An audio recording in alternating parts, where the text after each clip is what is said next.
The story is about Henry Morris, the first ever wizard to draw the 8th circle. He has been poisoned and is now walking while in handcuffs. The current emperor, Silver Jackson Edward, is abusing his power to get rid of his enemies. He is falsely charging them with treason so that he can eliminate them. Henry Morris is now one of his targets. He kneels before the emperor and the official asks him if he admits to treason. Henry stays silent. But when the official mentions his family, he glares at him and tells him to just get it over with. The emperor gets upset and Henry gets sentenced to death. So the executioner, behold, decapitates him. After that, the emperor orders his men to feed Henry's remains to the animals. The scene then switches to a young man. Henry is in that boy's body and he has no idea what's going on. He realizes that he's holding on to a book of necromancy and a dead hen. So he suspects that he is involved in necromancy. Henry looks at the mirror and he can't believe his eyes. He tries to make sense of what is happening. Seeing that he's out of shape, Henry thinks that maybe he's a wizard, so he tries to conjure some magic, but he realizes that he has none. So he struggles to draw the basic first circle of magic. He eventually succeeds. Just then, Henry remembers the time when the emperor forced him to drink poison by threatening a young boy's life. It is then revealed that a wizard's weakness is a fragile body, so poison is very effective against them. He admires the knight's strength and thinks that he could have survived the events if his body was stronger. Henry leaves his room and he sees Koer, his attendant, sleeping in the corner. The guy wakes up and he starts acting rude. So Henry beats him up. Koer bows before him and apologizes. He starts to show respect towards his master. Henry asks him what date it is and the man replies that it's July 6th of the year 20. The day after he was executed. He learns that his name is still Henry Morris and his father is Baron Hans Morris, a war veteran. Henry digs deeper and he discovers that his mother died while giving birth to him. Apparently, he has achieved nothing in the past and so the family members turn their attention towards his younger half-brother Kevin Morris. After that, Henry pulls an all-nighter to practice magic with his body. He succeeds in drawing the 2nd and 3rd circles. The next morning, his attendant brings him some water and he notices that his master is sweating a lot. He leaves the water in the master's room and Henry cleans himself up. After that, he heads to the dining room with his family. They start eating. While eating, he notices that Kevin eats like a pig. So Henry tells him to eat like a gentleman, but he just laughs while his mouth is full. The food from Kevin's mouth mixed up with his food and he lost his appetite.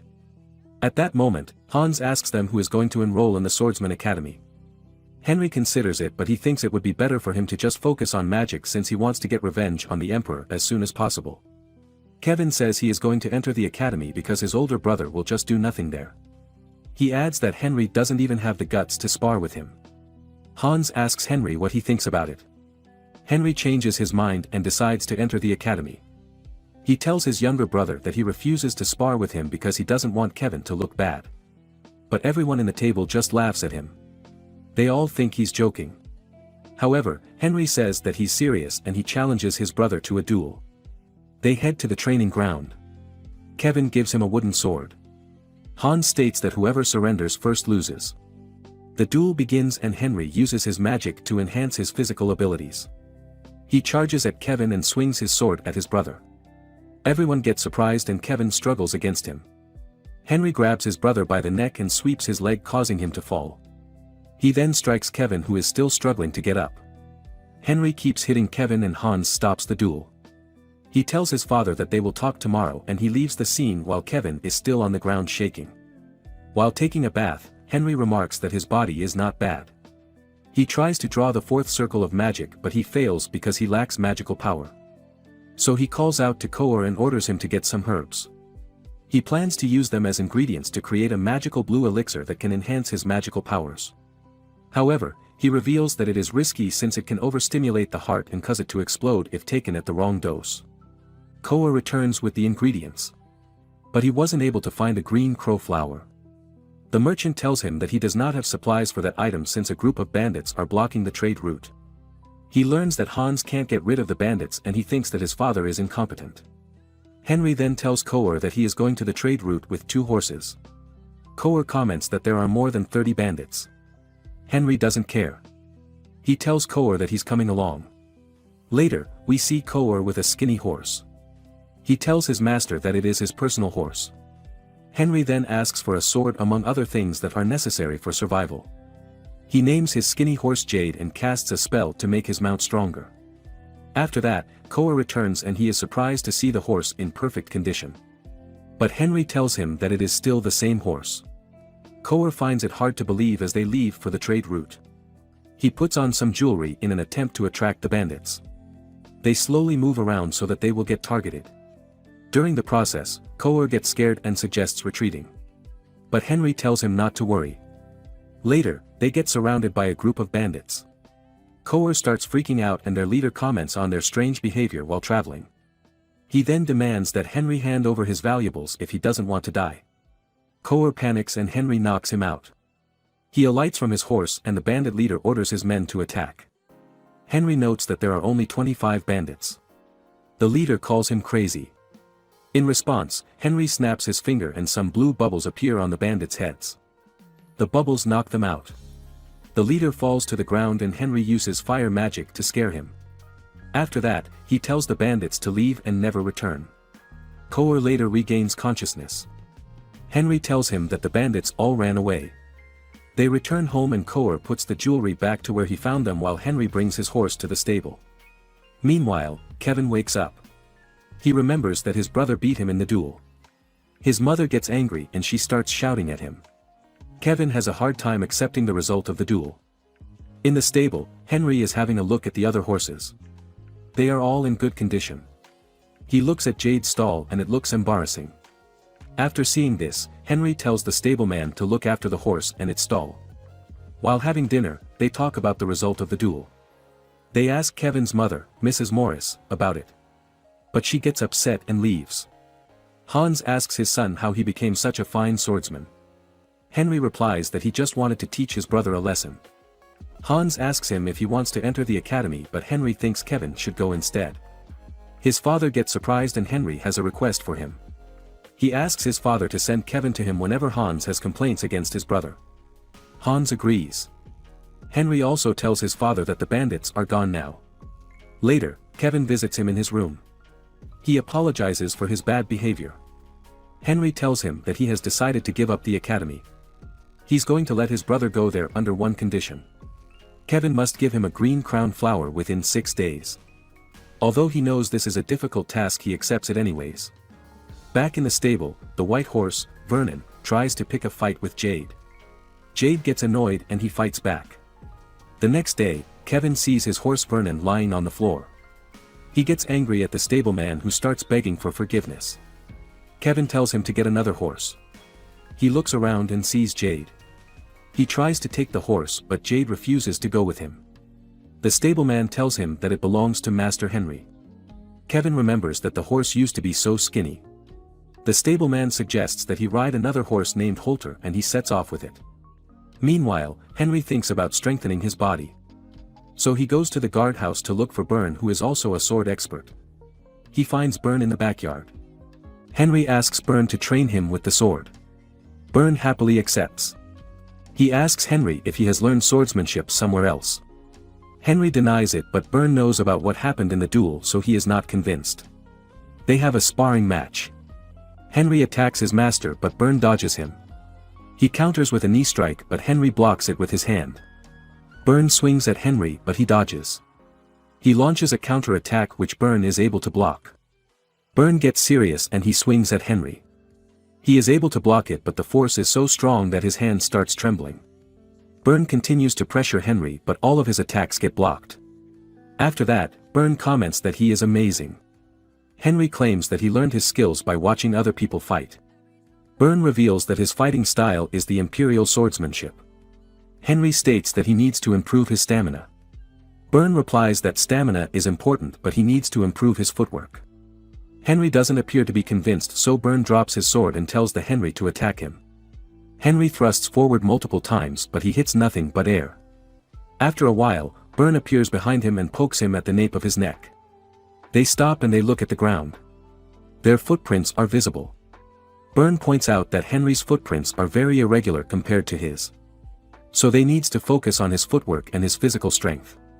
Henry spends the rest of the day training. After that, he goes home and writes the name of his targets in his notebook. Then he pulls out a map and marks the location of his hidden treasures. At that moment, Koer enters his room. He tells Henry that Kevin has returned. He goes to meet Kevin, but he finds a group of servants outside his brother's room. They tell him that Kevin is in a bad condition. He enters the room and sees Mrs. Morris crying. Mrs. Morris blames him for everything. Henry asks the doctor what happened to his brother. The doctor replies that he was attacked by some wild animals. After hearing this, he tells everyone to leave the room. Kevin tells his brother that he was able to bring home the green crow flower. Henry tells him that he did well and he can go to the academy. Kevin goes to sleep and Henry uses healing magic on him. Thereafter, he leaves the room with the green crow flower. Henry immediately starts working on the magical blue potion. He adjusts the concentration to fit his body so that he will not die after ingesting it. It didn't take long for the potion to be completed. Henry drinks it and he starts to feel like his body is melting. He sits down as he endures the pain. He can feel the strength entering his body. The fourth and fifth circle appears on his chest. This puts him at the same level as the sorcerers. Suddenly, he notices a bad smell. He takes off his shirt and it looks like it hasn't been washed for years. Then he looks the mirror and discovers that he has become muscular. He notes that he has awakened. Awakening is a phenomenon where one's body evolves to receive more magic. As a result, he has become much stronger. He explains that the smell was caused by the wastes that came out of his body. He is very happy with the result and he cleans himself up the next day. Koer sees him and he is surprised to see that the young master has grown taller than him. He wonders what happened. During breakfast, his family notices that he has grown much bigger. They ask him what happened and he just says that he woke up with that body. He goes to Byrne, who is also shocked. Byrne tells him that they just need to focus on footwork training for now. After that, he goes to the edge of a cliff and jumps down head first. As he was about to hit the ground, he uses the skill feather pull, allowing him to land safely. He tests another skill called shockwave. It causes an explosion and rocks start falling towards Henry. Henry defends himself with the skill called frozen field, which freezes the area around him. He keeps on practicing his magic along with his footwork. After a while, he becomes convinced that he can take on his master. He challenges Byrne and all he needs to do is land a hit within 3 minutes. Byrne warns him that there will be a punishment if he fails. The challenge begins and Henry tries to touch his master. But Byrne evades him. As he reaches out to his master, Byrne grabs his arm and throws him. Undaunted, he gets back up and charges, but he keeps on getting pushed back. The time runs out and he fails. Regardless, Byrne is impressed by his progress. He receives more strength training as punishment. Henry goes home and lies on his bed. He thinks about why he failed and how he can improve. Henry remembers Hector Meyer, who came up with an odd footwork technique. He decides to ask for his help. Wanting to improve, he uses restoration magic on the necromancy book and reads it. The book explains how to call on a specific soul. He needs an item of great sentimental value. So he performs a ritual which causes Scar, the frog-like spirit of trade, to appear. Scar asks him who he is. Henry introduces himself and reminds him about past events. Scar doesn't believe Henry and demands to see some magic. In response, Henry conjures a small dragon with his right hand. The spirit believes him now and he asks for what he wants. Henry states that he needs Hector Meyer's legacy. Scar agrees, but he demands something of equal value in return. Henry promises to tell him how he got resurrected after he receives the legacy. Scar opens his mouth and the king's engagement ring appears. He gives the ring to Henry. After taking the ring, Henry tells him that he was brought back by black magic. He states that the attempt of the necromancer has failed and that he replaced his soul. Henry reveals that his experience was different from that which was written in the necromancy book. Upon hearing this, Scar gets upset. It seems like he expected more from Henry. Scar spits on the ground and then disappears. After that, he puts the ring at the center of the summoning circle and starts chanting gibberish. This causes the door of the netherworld to open and Hector Meyer emerges from it. Hector asks him where he got the ring. Henry lies and tells him that he had it the whole time. He introduces himself and Hector still remembers him.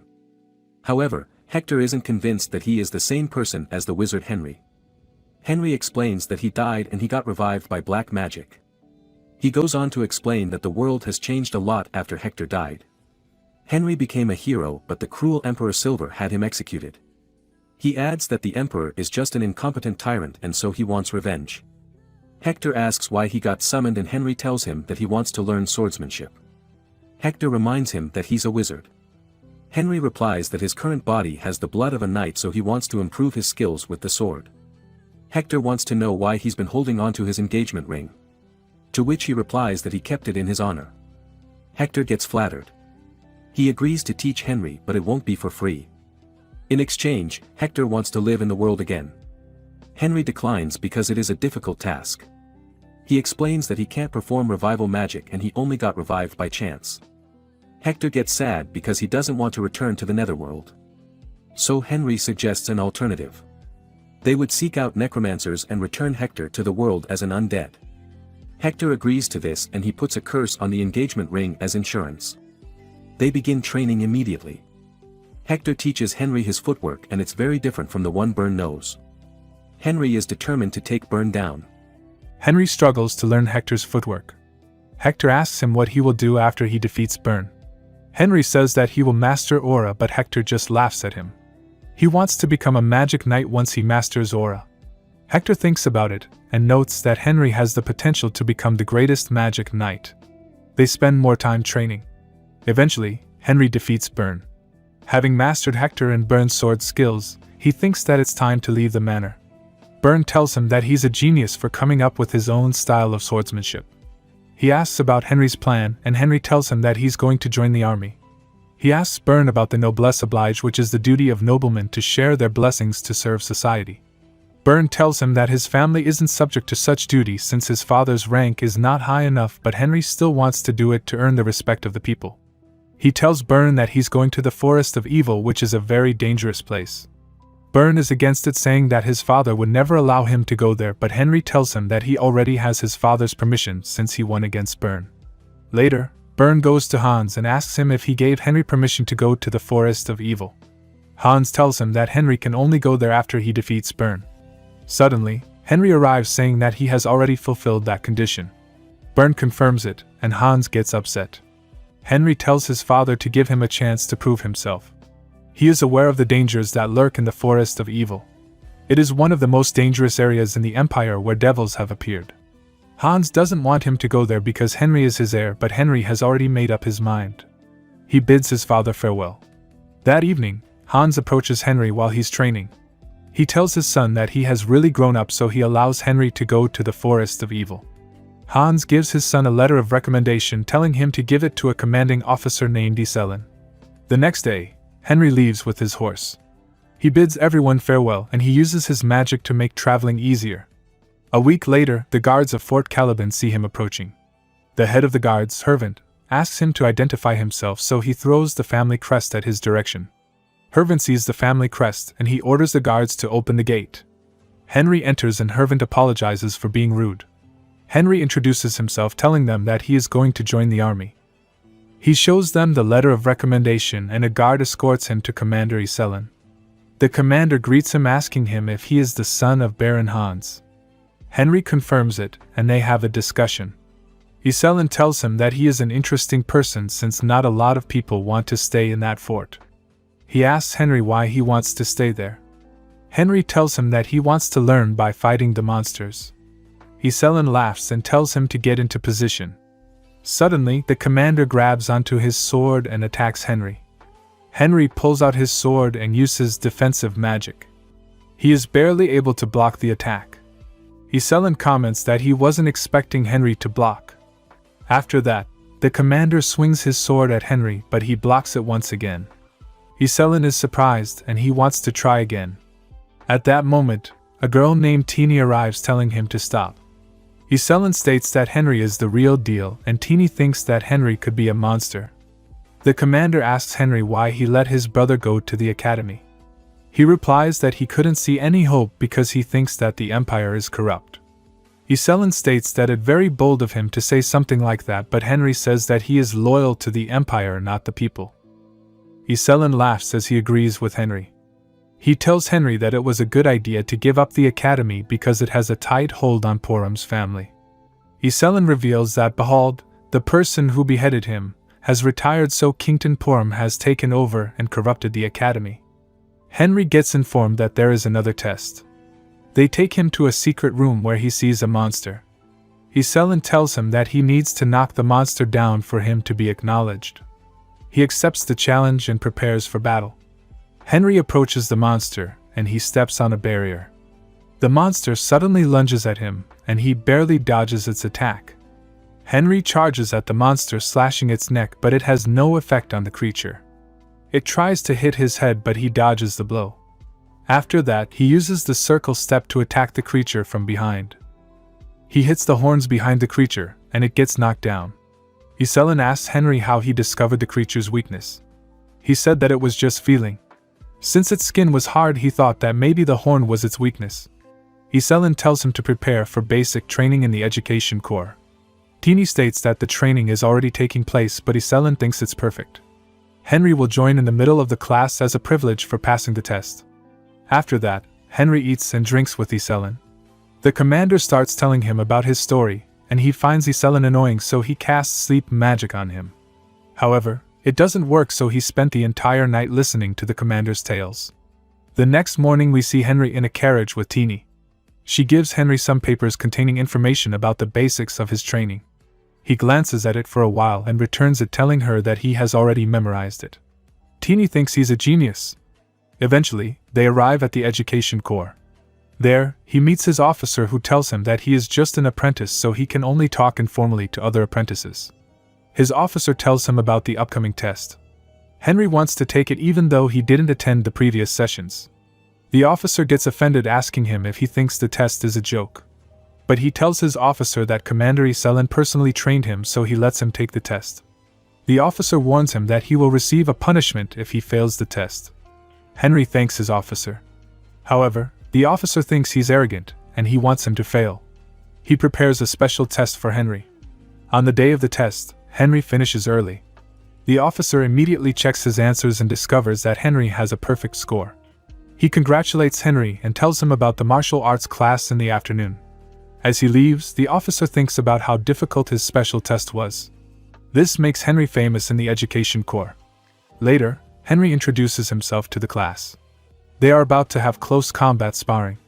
The instructor tells Henry to know his limits because it is still his first day. He immediately gives them a test where the cadets need to knock each other out. The test ends when only one cadet is left standing. In the first match, he goes up against Cadet Need. Henry assumes a weird fighting stance, and Cadet Need thinks he doesn't know how to fight. He charges at Henry, who immediately knocks him out. The cadets are surprised because Need is one of the best cadets when it comes to combat. The test goes on and Henry easily knocks out many of the top cadets. He thinks about his training with Hector and how it is helping him win. The top cadet Ronan now stands against him. Henry moves behind him and Ronan immediately reacts with a kick. He manages to block it, thinking that he underestimated Ronan. Ronan charges at him with a unique footwork. They exchange blows and block each other's attacks. But Ronan eventually lands a hit on his head, causing him to get dizzy. He immediately follows up with a takedown. Ronan is about to punch him while he is lying on the ground. Thinking he's about to lose, he uses magic on Ronan, making him lighter. After that, he grabs Ronan's leg and throws him to the wall. Everyone gets surprised as Ronan lies on the floor. He wins the match and ends up getting a perfect score for all of the tests that followed. Later, he sees Ronan, who is obviously upset. He shakes hands with Ronan, who introduces himself as Ronan Porum. Henry gets surprised. Ronan tells him that he was adopted into the Porum family. It is revealed that Kington Porum actually defeated Behold, making him Night King and Grandmaster. Because of the system of noblesse oblige, he had to send someone from his family to serve in the military, and he was adopted for that reason. Ronan asks Henry about his training since he has never seen such skill in close combat. Suddenly, Henry tells him that they should be friends. Ronan finds him weird, but this actually makes him happy. They become sparring partners and Ronan always loses to Henry. Still, they become good friends. Eventually, the training ends and they are about to attend a celebration. At that moment, an officer approaches Henry, telling him that Commander Iselin is looking for him. He rides a carriage with Teeny. She tells him that Iselin wants to have a separate celebration with him because he finished at the top of his class. Teeny adds that the commander will grant one wish for him. Later, they arrive at their destination and Teeny tells him that she can call her in the evening if he needs company. Henry gets confused but she just leaves without any explanation. He goes to Iselin who has prepared food for him. While they are eating, Iselin asks him about his wish. The next day, Henry tells Ronan that he had a celebration with the commander. Ronan tells him about a rumor that the commander favors him. But he replies that it was just a tradition for the top of the class. Ronan asks him if something else happened while he was with the commander. Henry shows him a holy sword that he received as a present from Iselin. Ronan gets jealous. After that, Ronan tells him that he has been assigned to the infantry unit. He already has a plan for climbing the ranks. Ronan asks him about his unit, and Henry tells him that he has been assigned to an independent company known as Caliburn's Needle. It is revealed that after Iselin passed out from drinking too much, Henry met up with Teeny. Henry told her that he wants to join a company where he wouldn't get disturbed much. She pointed to a chart and explained that he should join the Special Forces. Teeny warned Henry that Special Forces are dangerous, but he doesn't mind. So she directed him to the commander's affiliate Special Forces and told him that he can start right away. Back in the present, Ronan boards a carriage. Before they part ways, Henry tells him not to die and Ronan tells Henry to be careful. The carriage leaves and someone calls out to him telling him to board the carriage. He arrives at the Caliburn's Needle military camp. Commander Salomon checks his documents, and he says that they are not ready to accept him. He takes Henry to his official residence. It is a total mess. Salomon tells him that he should finish cleaning it up by the end of the day, and then he leaves. Henry thinks it's impossible for a normal human to finish it in a day. So he uses his magic to instantly clean the place. Outside, we see Salomon with some soldiers. He tells everyone to meet their new lieutenant, Henry, in his residence. They laugh thinking that Henry's place is still a mess. But when they arrive at Henry's residence, they are surprised to see that it is already very clean. Henry is having a cup of coffee, and he casually asks them what they're doing there. Salomon tells him to greet the members of the unit. He goes out and formally introduces himself as the new lieutenant. Henry observes that the unit is not yet ready to accept him since the late Lieutenant Carter died on a mission. He approaches a soldier named Hoden and asks him where Lieutenant Carter used to stay. Hoden takes him there, and he looks around thinking the soldiers might rebel against him. So he leaves the place carrying a box that seems to contain Carter's belongings. He orders them not to move as he burns the box. The soldiers get shocked and one of them gets angry. He steps forward and attacks Henry. But he misses and Henry kicks him away. The man falls to his knees. After that, he reprimands everyone in the unit telling them that they should be ashamed because their actions won't make Lieutenant Carter happy. The commander hears about this and he gets furious. Thinking that Henry will grab power, he calls on two other officers named Hugo and Vogue to come up with a plan. The following day, Henry meets up with the three of them. Hugo tells him that he hasn't learned aura yet, so he has no right to be the new officer. He adds that Henry is arrogant. Henry asks him if he's scared of him. Hugo gets furious and he challenges Henry. They have a duel and everyone in the unit watches them. Salomon is confident that Hugo will win. But Henry doesn't plan to go easy on Hugo. The match begins and Henry strikes at Hugo's sword, causing it to break. Everyone gets surprised. Henry bows at Hugo, telling him he has done a great job, then he leaves. Later, we see Henry with the commander, and he is given a mission. He looks at it, and he is surprised to see that the task is to patrol a Class 9 area. The next day, he goes to Iselin and tells him about his mission. He complains about how easy the mission is since he has already proven his skills by defeating Hugo. Iselin gets shocked because Hugo can use aura, so he asks Henry what he wants to do for his mission. Henry replies that he wants to go to the Class 6 district. Deep down, he just wants to use it as an excuse to look for his hidden treasures there. But he lies to the commander, telling him that he has never been there, so he would like to see it. The commander allows it, but he tells Henry that when he returns he would give him the mission that he really wants. Henry receives Lieutenant Carter's paperwork. He learns about the mission that led to Lieutenant Carter's death. In that mission, Carter went after a creature called Black. The commander thinks that it is a demon that enjoys playing games. Henry asks Iselin why Carter went after Black. Iselin explains that Black murdered Carter's men back when he was a company commander in the infantry division. After his men died, Carter applied to the special forces wanting to avenge his men.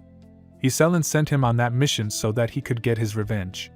The commander adds that Carter was the best candidate from the unit, but his foolishness led to his death. Black is now a threat to Fort Caliban, and it needs to be stopped. Henry goes through the paperwork and he learns that Black can transform and speak to humans. Later, we see Henry back in his unit. He tells the deputy commander that the previous mission is cancelled and he will be patrolling the Class 6 district instead. Henry adds that he is going to go after Black. Before the deputy commander leaves, he gives him the box containing Lieutenant Carter's belongings. Henry tells him that he would never burn it so they can take care of it. The deputy commander thanks him and apologizes. After that, the deputy commander leaves.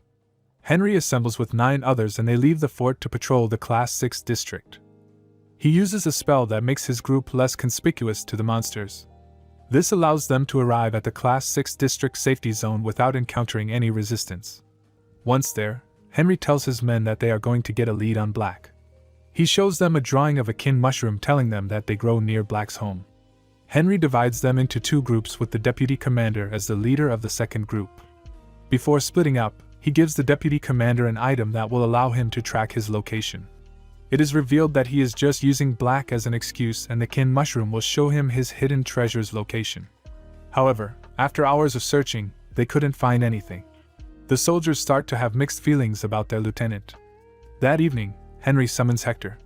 He tells Hector that he can't train until he finds Black. Hector calls him stupid, suggesting that he should just summon Carter to ask him about Black. So Henry puts Carter's report in the summoning circle and starts chanting. Henry keeps calling for Carter, but he is not appearing. Hector then suggests that Carter's soul is currently not in the netherworld. He suggests that Carter is still alive. Henry then plans to summon Carter's former subordinates. They go to a mausoleum to search for the belongings of Carter's former comrades. There Henry finds one and immediately prepares the summoning circle. He calls for Holterbelt, and the latter asks for his identity. Then he introduces himself and starts asking about Carter, who is missing because of Black. Holterbelt cries and falls to his knees. He then asks him about Black. Holterbelt informs Henry that there is a misunderstanding. The demon doesn't actually transform but steals and uses the bodies of others. He worked like an evil spirit and possessed them in turns. The last thing he heard from Black was that he was going to be the demon. After 5 years, Black must be talking about evolution and might be a demon now. Holterbelt also mentions that he experienced the pleasure of murder when Black possessed him. Then he remembers that there was a scent that attracted Black. They got deodorant from a merchant, which scent attracted Black. It's called Febreze. Teeny then asks Henry something in return and whispers it to him. She asks to have a meal with him on their next day off. He agrees to it. Henry later asks his subordinates if they saw something like the Febreze in Carter's belongings. No one saw anything. So, he wonders if the testimony is wrong. He then orders his platoon to continue their work. Therefore, he commands them to move out to search and he uses a spell again that makes his group less conspicuous to the monsters. Henry sprays some Febreze on his body and uses a spell to make his perfume stand out. The scent travels through the forest and into a cave. Inside the cave a demon smells it and suddenly roars out loud. Henry feels like it was a false testimony. He casts the 2 spells again. Just then, Henry hears a roar, and the troops confirm it was a Taurus. He suddenly hears a sound, and a bolt of lightning strikes him. The troop's sergeant watches as Henry falls to the ground. A horde of Tauruses appears, and everyone panics. This makes the sergeant assume command and order them to retreat. The others want to avenge Henry. Suddenly, the white Taurus from the cave appears and lets out bolts of lightning from his body. The others suggest fighting to save face after losing 2 lieutenants now, and the platoon's sergeant agrees. The soldiers and Tauruses clash, and of course, the humans are weak against the monsters. Gibo notices that the white Taurus is focused on Henry's body. So, he tries to stop the white Taurus, but he gets swept aside. The white Taurus attacks again with a lightning strike, but the attack is absorbed by Henry with his sword. Henry stabbed a piece of paper with a magic circle on it and completely destroyed it. He tells Gibo to report that he is alive and orders him to stay alive. Gibo affirms while crying out of happiness. Henry then asks the white Taurus if it was the one to attack him. But the white Taurus roars and attacks Henry. He blocks the attack and counters with a kick. Then he swiftly beheads it. The head then calls someone useless, and a black aura comes out of it. The head flies toward Henry, and Black tries to possess Henry. However, the possession doesn't work on Henry. So, he slashes the head in half, and Black comes out. He uses magic to attack Black. After that, Black hurriedly runs off. Henry uses a spell that usually finds the remains of dead soldiers. Henry decides to follow Black immediately. Black hurries to find a new host and encounters a brown bear. Black tries to act like a normal bear while Henry is nearby. Henry starts walking away, but he suddenly calls Black stupid and kills the bear. He uses magic to burn the dead bear, and Black comes out while screaming in pain. Henry then asks Black about Carter's whereabouts, but Black doesn't want to tell him. So Henry has to use force. Black leads Henry to a cave and discovers Carter. However, Henry finds it weird that Carter looks fine. Black hurriedly possesses Carter. Black then draws out Carter's sword, which is infused with aura. Henry is surprised that Black can use the host's power. Black claims that Henry's body will be his and attacks him. Henry quickly dodges and hits the back of Carter's neck. Black falls flat to the ground.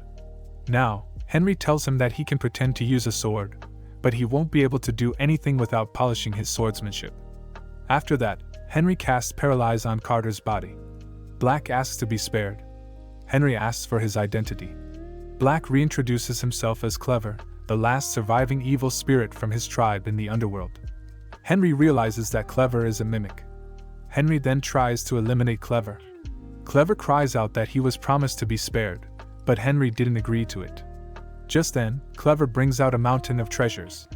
Henry asks Clever where he got them. It is because of his ability, and he has been collecting treasures. Rather than the treasure, Henry wants the subspace ability to store things. Henry then offers Clever to be his subordinate, and he picks up a ring. Henry uses it to create a subordination contract with Clever. Clever changes form as the contract is formed. Henry tells Clever to store the treasure. They leave with Carter's unconscious body. Meanwhile, the other troop members finish cleaning up the regular Taurusas. They see Henry approaching with someone on his back. They shout as they recognize Carter. Back in the camp, everyone can't believe that Carter is alive. The other officers feel thankful and apologize to Henry. Henry can't believe he is being praised this much. Solomon later informs Henry that he had a visitor. Teeny came to fetch him because Iselin is looking for him. Iselin invites Henry to a celebration of his mission's success. Clever notices that Henry is in a pinch and suggests using his ability to drink alcohol instead. Clever advises Henry to drink the alcohol naturally. However, Henry doesn't trust Clever yet. Clever tells him to trust him this time, and Henry is surprised at how docile Clever became. Henry goes for a toast and gulps the alcohol. Iselin suggests drinking with bowls until the commander passes out. Henry still needs to look for his treasure. Henry then calls out Clever and orders him to change his appearance to something Henry is familiar with. Clever then transforms into a white cat. He checks on Clever and praises him. Henry then asks what kind of scent Clever is attracted to. Clever mentions cucumbers, and Henry brings out one. Clever suddenly goes hysterical, and Henry discovers that cucumbers are their stimulants. Henry wonders why Clever went for Carter, who is not wearing deodorant. Clever was planning to use Carter as his vessel after his evolution. Henry then asks Clever if he's come across kin mushrooms before. Clever confirms that he knows where they are located. Henry goes out and flies toward the direction Clever points. Clever claims it is behind the tree. Henry cuts the tree, and kin mushroom spores scatter. He orders Clever to suckle everything. The spores clear out, and they find a cave. The two go inside, and they find a shield that Henry left behind. Henry uses a spell to disintegrate it. He finds a box in the Guardian's ashes. The box contains the heart of a demon named Venom. If you eat one, you will be resistant to all kinds of poison, and it will turn your blood to poison. Clever wonders if there is a cure, and Henry confirms that there is one. Henry then swallows his heart, but he feels fine. He pulls out a container that contains the poison that ruined him before to test the Venom's heart. Clever freaks out as Henry gulps the poison. Henry trembles, but he turns out to be fine. He finally achieved his purpose in District 6. Henry returns to the camp, and Solomon tells him to get some rest. Solomon also hands out an official document for Henry to read. Henry goes back to his room to read the paper, and he smiles. He then wonders what to wear for his dinner with Teeny in her quarters. Meanwhile, Teeny thinks that Henry is a fine choice. Just then, Henry arrives and sees Teeny all dressed up. Henry thanks Teeny for the invitation, and Teeny tells him to call her sister in private. Teeny plans to claim Henry as her own. Henry is surprised by the food that Teeny prepared. They sit down to eat, and Teeny pours wine. They start eating, and Henry likes the peaceful feeling. Later, Teeny suggests drinking more and moves to get more wine. She plans to make Henry drunk using the so-called love potion. Just then, a soldier arrives to report something. Teeny asks frustratedly what is wrong. The guard reports that Carter woke up from his coma. Henry overhears it. The doctor reports that Carter regained consciousness, but his body is extremely weak because of the demonic energy. It will take him 1 year to recover. The doctor also relays Carter's thanks to Henry for subduing Black. Solomon asks Iselin what will happen to Henry now that Carter is back. Henry then shares his thoughts, and Iselin screams out of disbelief. Teeny is also shocked. 1 year later, Hector asks Henry if he doesn't have talent. Henry gets mad. Hector can't believe Henry didn't get it after a year on the battlefield. Henry tells him to shut up. He cleared countless missions. He trained every single day. However, Henry is only a sword runner. Hector finds him amazing. Aura Bondi is an extreme life force that the body emits when it reaches its peak. The stronger you are, the harder it is to master aura, and the longer it takes, the more powerful aura is. Hector knows Henry will master aura soon, like him. Henry just needs to realize his limits. Henry then plans to slowly get ready for military discharge. Solomon asks if Henry will really leave. Henry did promise to leave when Carter recovers. Henry thanks Solomon for everything. Solomon also thanks him and orders Henry to turn around. Everyone salutes Henry, and he salutes back. Henry's troop members cry as they see Henry off. Henry hopes to see them again and thanks them. Iselin also asks if Henry is sure about leaving. He gives Henry an emblem that represents military merit and achievements during his military service. With his silver medal and 3 stars, he will be saluted everywhere he goes. Iselin also gives him a token for completing his education core. He promises to fulfill any wish Henry wants or needs. Henry asks Iselin to take care of his friend Ronan, but Iselin will be objective. Henry leaves and plans to accumulate wealth first. Henry arrives at Vivaldi, the Empire's famous entertainment city. He shows his badge, and the guards salute him. They let Henry inside and gave him a black card, a free pass in the city given to the honorable. He can see that nothing has changed. Henry changes into his military uniform. The storekeeper thinks Henry is a young officer with no money.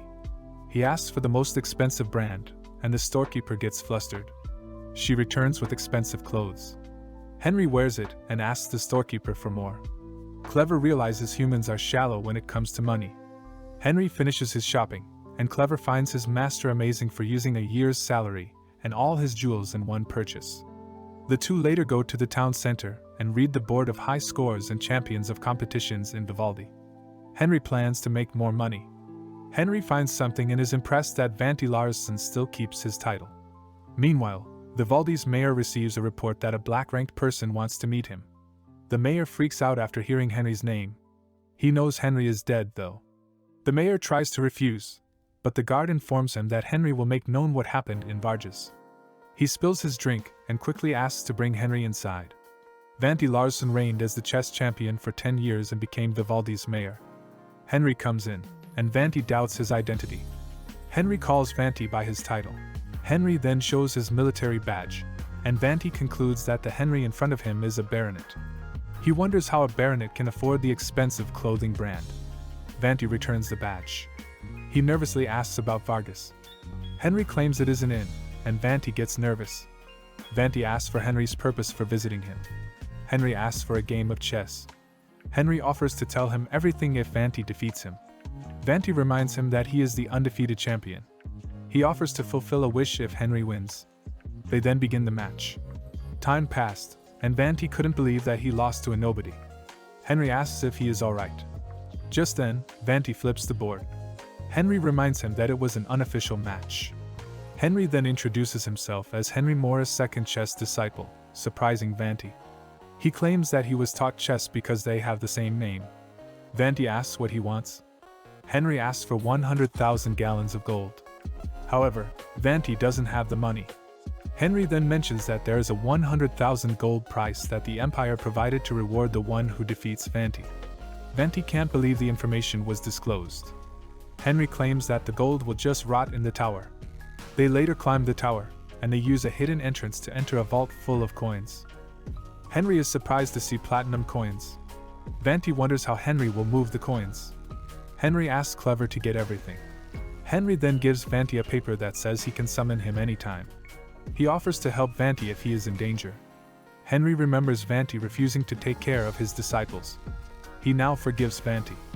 The next day, Henry signs up for the sword sparring competition. He fills up the form.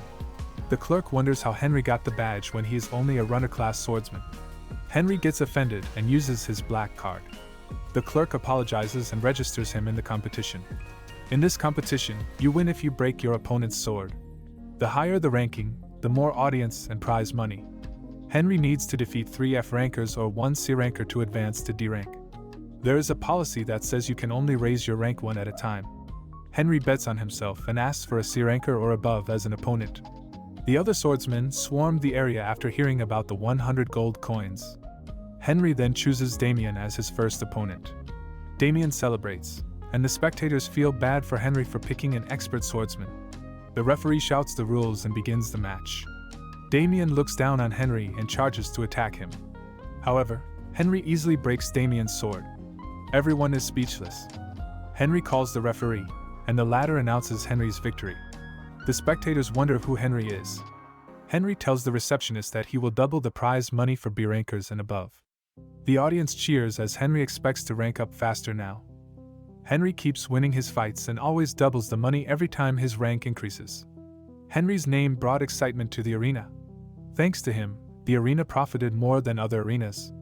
He increases the prize money to 3,000 gold and asks for an S-rank opponent. Just then, an S-ranker named Sawan confronts Henry. He is called the Wall Sword Sawan because his sword is as hard as a wall. The referee reminds them not to cause injury. Sawan tells Henry to attack him first. Henry expects him to be an expert, and he quickly attacks Sawan. Sawan confidently blocks the attack. However, his sword breaks, and Henry calls him a door from now on. Henry immediately faces off against the second strongest S-ranker, the Black Knight. Of course, Henry easily defeats the Black Knight in one clash. Henry just needs to defeat the champion, King. Henry then tells the receptionist that he challenges King. He bets 5,000 gold for himself. The others find him amazing for having so much gold and branded clothes. A man with a top hat ominously watches Henry. The man approaches Henry and introduces himself as Ten, the owner of the arena. He then offers Henry something. He wants to raise the stakes of the match against King. He claims that wounding is allowed in a match to dethrone the King. Henry now knows why no one challenges King. Ten finds the matchup interesting. He wants to postpone the match until tomorrow, and it will happen in front of all of Vivaldi. He plans to compensate Henry and fulfill his desire for fortune. Henry then asks if there is no limit to betting on the match against King, and Ten confirms it. Henry worries the arena can handle the payout, but Ten reminds him about the arena's name, the 10 million gold arena. Henry lets Ten take care of everything. He thanks Ten for making him rich. Ten immediately promoted the match, and people got excited. The bigger the audience, the bigger the prize. Henry now plans to make his next move. Ten informs Henry that the bet difference is 100 times, saying that people are expecting great things from King, since he is the only sword master in the arena. So Henry wants to bet on himself, and Ten tells him to go for it. At the arena, Henry bets 10,000 gold on himself, ordering Clever to deliver the amount. Because of the bet difference, he is going to get 1 million gold if he wins, and he is certain that the arena doesn't have that much money. Henry prepares for battle, as the crowd cheers for King, and the referee announces the special rule that they can kill each other during the fight. As the match begins, Henry feels himself getting weaker, knowing that it's debuff magic. He realizes that King is the champion because of this magic, and he prevents his opponents from exposing him by killing them. Henry uses return magic, delivering a heavy blow to the caster, causing 2 mages to cough up blood. He knows that they are just 3 circled mages, calling them pathetic, as he equips his magic armor, but he realizes that King possesses an extraordinary aura. So Henry thinks that King is more than just a sword master. They strike at each other, and King's sword ends up breaking, shocking everyone. Henry is crowned as the new champion, and the people start talking about him. Later, Ten is shocked to hear that the arena now owes Henry over 1 million gold. Since he doesn't have that much money, he thinks about killing Henry. But at that moment, Henry arrives, asking for his money, and he sees the magicians who use the debuff spell. He warns Ten that he will call Mayor Bent if he doesn't pay up. But Ten admits that they don't have that much money, so Henry goes to Ten's house to make an offer. Henry asks Ten about the banned material which can increase magic power, known as cold iron, knowing that he has some in his possession. Ten admits that he has about 300 kilograms of cold iron, and Henry wants to take all of them, along with 300,000 gold.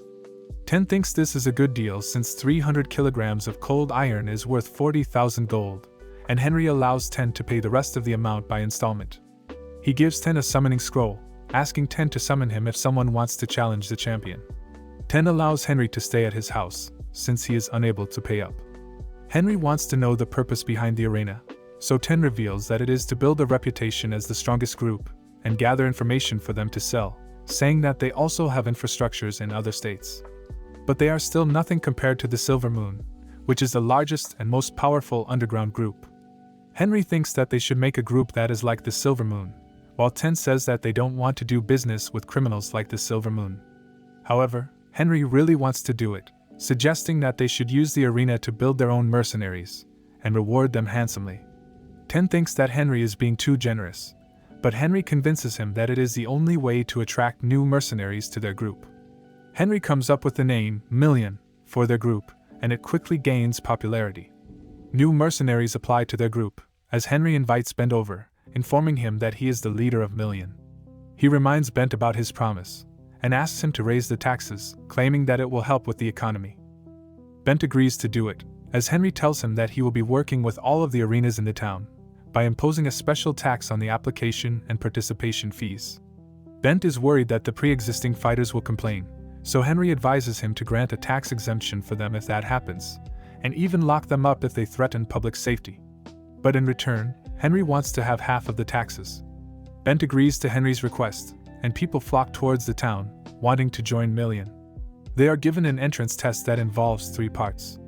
In the first part of the test, they just have to pass through a small room. One man enters the room, thinking that it's too easy, but suddenly, his body feels heavy, and he realizes that his stamina is being tested. He runs to the exit, but he suddenly blacks out. The man wakes up surrounded by others who have also lost consciousness, and he learns that he has failed the test. As he leaves, Henry tells the man that he doesn't need people who can't pass the filters he made. And we learn that Henry used a spell that increases the gravity as they get closer to the exit, thinking that only a stronger warrior or a capable mage can pass the test. Later, Bent goes to Henry, asking him if it's okay to continue the test, because nobody passed during the first day, but Henry tells him that he had no plans to accept everyone in the first place. The next day, more applicants arrive, and they are having a hard time finding a place to stay, because all of the taverns are full, while the fighters in the arena are complaining because of the matching fee. But still, nobody manages to pass the test. Henry realizes that many fighters have now returned to their homes, while a few others are still in the town, fighting in the arena and retrying his test. So he tells Bent to give the pre-existing fighters tax exemptions, claiming that he now has the perfect plan. The next day, the fighters who are at least B rank in the arena are given access to an exclusive gate. Ten realizes that Henry wants the other participants to enter the arena, and he likes the plan because it will increase their revenue. After 10 days, there is still nobody able to pass the first test, but their fighting arena is able to make a lot of profit. Ten thinks that nobody will ever pass the first test, and he reveals that the people are saying that the test is only there to help the arena make profit. So Henry decides to take action, wanting to get rid of the people's doubts. He decides to appear in public, and personally take the test. Henry announces that he hasn't unlocked his aura, but he is confident that he will pass. He enters the room, equipping his magic armor, and adding counter magic to eliminate the effects of gravity magic. Henry casually walks through the room, leaving through the exit, and saying that the test was too easy. So the people now know that it is possible to clear the test, but Bent reveals that some sword experts have already been scouted by the other groups. Henry starts to question his methods, and thinks about scouting mercenaries on his own. He asks Ten to collect information about the best fighters in the different regions. Henry states that he wants to go to Enkelman to bring someone over, and he's thinking about a sword master named Van. But just as he was about to leave, he receives news that someone just passed the first test. Henry goes over to meet him, and a man introduces himself as Hagler. As they shake hands, Henry thinks that there must have been a mistake since he was expecting a well-renowned fighter to pass, and Hagler doesn't look like one. For the second test, he gives Hagler a sword, challenging him to a sword fight. Hagler unleashes his aura, and Henry notes that it is similar to a swordmaster's level. Hagler attacks, while Henry blocks his attacks, thinking that Hagler is pretty strong. But Henry strikes at his sword, causing it to break. Hagler starts crying thinking that he has failed, but Henry tells him that he has passed, and that he is exempted from the third part of the test, revealing that it is supposed to be a basic interview. Henry welcomes him to the million, as he wonders why Hagler is living a runaway life, despite being such a skilled warrior. They go to his family, telling his beautiful wife, Sana, that he has passed the test, and his daughter, Naya, hugs him, asking him about Henry. They get to know each other, as Henry tells them that he will be giving the family a new house to stay in. They go to Ten's house, and they are surprised by how beautiful it is. Ten introduces himself, as Henry orders the maids to make the family comfortable. Hagler sits with them, revealing that he was once a footknight hired by a baron, but his boss tried to seduce Sana, so Hagler beat him up, and they are currently on the run.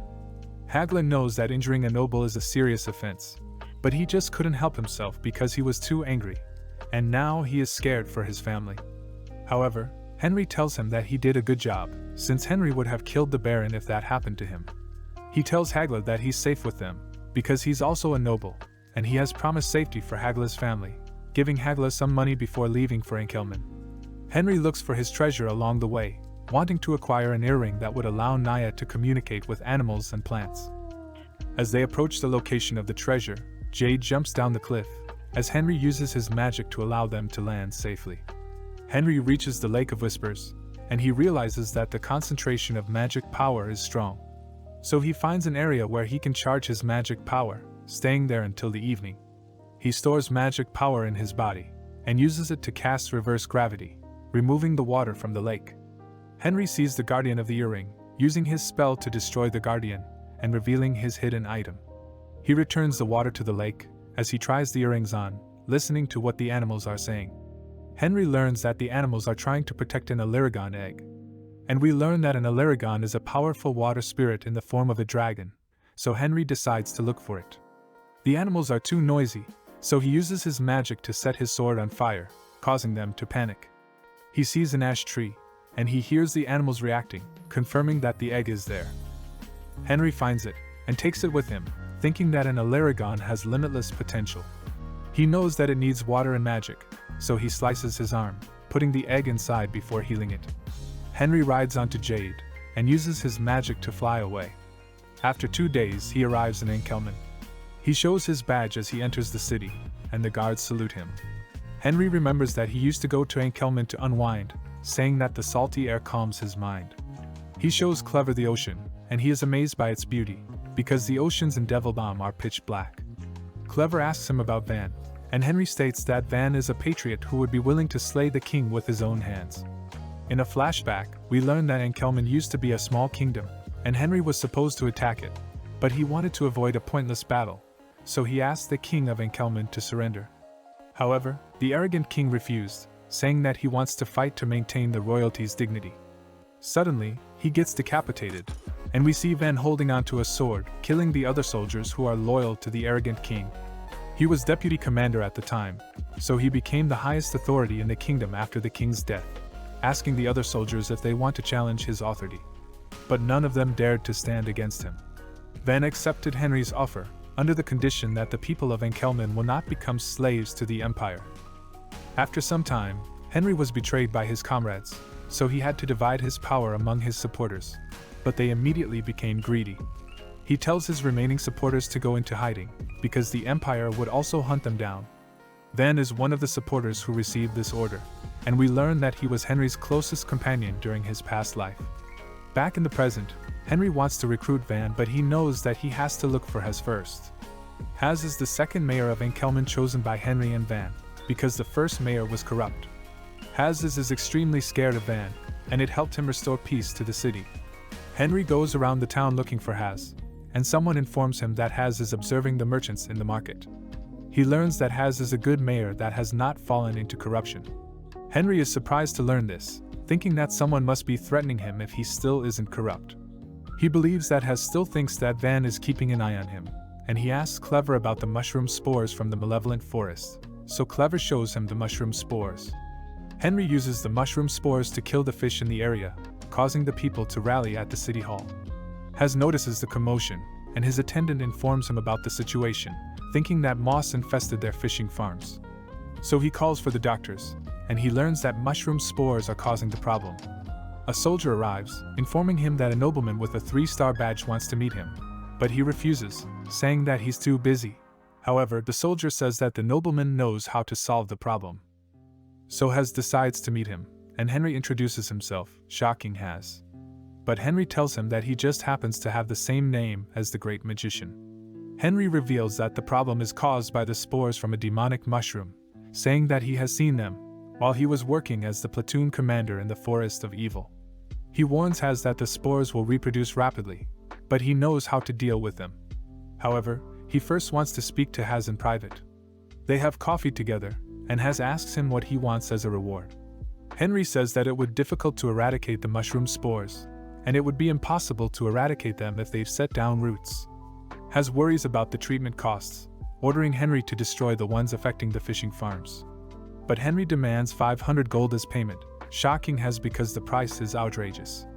Henry claims that he risked his life to learn the eradication technique, so 500 gold is a reasonable price, and he notes that Has is trying to save the budget to build his reputation. Has suspects that Henry is lying, so he wants to see Henry's methods before paying him.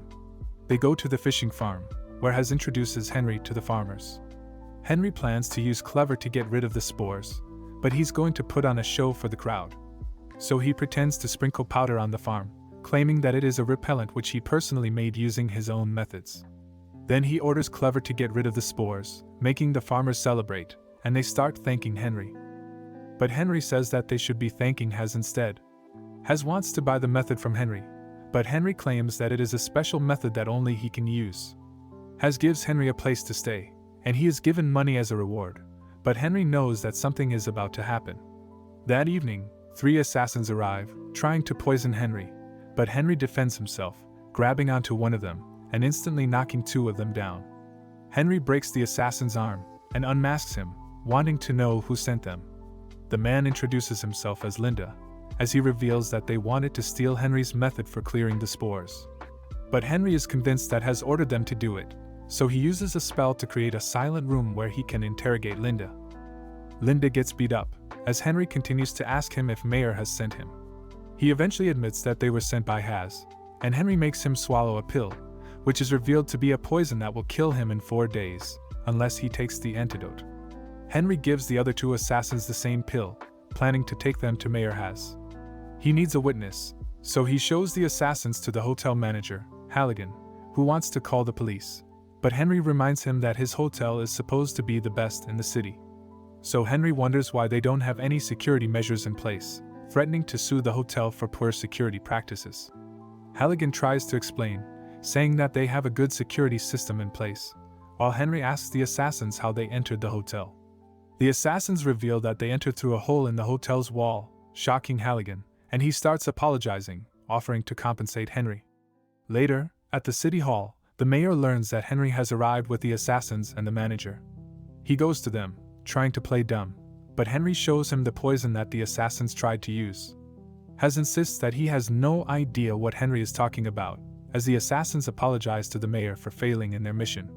Has shifts the blame, claiming that Henry is trying to set him up, but Halligan speaks up, saying that the assassins told the hotel employees that they had to do some business for the mayor. He shows Has the testimony of the employees, and he becomes surprised. Henry continues to blame Hars for what happened. Hars knows the hotel manager won't lie. Henry feels bad towards Hars, but this is necessary to bring out Ban. Hars kneels and apologizes. However, he asks for 1 day to clear up things on his end. Henry then mentions Ban's name. He sees Hars trembling and concludes that Ban is just hiding somewhere nearby. Henry asks for Ban's whereabouts, but Hars won't say anything about him. Just then, Hars brings out a summon card. A man sleeping dreams about Henry's execution. He wakes up sweating as he recalls the strongest man in the history of the continent. Ben wonders why Henry treated the dirty nobles like humans. After Henry's execution, Ben returns to his Enkelman to protect the city. He notices that Hars is asking for help. He immediately sets out and meets Henry in Hars' office. Ben menacingly asks for his identity. Henry introduces himself, and the usual reaction appears. Ben lets out killing intent, but it is ineffective against Henry. Henry then claims he is the one who solved the recent issue. Ben asks for Hars' whereabouts. Henry let Hars stay in his bedroom to reflect on his mistakes. Ben wonders how Henry knew about Ban's existence. Henry then asks if Ban likes cold green tea. Ben gets surprised. It is the same tea that Henry served Ban before. Henry then claims that his master told him to come to Enkelman. He introduces himself as the great magician's disciple. Ben gets mad and claims that it is an obvious lie. Henry claims he speaks the truth. Ben breaks the table in half and claims that he has been beside the great magician the whole time. Henry feels glad that Ban is still acting as his guard knight. Henry then asks if Bien still has loyalty towards the great magician. Ben thinks the Henry in front of him is someone sent by the nobles. He hesitates to answer. Ben pulls out his sword and sings praises about the great magician. Henry laughed, and that made Ben furious. Henry tells him to calm down, and he will prove that he is the great magician's disciple. Henry holds out his hand and lets out the blue dragon's spirit magic sigil. Ben clearly remembers that the great magician uses it as a source of his magic. Henry also brings out a treasure map showing where his past self's treasures are buried. Ben can't believe what he is seeing. Henry bows down to him with respect and thanks Ben for his undying loyalty to the great magician. Later, Henry claims he plans to get revenge for their master's wrongful death. Ben also thought of that, but it is easier said than done. Henry knows that Ben was scared to do it alone. He knows that Ben is torn between getting revenge and protecting his hometown. Ben can't say anything. Henry then points out that if they leave the nobles be, they will take over the city sooner or later.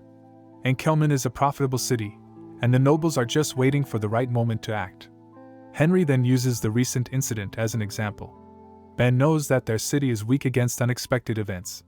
Henry then offers his help until the city grows to the point that the nobles wouldn't dare take it over. He swears that Enkelman will be the best managed city. Ben wonders how he can do that. Henry proudly claims that he already has Vivaldi in his hands. Ben asks how Henry did it. Henry claims he beat the mayor in a game of chess. The city is now secretly under his command, including the biggest arena. It will be easy for him to manage Enkelman too. However, Ben thinks he must take part in the revenge plan. Henry knows Ben still doubts him, so he asks for a duel to prove himself. Henry then announces his magic and swordsmanship levels. Ben can't believe Henry is still a sword runner despite serving in the Caliburn fortress. Henry tells Ben to judge him later, after the duel. Ben hopes Henry won't disappoint him. Ben then leads Henry to a practice hall hidden underground. Henry then claims that he is still lacking in many ways compared to Ben. Ben wonders if Henry is scared now, but Henry only claims he is setting the minimum standard for Ben's expectations. Ben claims he will give his approval if Henry hits him with 3 valid strikes. Henry thanks him and gets into position. Ben recognizes the Empire's swordsmanship. It was a style created by Golden Jackson, and Ben also learned it. Ben offers the first move, and Henry charges forward with speed. Ben doesn't recognize Henry's movement. Henry is able to land a valid strike on Ben. Ben underestimated Henry and plans to get serious now. Ben then lets out his killing intent. It is strong enough to freeze Henry's feet. Henry can see that Ben has gotten stronger. He then plans to use his magic armor and Hector's swordsmanship. Ben attacks Henry, but Henry is able to block the heavy strike. Ben is impressed, but he lets out another heavy strike. Henry blocks, but Ben keeps up his fast attacks. Henry only blocks and realizes that this is how the real Ben fights. Henry gets cornered, and Ben swings a heavy strike. Instead of hitting Henry, Ben hits the wall. Ben gets mad that Henry is not proving his skills and is just running. Henry plans to get serious now. Henry invokes haste and dodges Ben's attack. Ben gets surprised as Henry strikes his shoulder. Ben backs off a bit and tries for another vertical slash. Henry uses blink, and Ben is surprised that Henry is using magic and swordsmanship at the same time. Henry appears from behind and points his sword at Ben's neck. Henry apologizes for using magic, but Ben understands that it is part of his power. Ben recognizes Henry's strength as a magic swordsman. Ben now agrees to participate in the revenge plan. Ben then orders Henry to call him his older brother instead of using too many formal honorifics. Ben then visits Hars and introduces Henry as his brother. Ben tells him to respect Henry like him. Henry tells him not to worry too much. Later, Hars headaches hearing about making a city management team. Henry claims that the nobles will jump on them if they see the city lose its effectiveness. Hars wonders how they can do it. Henry then suggests a pact between Enkelman and Vivaldi. It will be a type of exchange where both cities will rely on each other. Hars asks if it will be related to debt, but Henry disagrees. Hars worries because Mayor Vanti will say no to this plan because this is Vivaldi's loss. Henry tells Hars to just sign the pact because he also has Vivaldi under his control. Ben claims that it all makes sense. Having two cities under his control, Henry won't worry about his funds running out. Ben then mentions that the management team is not needed for this. Henry tells Ben that he will be affiliated with the Million Mercenary Group. It is easy to gain fame, and you might do so that way. If Ben joins the mercenary group, a professional management group should take over Enkelman. Hars just realized that he is being looked down on. Ben tells Hars to listen and comply. Henry calms them down, and he mentions that this is only to lessen the burden on Hars' side. Hars realizes that they are turning into Henry's puppets, and Henry didn't deny it. Henry asks why they shouldn't be. Hars can't answer straight because he is already living as a slave with the title of mayor. Henry tells him that this is a chance to enjoy the rest of his life. Henry will make Enkelman the best city. Henry offers Hars a comfortable life as long as he listens to him. Hars feels liberated, and Ben can't help but find Hars pathetic. Ben now confirms that Henry is indeed the disciple of the great magician. Hars thanks Henry with all his heart, and Henry finds him cute. Henry then looks for the hotel manager and his attackers. He heads out to meet them. However, they find them stressed out. They ask for the antidote. Henry gives out the antidote, and the hotel manager runs on his own. The other three panic and ask for their share. Henry tells them that it was only one, and the three run away to chase down the hotel manager. Ben wonders why they are acting like that. Henry tells him that he poisoned them. Ben gets scared, but Henry claims he only tricked them because they deserved it for attacking him. After some business in Enkelman, Henry heads to Vivaldi with Ben. Henry asks if Ben knows the nobles who support his petty self. However, Ben doesn't know them after Henry told them to scatter. If Henry hadn't told them to hide, they would have died like him. Henry wonders what happened to the people under his protection. Ben claims that they were banished, surprising Henry. He recalls the king claiming to spare them. Henry gets furious.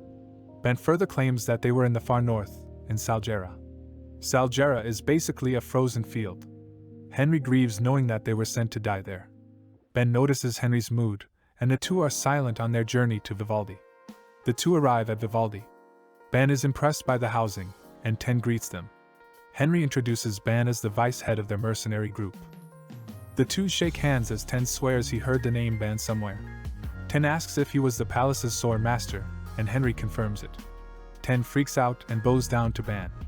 Henry tells Ten not to make a fuss out of it and asks for the tasks left to Ten. There are 10 reports that no one has passed the first test since Hegler did it.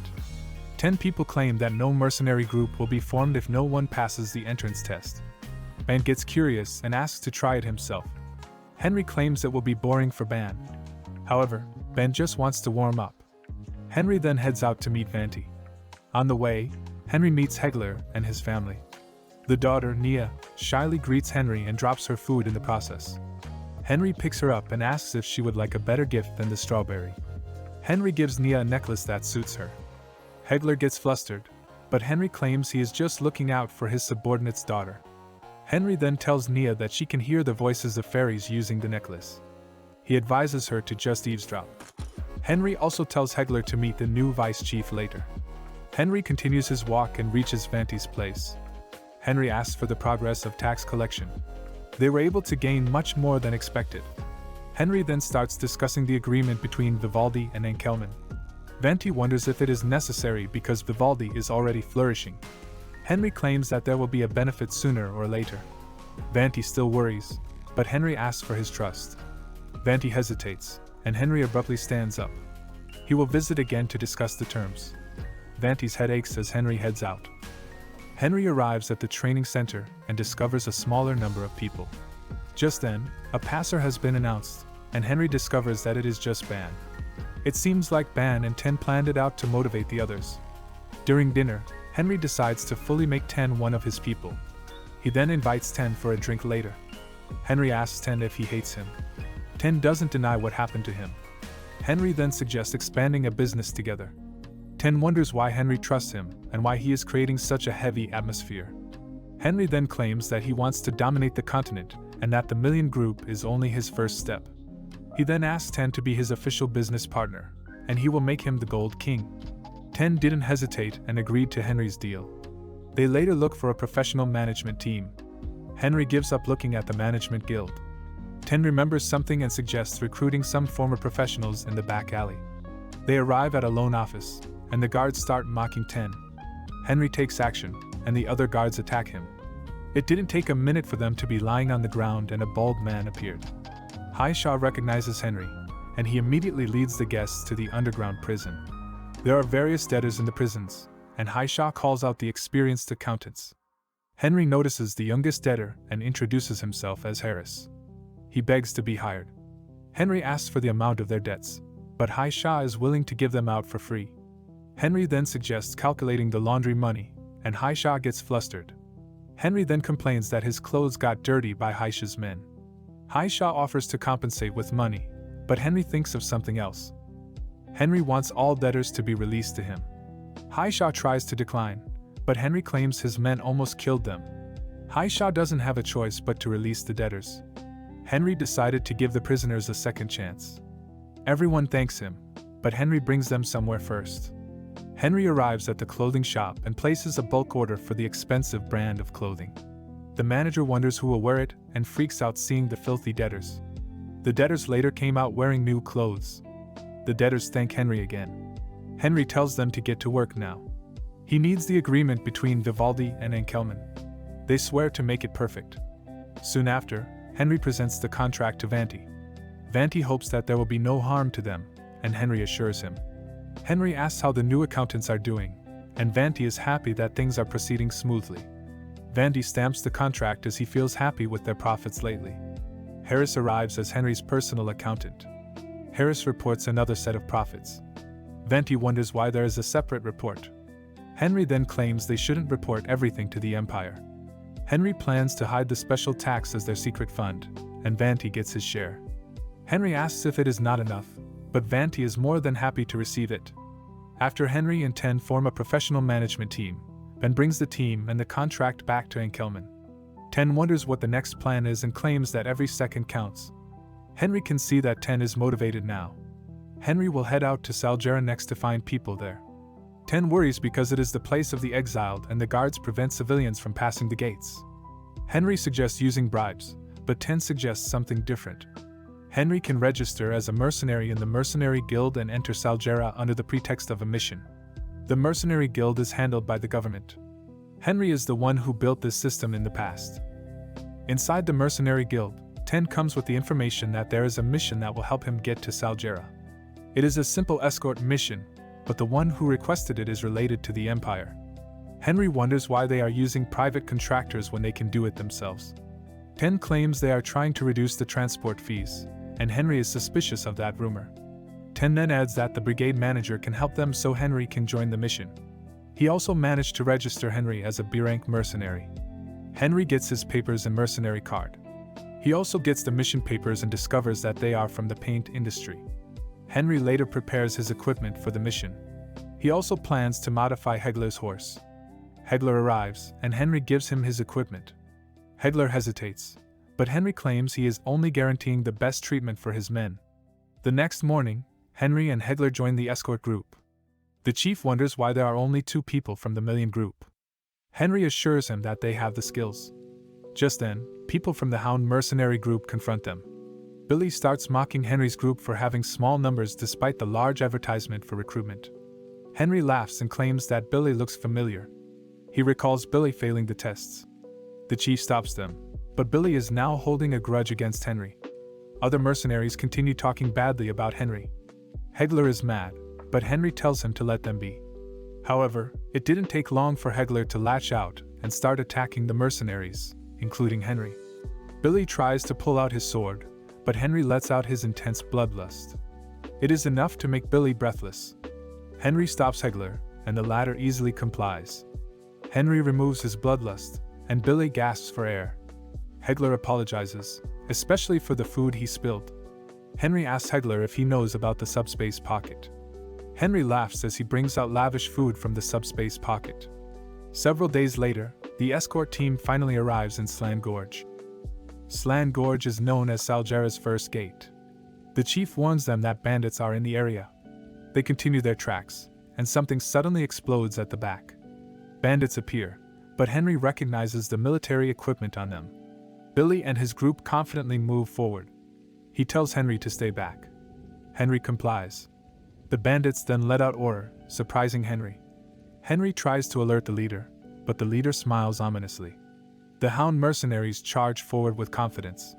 However, Henry witnesses how they are being slaughtered by the bandits. Billy tries to reorganize his group, but they are already surrounded. Billy got captured and asked to be killed. Just when a bandit tries to kill him, Henry throws a sword at the bandit. Henry tells Hegler that it is now their turn. The bandits charge forward toward them. Henry uses the magic grease to make the bandits slip on the path. Henry orders Hegler to take them down. Hegler knew Henry was an incredible man. Hegler chases down the bandits and kills them one by one. Billy wonders how the two of them can defeat such a number. Henry asks Hegler to take the useless man back to the carriage. Another bandit appears, and Henry recognizes him as the boss. Henry stops Hegler, and he pulls out his sword. He wants to be the boss himself. The bandit then raises his sword, which shows that he is a sword master. Henry is glad that he is the one to take care of the boss. Since his opponent is a sword master, Henry plans to thicken his magic armor. The bandit revs up his aura and Henry prepares to fight. He casts multiple haste at the same time and charges forward. The bandit gets flustered about how Henry is quick. Henry slashes his sword, but the bandit blocks the attack with his aura. Henry deflects the blade and kills the horse first. The bandit gets mad and calls Henry ignorant. The bandit makes his aura bigger. Henry charges forward again, making his sword sharp with magic. Henry slashes again, and the bandit gets shocked that his aura is pierced.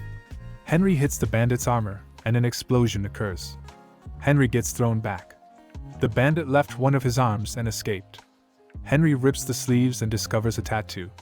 It is a double snake, a symbol of the Viper Knights, a knightage that belongs to the Empire.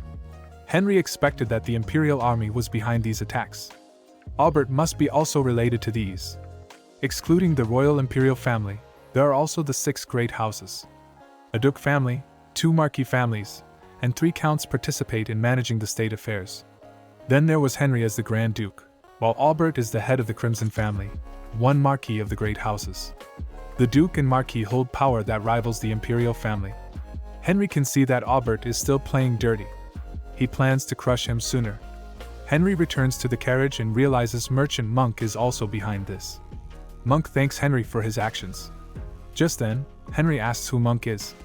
Monk tries to act scared while thinking that he has been caught. Henry punches him because he is pissed off seeing innocent mercenaries die because of these people. The mercenaries later check the supplies and see that they are not the proper amount. They are meant to be killed in the first place. Albert's group really meant to destroy those who are in exile.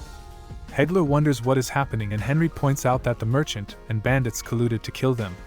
Nevertheless, they should still head to Salgera because there are exiles who are in need of supplies.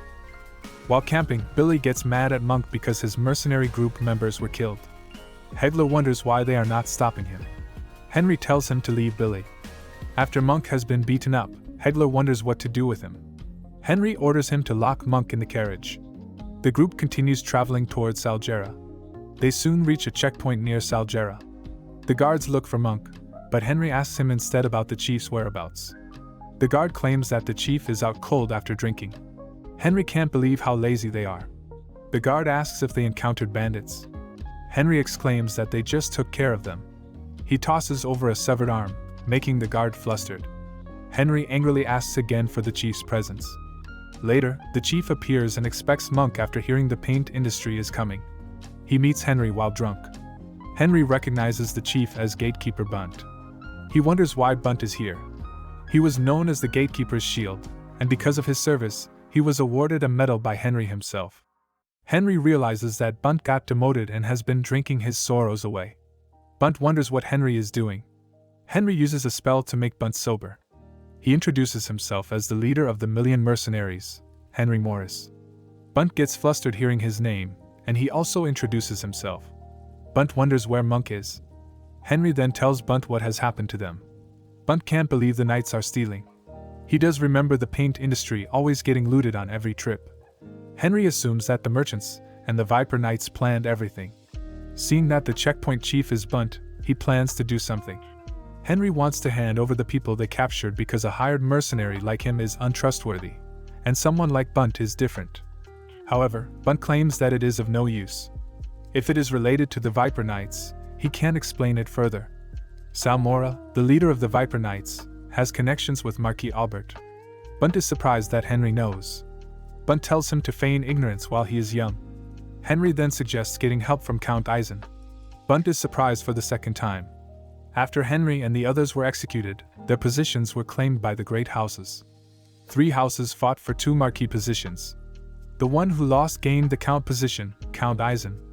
Henry suggests throwing a bait, and Count Eisen will solve things for them. Bunt worries that someone who lost once won't win against Albert. Henry tells Bunt not to worry, and that they just need to look for a safe way to report to the palace. Henry suggests doing what they can. Bunt lightens up and agrees. Henry knows Bunt is an uptight person. Bunt wonders how Henry knew him. Henry makes up a reason why he only heard of Bunt as a great knight. Henry then asks for permission to enter Saljera, and Bunt agrees to let them in. The group passes by the checkpoint, and they can now see the exiled village. They use a hammer to alert the villagers. Henry wonders how his people are doing. A wooden plank moves on the ground. A guard lifts it, and people come out of it. Henry can see them tattered and wonders what happened to the original number. Helga wonders why they are disciplined. Henry wonders how Monk has abused his power.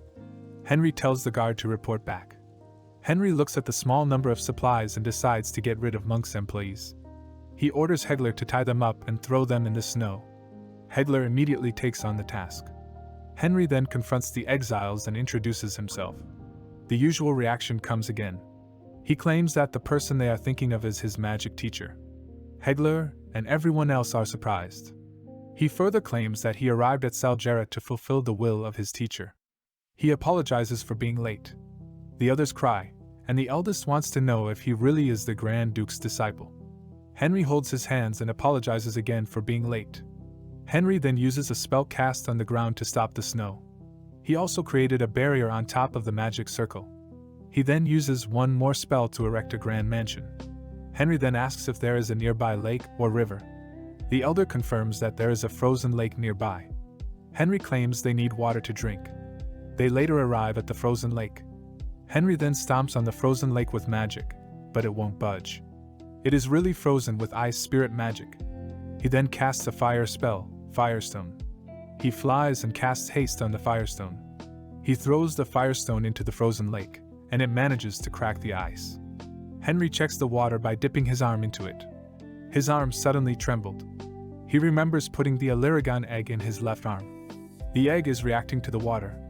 Last night, the bandits' captain hurried to report everything to Salmora. He is closing near the Imperial Army's base. Henry then plans to dive into the water. He uses waterproofing and breathing magic. He goes inside the lake and discovers that it is deeper than he thought. He uses a light spell and steps on the ground. His left forearm suddenly reacted strongly. The Illyrigon egg starts absorbing the water. Seeing that his mana is being sucked, he needs to remove the egg from his forearm. It suddenly explodes and drops to the ground. It is really absorbing the water and keeps getting bigger. The egg cracks, and a blue baby dragon appears. Henry finds the dragon weird for acting like a dog. The dragon notices something and starts digging. Henry wonders what it is looking for. Just then, he notices the dragon has found the essence of Mother Nature. He assumes that it is the reason why the lake is frozen. The dragon suddenly eats the essence, and Henry can see that it is evolving. The dragon grows horns. Henry calls it Elegon. He checks Elegon's attributes. It has been influenced by Venom's heart, and it has poison power. He can feel the water, ice, poison, and healing powers inside Elegon. He tells Elegon to do their best, and Elegon responds in agreement. They get out of the water, and it is now warm. The lake was actually a hot spring. Henry should find another source of drinking water. The exiled villagers are happy to move into the grand mansion. Hegler helps out too. He realizes that he might have become exiled if it were not for Henry. He swears his loyalty to him. Henry taps him and swears to keep it in mind. Elegon cutely shows up, and Henry introduces it to Helger. Meanwhile, Salmora sees that his men have failed. He then asks for details. He hears about Henry, who can fight well without aura. Knowing that they only have little information on Henry and Monk, they don't have a choice but to take him down. In the Grand Mansion, Henry calls the attention of others. He shows them a lake and claims that Salgera's terrain is actually volcanic. He thanks Elegon for finding a water vein. The water is clean and meant for drinking. The elderly are happy that they won't have a problem drinking water anymore. Henry will also set up a company to help them. They can only thank Henry for everything. Henry just needs to hand over the captured men to Count Eisen. Henry returns to the checkpoint, and Bunt suggests Henry bring the men to Count Eisen himself. Bunt finds it easier if it's Henry. Henry thinks of it, and realizes that this is a chance to meet Count Eisen early. He agrees to go. Bunt then tries to reward the million group, but Henry declines and asks for 2 favors instead. First, he wants to save one for later and ask for Bunt's help later. Second, Bunt must keep a secret about whatever he sees in the exiled village.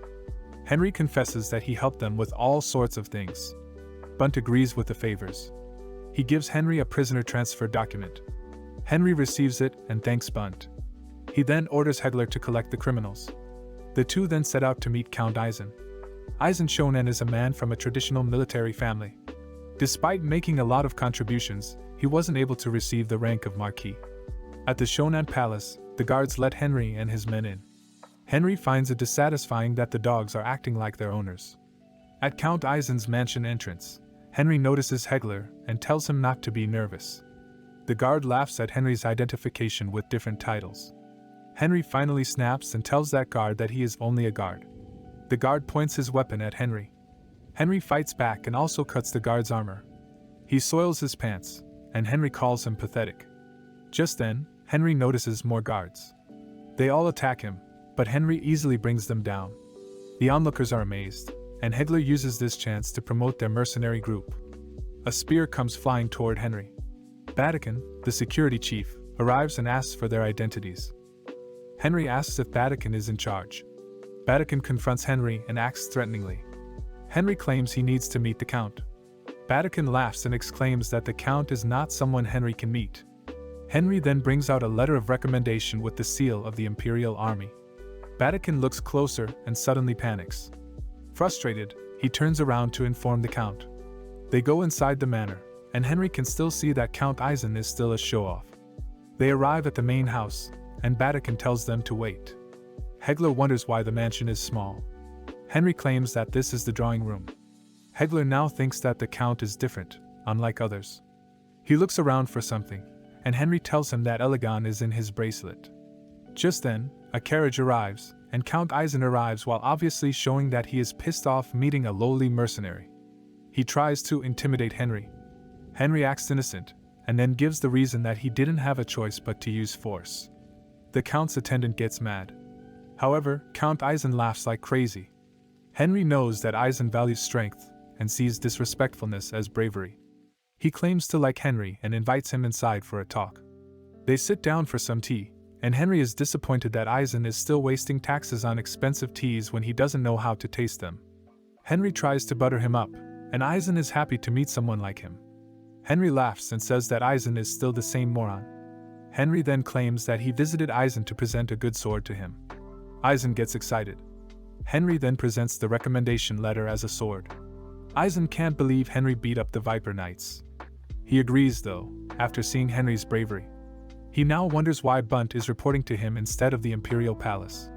Henry then states that he knew the sour relationship between Eisen and Albert and Bunt and the Great Houses. Eisen breaks into a cold sweat.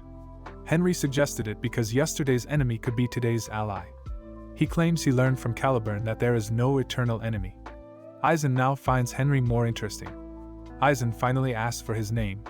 Henry then introduces himself. Eisen got the most intense reaction so far. Henry asks why Eisen is pale, and Eisen claims it is nothing. Henry lets out a more ominous aura. This is enough for him, since he declared war on an enemy from his previous life. Eisen finds it a creepy coincidence. Henry apologizes for the troublesome situation. Eisen then asks why Henry is offering this. Henry notices how Eisen suddenly becomes sharp. Henry then confesses that he is a baron from Caliburn, but he still has a long way to go. Eisen asks if he made the offer to Bun to catch his interest. Henry didn't deny it. Eisen finds Henry suspicious and claims to embarrass Albert in front of the Emperor. Eisen plans to pay Henry nicely and scrap him later. He orders his attendant to reward Henry and see him off. Henry didn't expect this kind of reaction from Eisen. At Vivaldi, Ban handed over the management team to Hars, and Hars immediately signed the agreement. Hars is also rewarded for his efforts. Ban returns to Vivaldi immediately and hears that Henry went to Salgera. Ben also decided to follow and traveled to Salgera. Meanwhile, Henry tells Batacan that there is no need to see them off. He also gives Batacan a gold coin as a tip. Batacan gets offended, thinking that the gold coin is from his master's treasury. Batacan calls Henry a jerk who is leaving already. At the Imperial Palace, the heads of the 6 great houses convene a meeting with the Emperor present. Count Eisen then explains why he called everyone. He calls someone to come inside. A guard brings in Merchant Monk. Eisen asks permission from the Emperor to bring in the most important evidence, the Viper Knights. The Emperor agrees. A corpse is brought in, and Albert gets nervous. Eisen smiles as he looks at Albert. Eisen then exclaims that a member of the great houses violated the Emperor's orders and abused the use of their national power. The Emperor gets mad and asks who dared to disobey his orders. Everyone falls silent. Silver Jackson Edward is a dumb emperor who holds his power simple-mindedly.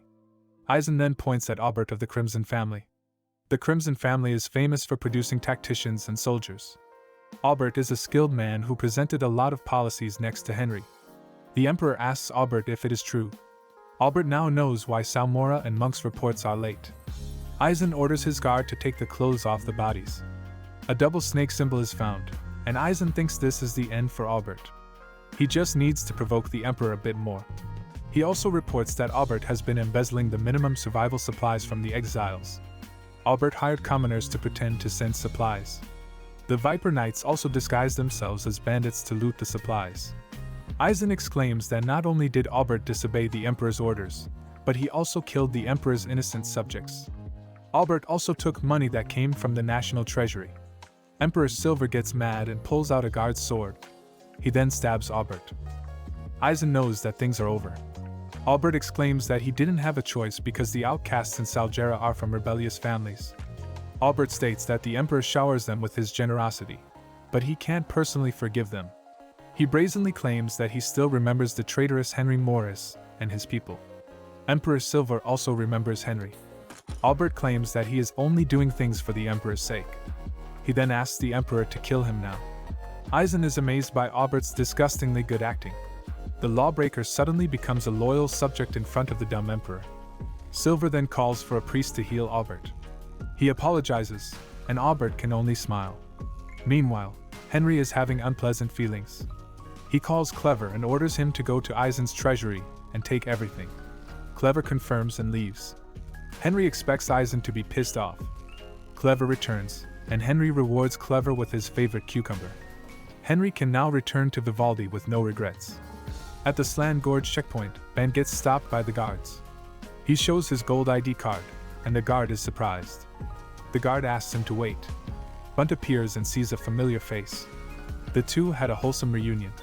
Ben then mentions the mercenary group with the paint industry. Bunt asks if it is Henry, and Ben reintroduces himself as the second in command of Henry's mercenary group. Bunt can't believe Henry is actually leading the group. He invites Ben inside to talk more, along with alcohol. The continent is unified, but the army is still needed. The Empire began educating the workforce through various academies. Thanks to that, the Empire entered a golden age of endless power, and talented people kept pouring out every year. It is not how you use the weapon, it is how you use your aura. Conir, the Viper Knight's 3rd unit leader, is given the mission to go to Salgera. Salmora claims that this is a top-secret mission. He orders Conir to wipe out everything and everyone in Salgera, including the checkpoint and entrances. Conir soon arrives at Slan Gorge, and he brings out his aura alongside his men. They all move out to kill everyone.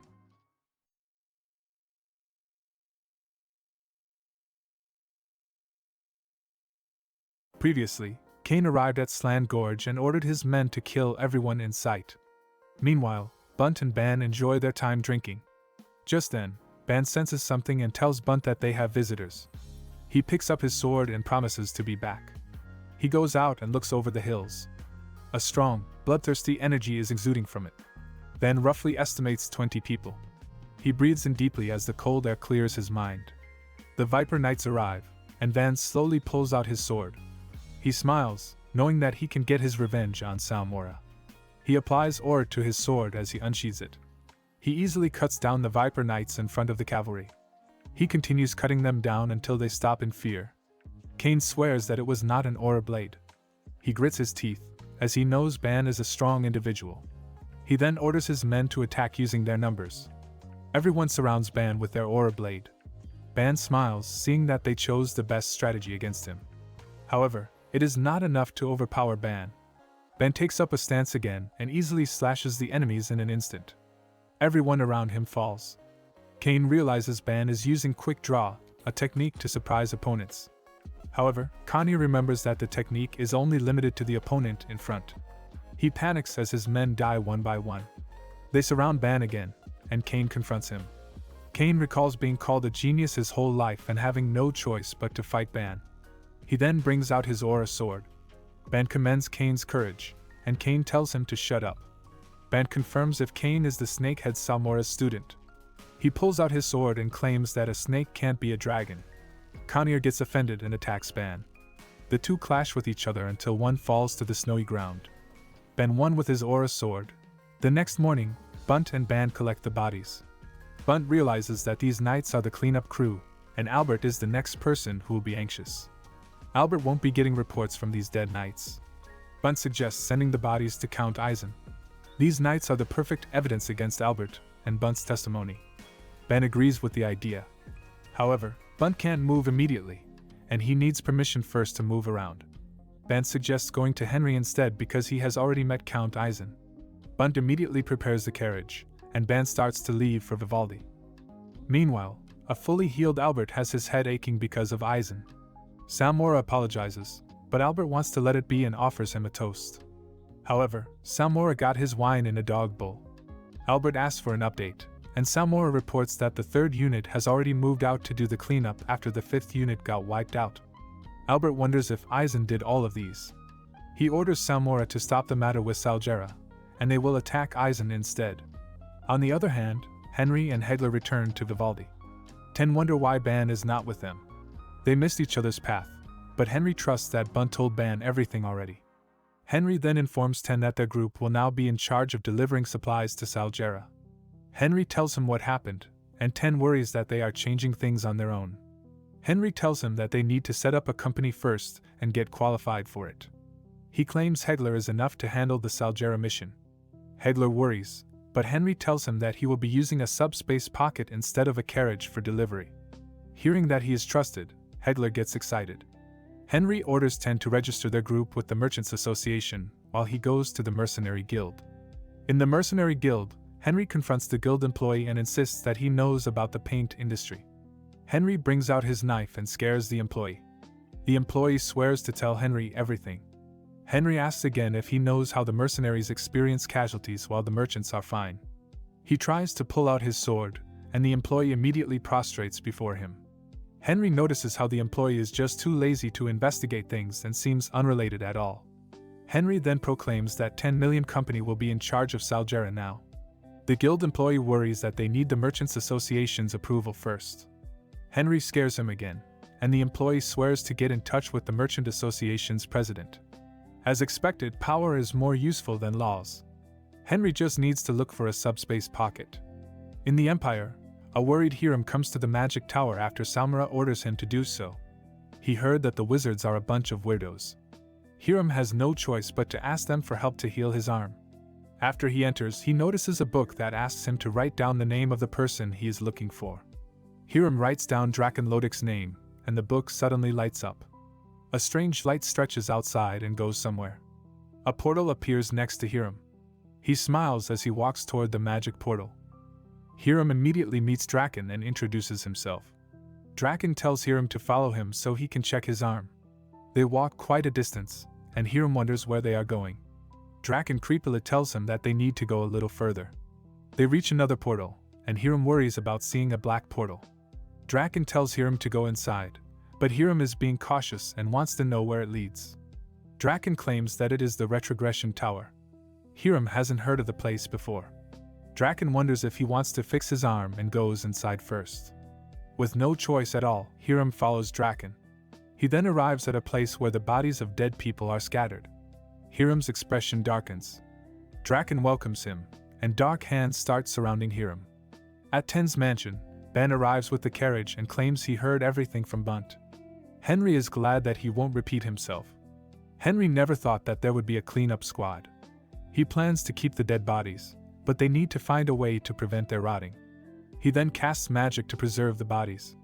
Henry thanks Ben for handling the Viper Knights. Ben tells him not to worry anymore. He then asks about Count Eisen, and Henry confirms that Eisen called for a meeting to shake things up a bit. Ben wonders if the idiot Eisen can fool Albert. Eisen might not, but their relationship will worsen. Henry thanks Ben for bringing a new stone to throw at Albert. Now that the two squads are destroyed, Albert will definitely try to figure out who is behind it. Henry plans to give the bodies back to Eisen and make him take the blame. If the news of the resupply mission is successful, their mercenary group will be known. Ben then realizes something and tells Henry that he will join him for Shonan. Henry worries, but he agrees in the end. It will be dangerous for Eisen and Ben to meet, so Henry plans to redo Ben's appearance. Henry then discusses plastic surgery, the beauty magic that only rich ladies can get. Ben gets creeped out at first, but then blushes after thinking of something. He then requests that Henry do something about his nose. That night, Henry is working hard to alter, Ben's appearance. He finally finishes the surgery, and Ben starts talking with a different voice. Henry presents a mirror for his dear customer. Ben checks his appearance and shouts in disbelief. Days pass by, and Henry and Ben arrive at Eisen's territory.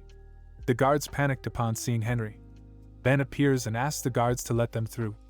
Henry finds Ben's vibes better now. Vetikan meets them, and Henry tells him that they have come for the same thing. Just right after Vetikan drives them away, a carriage arrives and an angry Eisen appears. Henry can see that things didn't go well for Eisen. Eisen asks what Henry needs this time. Henry then presents the Viper Knights and some pieces of evidence. Eisen wonders what kind of person Henry is, and Henry claims that everything is just pure coincidence. Henry also brings out a letter from Bunt, and Eisen immediately checks it. Henry then claims that because of his mistake, Eisen is now suspicious of him. He let the owner of the severed arm escape and might have reported everything to Albert. That's when a cleanup squad was sent to Salgera, and that very squad right now is the main evidence Henry brought to Eisen. Eisen can't blame Henry and blames it on Albert's acting skills instead. Henry smiles, seeing that he got Eisen hooked. Henry informs Eisen that these bodies are fully uniformed this time, and Eisen can't help but smile. Eisen offers a reward, but Henry refuses it. The Count gets mad for getting his goodwill rejected. Henry then claims that he desperately needs something aside from treasures. He exclaims that it is his life. Eisen is confused. Henry explains that he is scared of Albert. Ben is impressed by Henry's acting skills. Henry is scared that Albert might find out about him. Eisen understands him. Feeling responsible, Eisen promises to protect Henry's life. He gives Henry the Shonen badge that represents Eisen's family. Wearing it will prevent Henry from being harmed in public. Henry menacingly smiles as he receives the badge. Henry continues acting scared and asks Eisen what to do about Albert's assassins. Eisen wonders what to do. Henry then suggests doing the preemptive strike and showing what he is capable of. Henry suggests setting up another mission and leaking the information. Albert will definitely try to stop the mission. During that time, Eisen will provoke Albert by bringing the corpses to him. Henry claims that, despite being a strategist, Albert is physically weak and Eisen is way superior to him. Eisen menacingly stares at Henry and later laughs out loud after hearing a good idea. Eisen feels great that he found a great gem like Henry. Henry claims he doesn't deserve such praise, but Eisen proudly exclaims that he just doesn't praise anyone. After hearing that, Henry asks for one more favor. Taking them on, but Henry promises to bring Eisen's name to fame. Eisen then leaves it for Henry to handle. Days later, Samura visits Albert and enters his room. Just then, Albert grabs a plate and throws it to the surprised Samura. As Salmora bleeds, Albert asks if Salmora is even good at anything. A letter gets dropped, and Albert tells Salmora to read it. Salmora wonders what is wrong and reads the letter. His eyes widen after reading that Eisen got the clean-up squad's corpses. Albert gets mad and tells Salmora that Eisen shouldn't have gotten to him. Salmora can only apologize, but Albert doesn't need his apologies. Albert orders him to retrieve the corpses from Eisen. This will be Salmora's last chance. After he comes out of the mansion, a servant hands over a letter to Salmora. He reads it and grips it hard. Salmora gets mad and curses Eisen. Meanwhile, Ben wonders what Henry wrote in the letters. Henry claims he just provoked them and gave them a certain location and time to appear. Ben wonders if they will come. Henry did provoke Albert a little, but Salmora will respond for sure. Ben asks for the next step. Henry then plans to get Salmora first. Ben claims Salmora is strong and wonders if Henry can take him on. Henry looks at Ben and claims that it will be Ben who faces Salmora. Ben realizes that this is the price of changing appearances and agrees to take on Salmora. Ben reminds him not to be arrogant. Henry will use magic this time to fight and easily cut down the enemies. He won't hide his power because there will be no witnesses left afterward. They will clash in the Goen mountain range next to the Shonen countryside. Meanwhile, Salmora gets anxious that there is only one day left. He decides to use teleport. Just then, someone enters his office. It is Kyle, known as Kyle of Lightning. He is Salmora's hometown friend and the only magician he trusts. Salmora gets excited and starts telling his friend about his current situation. The next day, Salmora, Kyle, and their men meet up. Salmora brought in his disciple, Piff, and his squad, which is composed of sword masters. Salmora looks at the magicians brought in by Kyle. Kyle is confident with their skills, and they are all fourth circle masters. Salmora finds them reliable. They activate the teleportation magic, and Salmora announces their departure. Everyone later arrives at the Goen mountain range. Salmora then leads everyone to the meeting place. Minutes later, they meet Henry, who cheerfully greets them. Salmora wonders who Henry is, and the latter claims he is the one who sent the letter. Henry tells them that he was sent by Eisen to deal with them. He claims that 2 knights and 1 magician are more than enough. Kyle is confused, seeing that Henry is alone. He warns Salmora to be careful because the magician might be hiding. Salmora angrily asks for his subordinates' bodies. Henry points somewhere, and they discover the frozen corpses. Salmora unsheathes his sword, but Henry stops him, claiming that he is not Salmora's opponent. Henry claps his hands, and a teleportation spell appears under Salmora's feet. Salmora was forced to teleport, and Kyle can't believe what he just witnessed. He warns their men to be careful of Henry. Henry remembers Kyle as exceptional but has records of him going berserk. Seeing Kyle's disciples, Henry thinks this will be an interesting fight. Just then, he notices Piff on the sidelines. Henry decides to be careful around these two. He smirks and tells them to attack first. Piff tells his men that Salmora is still alive and orders them to attack. The knights charge toward Henry. Henry can see that Piff is different from normal soldiers. Meanwhile, Salmora wonders what just happened. Just then, someone attacks him in surprise, but Salmora quickly deflects the sword. He then sees someone approaching. Ben tells Salmora that it has been a long time. Salmora asks who he is. Ben laughs as he finds the situation quite fun. He tells Salmora to swing his sword instead of talking too much. Salmora thinks the man knows him too well. Ben then offers to reveal his identity if Salmora defeats him. Salmora then raises his sword to make Ben regret his words. Ben brings out his bloodthirsty ore as he recalls that Salmora is one of the most active contributors in the kingdom. Salmora can feel the intense bloodlust and wonders what is the identity of the man in front of him. Salmora's stance gets heavier as he brings out his ore. He plans to use his full power. Ben smiles as watches Salmora's serious expression. He points out his sword and asks the blue serpent to attack him. Salmora gets mad and attacks Ben with an aura slash. Ben smiles as he receives the attack. However, Salmora notices him disappear. Ben asks Salmora where he is looking and attacks from behind. Ben tells Salmora to look at him. Salmora quickly turns around and blocks Ben's attack. Salmora grits his teeth and parries the sword. Ben notices how Salmora's skills got dull. Ben then uses his special technique and breaks the dimension. He quickly moves and attacks with his bloodthirsty aura with his signature skill. As Salmora tries to block it, he recognizes the skill. He blocks the attack until his sword crumbles. Salmora recognizes the galaxy downpour. On the other side of the mountain range, the knights attack Henry altogether. The magicians start casting their magic. Henry can see that the knights are buying time for them. He orders Clever to get ready. Henry uses Blink and surprisingly appears in front of Kyle. He uses magic armor and attacks the surprised Kyle. Henry can only smirk. Piff is offended that a magician is imitating a swordsman. He is really offended and kicks Henry with aura. Seeing Henry fall to the ground, Piff uses this chance to finish off Henry. However, he felt something on his back. He was stabbed by his allies. The wizard behind him is just frozen in place while calling his master. Piff suddenly feels sick and falls to the ground. Henry laughs as the poison hits Piff. The wizard also starts acting up and falls down. Kyle orders his men to detoxify the poison. Everyone uses the cure, but in the end, Piff dies. Kyle can't believe a sword master died just like that. Kyle is creeped out that all of this is happening because of Henry. Henry stands up as he claims that he almost died. He commends Clever, who appears beside the unconscious wizard. Henry finds his poisonous blood useful and assures Kyle that his disciple didn't betray them. Everyone is in a state of panic. Henry menacingly smirks, and Kyle gets angry and starts a magic spell chant. Henry wonders if it is memorize. Henry uses Blink and grabs Kyle's mouth. He uses a freezing spell to stop Kyle's chanting. Kyle's disciples run to save their master, but they are too slow. Henry quickly gets behind them and knocks them out. He suggests the wizard's workout. The knights charge at Henry. Henry clicks his tongue and raises an iron wall to stop them.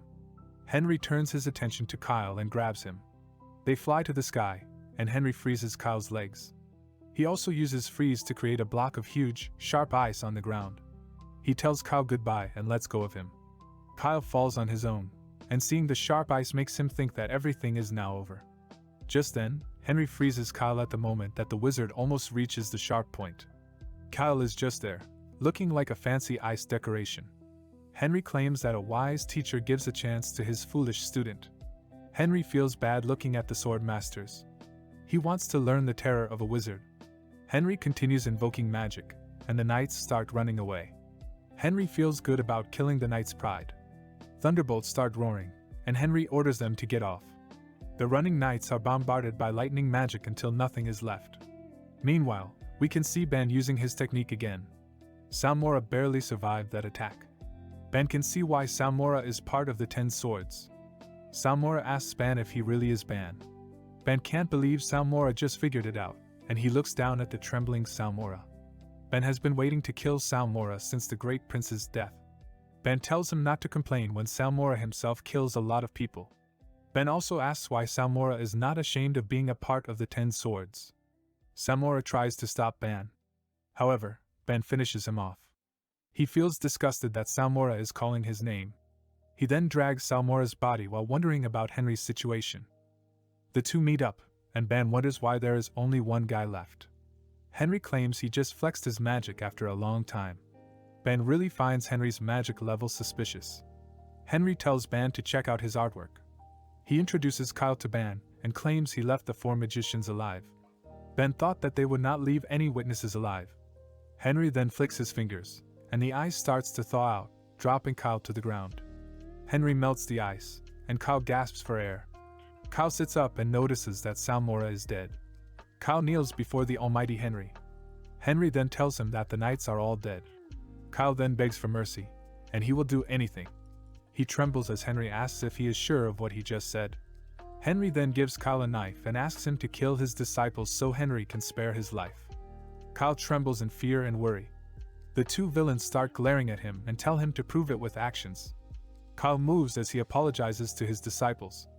Just when Kyle is going to stab one of his disciples, Henry intercepts the knife and claims that Kyle has already proved his usefulness. However, Henry never said anything about sparing Kyle's disciples. The wizards are the Empire's property. Kyle took them out using his name, and if they are found dead, he will be labeled a traitor, and his future is as good as over. Kyle asks Henry to spare his disciples' lives because they were only following him. Henry smiles as he sees that Kyle has already calculated everything. Kyle asks again for mercy, but Henry points out that Kyle almost killed them a while ago. Henry then decides to spare them, but he wants Kyle to pay for their lives using every ounce of his capability. Kyle swears to bark like a dog if he has to. Henry then brings out a narworm, a worm that nests in a magician's heart and explodes under stress if no mana is supplied. Kyle accepts his fate, and the narworm gets into his body. It crawls into his arm until it reaches his heart. Kyle's mana is now consumed, and only Henry can remove it or resupply the mana once a week in Vivaldi. If Kyle fails to meet Henry, his heart will explode. Henry introduces himself, and Kyle gets flustered hearing his teacher's name. Henry then starts to talk about work. Days later, in Eisen's mansion, Ban worries that Kyle will spread information about them. Henry tells him not to worry because of the narworm. Despite being scorned by Vatican, he and the other soldiers still salute Henry and Ban. Henry laughs at him and proceeds inside the mansion. Eisen happily welcomes Henry. He wonders if Henry really killed Salmora. Henry tells him to check the carriage. Eisen is surprised to see the heads of Salmora and Piff. Eisen commends Henry for his job. That night, everyone had a banquet until everyone was out because of the alcohol. Henry actually put them to sleep so he could talk with Eisen discreetly. A drunk Eisen is still complimenting Henry's talent. Henry then taps Ban. Ban starts acting sick and leaves for the bathroom. Henry taps his badge for some reason and asks Eisen for more drinks. As Henry pours the drink, Eisen notices how the badge looks good on Henry. Henry claims that he only won thanks to the badge given by Eisen. Henry then asks if he can dare say something. Eisen slams his mug and tells Henry to speak comfortably. Henry smiles as the foolish Eisen agrees. Henry then suggests that Eisen is more suitable for a higher position. Eisen laughs out loud and claims that he is ambitious. He then asks for Henry's suggestion to get him promoted. Henry claims they can only talk about it after they succeed with the second indictment against Albert. Eisen wonders if Henry doesn't trust him. Henry denies this and claims that it is good to have a great assistant like him around.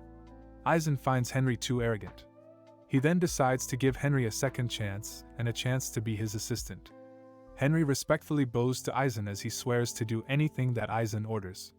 Henry will make another version and report back to him. Meanwhile, Albert wonders why Salmora is not contacting him after 3 days. He wonders if he was fooled by Eisen. Just then, his servant comes running and informs Albert that Eisen called for an indictment again. The Emperor meets the Marquises and counts that night. Seeing Eisen smile, Albert wonders what he is up to again.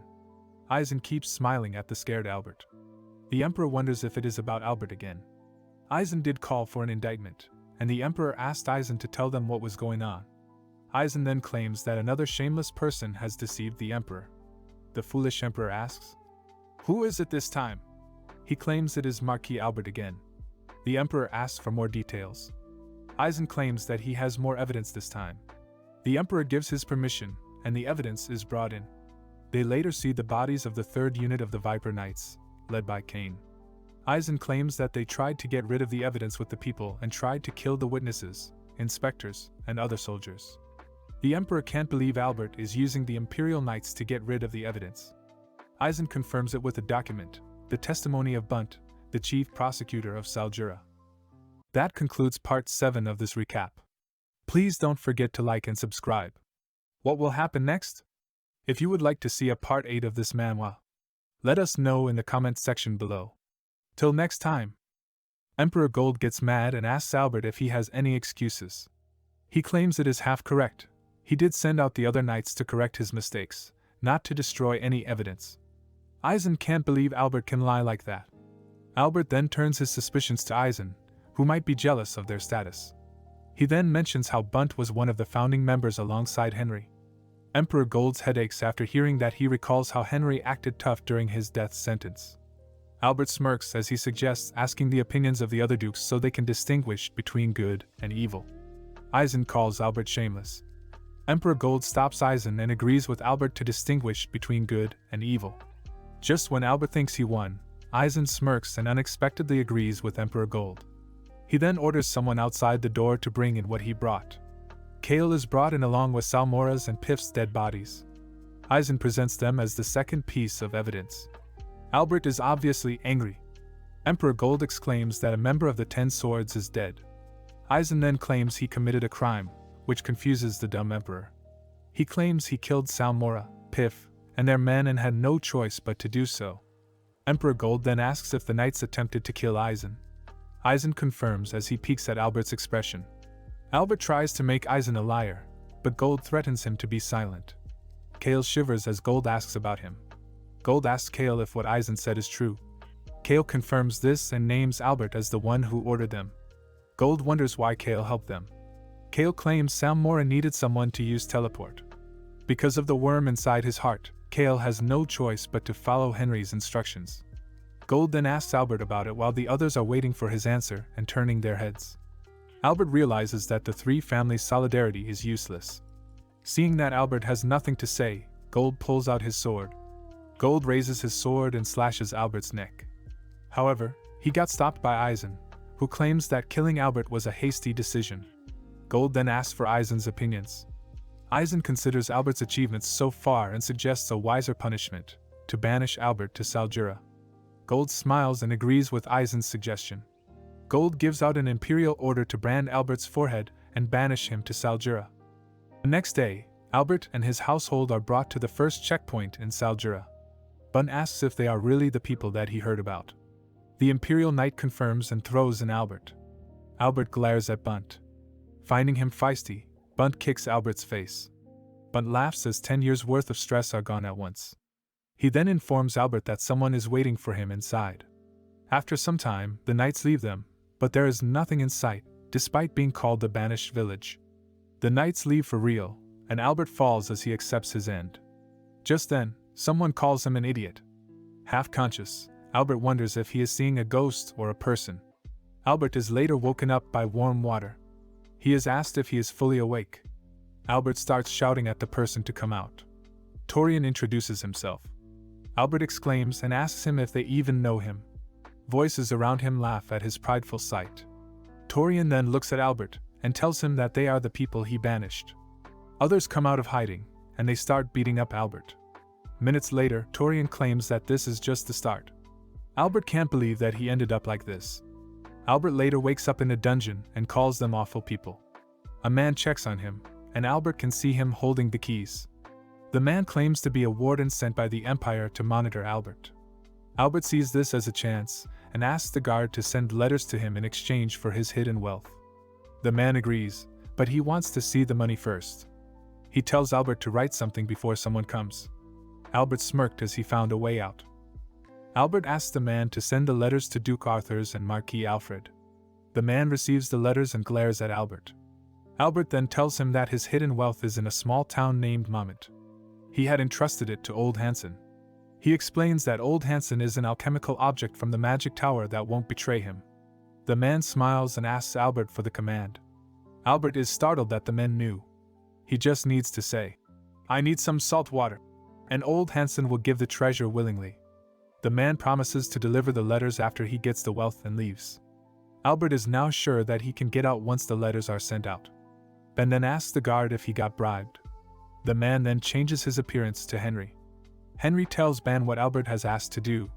He knew this would happen, that's why Henry made sure to cut off all ties between the Albert family and Aura users. Henry then brings out the letters to read. One addressed to Marquis Alfred promises him the thing that he wanted. Ben wonders what could it be, and Henry claims it is not something materialistic. The letter addressed to Duke Arthur says that Albert will join Arthur's plan and be his faithful dog. Ben gets frustrated because they don't have any clue what these schemers are talking about. Marquises are known to be the hands and feet of a duke. If Albert refused to join them before, it means that he is necessary in carrying out their plan. Back at Tin's mansion, Henry talks about his plan to destroy the three great houses and kill the current emperor. However, Henry wants to check out Albert's hidden wealth first. Henry plans to take a quick trip while Ben plans to punish Albert. Henry wonders if he needs to report first to Eisen. Later at Eisen's mansion, Henry congratulates the Count. Eisen wonders if Henry is taking care of Albert. Henry swears to make things painful for Albert after looking down on Eisen. Eisen laughs as he commends his boy. Henry now has an absolute position in the Shonen family, and Eisen has earned a new nickname, the Hidden Dragon, instead of his idiotic nickname before. Henry wonders how the atmosphere in the palace is lately. Eisen claims that it is still the same as ever. Henry smiles, but deep inside he finds the idiotic Eisen for taking lightly the great event that just happened. Henry then mentions a seat open for the great Marquis. Eisen flinches as he remembers Marquis Alfred's words that Eisen won't get the seat. Eisen feels frustrated recalling those words. Henry smiles and claims that it is his dream to put Eisen in a higher position. He suggests striking them first. Eisen gets taken aback. Henry explains that instead of waiting for the three great families and the Emperor to choose a Marquis, Eisen should propose first that the great Marquis will be selected fairly. He needs to offer a different approach to draw the Emperor's interest. Henry suggests setting up an honorable duel among the nobles. Eisen can see that it is not a bad idea knowing that the three great houses are military households. Henry then asks to participate, claiming that victory will shine brighter if a vassal of the family participates. Eisen smiles and laughs out loud, claiming that he can always rely on Henry. Eisen claims the Marquis seat is as good as his. Henry then bids farewell to take care of something. Eisen tells him to use his name proudly if Henry gets in a quarrel because Henry is his reliable vassal. Eisen brightly waves goodbye at Henry, who just got an enemy that became a strong ally. In the town of Moment, Henry arrives after using a teleportation spell. He needs to find old Hansen. Henry walks around until he reaches an old man living alone away from the town. Henry mentions Hansen in front of the old man. The man pays attention to Henry, who says the phrase taught by Albert. The old man tells Henry to follow him. Henry is amazed the alchemical object is well made. Inside the house, Henry gets surprised as the old man drops his cane. The old man claims to proceed with the command. He touches the floor and smashes it with a punch. He finds something and pulls out a switch. The whole house shakes until Henry discovers a stairway to the basement. He uses a light spell and discovers a lot of treasures. He calls out Clever and lets him take everything. After everything was cleared out, Henry noticed something. Elegant starts acting up and comes out of the bracelet. It looks around the basement and sniffs one spot. Elegant starts digging until it gets out of Henry's sight. It comes out and proudly presents a stone. Henry is surprised to see a spirit egg and realizes Elegant is a spirit with high-level communication. However, the spirit egg might be something dangerous, and plans to ask someone. Henry then calls for someone. A portal appears from the ground and our frogman friend Scar appears. Henry then asks if Scar knows something about the spirit egg Elegant found. Scar analyzes it and notices something. He mentions that it is a spirit egg. However, Henry knows that already. Scar claims that he doesn't know anything other than that. Upon a closer look, Scar mentions that it is not from the human or natural world. Scar can smell the same scent as him, a special spirit from the spirit world. He wonders if Henry knows spiritists, but Henry has no idea at all because the spirit department and spiritualists are under Alfred's care. Alfred Etherweather is a talented spiritualist who has not been on good terms with Henry in the past. They are technically enemies. Scar feels bad that he can't help Henry further. Henry has no choice but to keep the spirit egg and put it in his arm. In the Imperial Palace, a meeting is convened to fill the vacant position of Great Marquis, and Henry strictly taught Eisen enough to lead the conversation. However, Gold immediately nominates Eisen because of his recent deeds. Marquis Albert insists on doing it the proper way and claims that ability should also be honored. Gold continues listening. Alfred wants to give everyone equal opportunities. Gold likes the idea and asks for more details. Eisen agrees with Alfred, and Gold is impressed with Eisen as the true loyalist of this era. Eisen thanks Gold for his words and realizes it was worth practicing with Henry. The others are confused as to why Eisen easily agreed and wonder if he is really a hidden dragon. Gold then asks for good ideas. Eisen then proposes having official duels assess their abilities. Gold is impressed at how Eisen used his brain for once. Alfred looks shaken and acts angered by the idea of household heads pointing swords at each other. Everything is going as Henry said, and Eisen acts alone. Eisen claims he didn't mention the heads dueling and is only suggesting a gentleman's match. Alfred is surprised, making Gold laugh out loud. He finds Eisen's proposition interesting. Just when Gold is going to announce the event's approval, a guard barges into the meeting. Gold finds out that a rebellion is happening in the desert kingdom of Sahatra, and the capital is overthrown. Gold gets mad as he gets stabbed in the back by them. He sits down after getting dizzy and wonders what to do. Eisen tries to say something, but Duke Arthurs intervenes. He suggests sending the counts to suppress the rebellion. Since they want to check the abilities of the counts, this is another way to judge their abilities. The counts can also use their soldiers to form a punitive force. Gold likes his suggestion, and the counts are threatened. Henry did say to make any unexpected proposals that may come up, So Aizen went ahead and promised to do his best to subdue the rebellion. The others fall silent. Gold then orders them to head to Shahatra as soon as possible. Henry is surprised to hear about the rebellion and wonders if the kingdom is following the path of its fall. Henry tells Aizen not to worry because he will also solve this predicament. Aizen wonders if Henry will. Henry assures him and asks about the other Count's forces. Aizen simply explained it. Count Ag is the commander of the spear unit, and Count Falcon commands the archers. Henry then shares about Shahatra's environment and asks for the Shonen military forces' capability to come up with a strategy. Henry got all the information, and Aizen left his military forces to Henry. Aizen counts on Henry again. Henry smirks as the time has come to use something he has. He uses teleportation to return to Vivaldi. Afterward, Henry brought Ban and Hegler to Mushu, the city of craftsmen, using teleport. Henry claims that the equipment they are getting is not ordinary. He also mentions having a detached force aside from the Shonen forces. Ben wonders what the connection is between the two. Henry then mentions that he will use iron for the equipment. The two are surprised to hear rare material. This banned material is good to use because of its mana-amplifying nature. Mushu is the perfect place to make it because the people are tight-lipped. Henry also knows Gorba Bulcanus, a man who won the Craftsman Festival 5 times in a row. Ben worries about having Gorba Bulcanus handle the equipment because of his dwarven blood and personality. Henry assures him that it is better to leave it to the best. Helga then wonders if they were talking about the city's mayor. Henry then asks the guard for Gorba while showing his shonen badge. The guard anxiously salutes and reports that the mayor has fallen ill. Henry can't believe a man as tough as steel is sick. Henry wonders what is wrong, but the guard doesn't know anything else. Henry then asks the guard to tell the vice mayor that Shonen's vessel is here. Later in the city hall, Bihum greets Henry's group. He claims the mayor fell ill while making a masterpiece.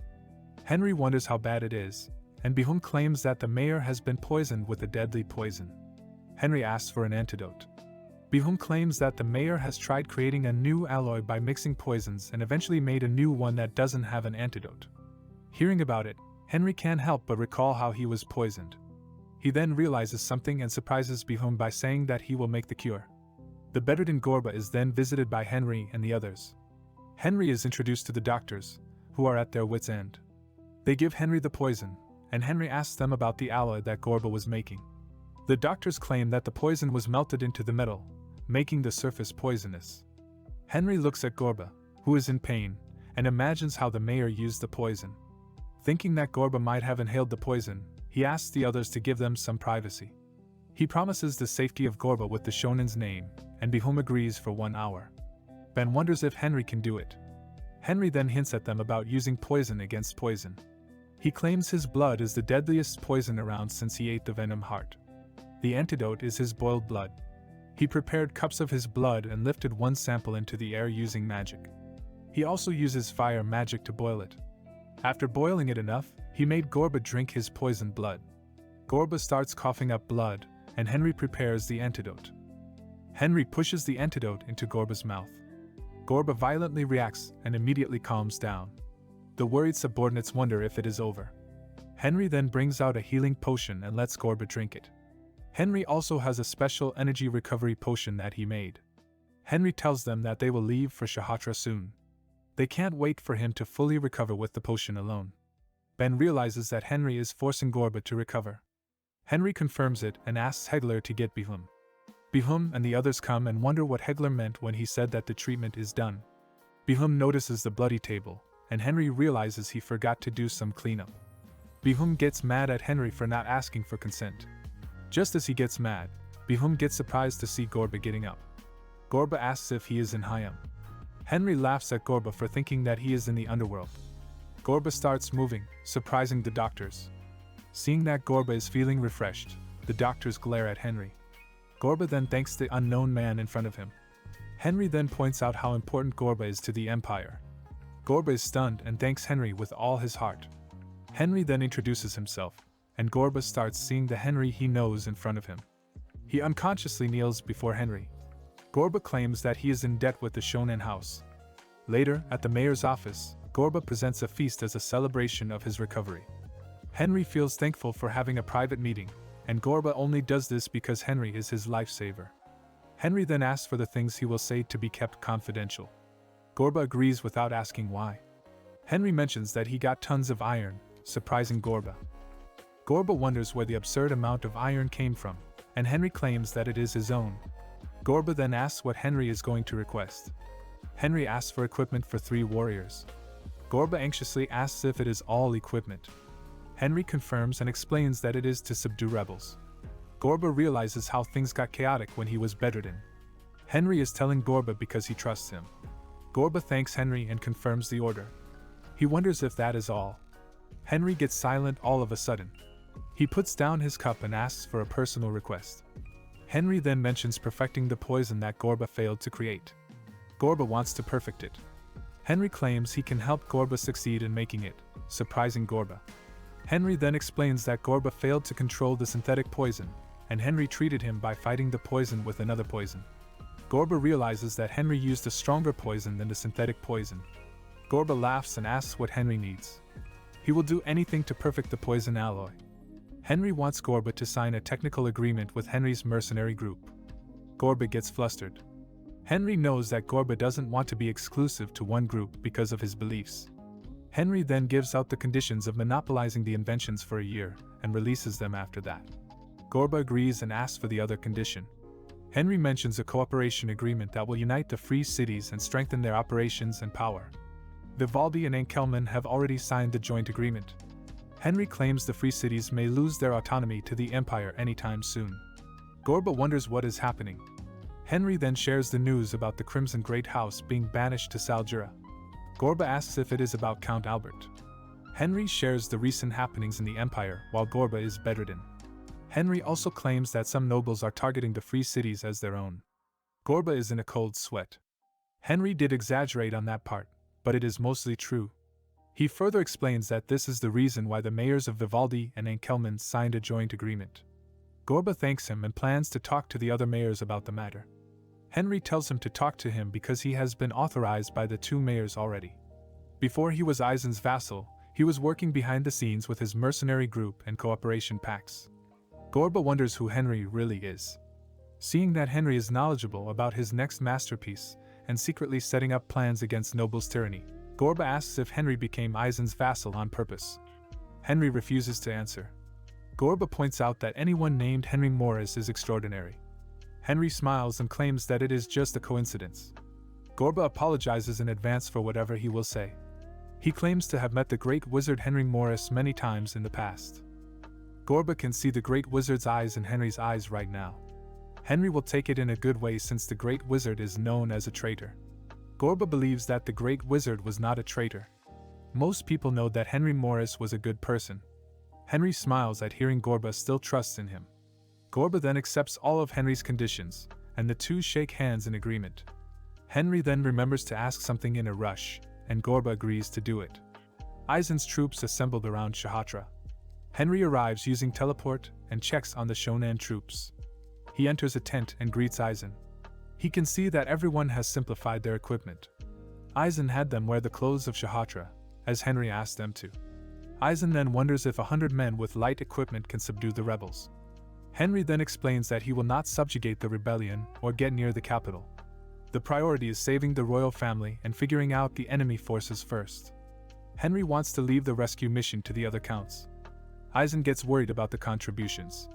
Henry points out that subjugating the rebellion and winning back the citadel are the most important missions, and the rescue mission will be nothing but a speck of dust.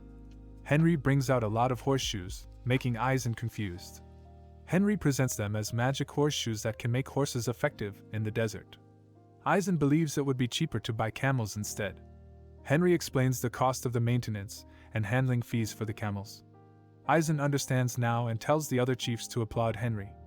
Henry then points out how mobile the war horses of Shonen are. He claims that they will be ahead of the other counts. These magic horseshoes were the last requests Henry made to Gorba. Aizen and Henry later meet Count Agi and Count Falcon. Henry introduces himself as Aizen's loyal vassal. He finally met the people who took over the people close to him. He can see how ambitious their eyes are, but Henry won't give them the opportunity.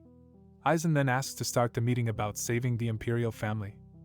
The Shahatra Khan imperial family is currently in a secret safe area near the southwest oasis known as Khan's Eye. Aizen is reminded that the High Priest Byram can't hold out with the illusion barrier to confuse the rebels.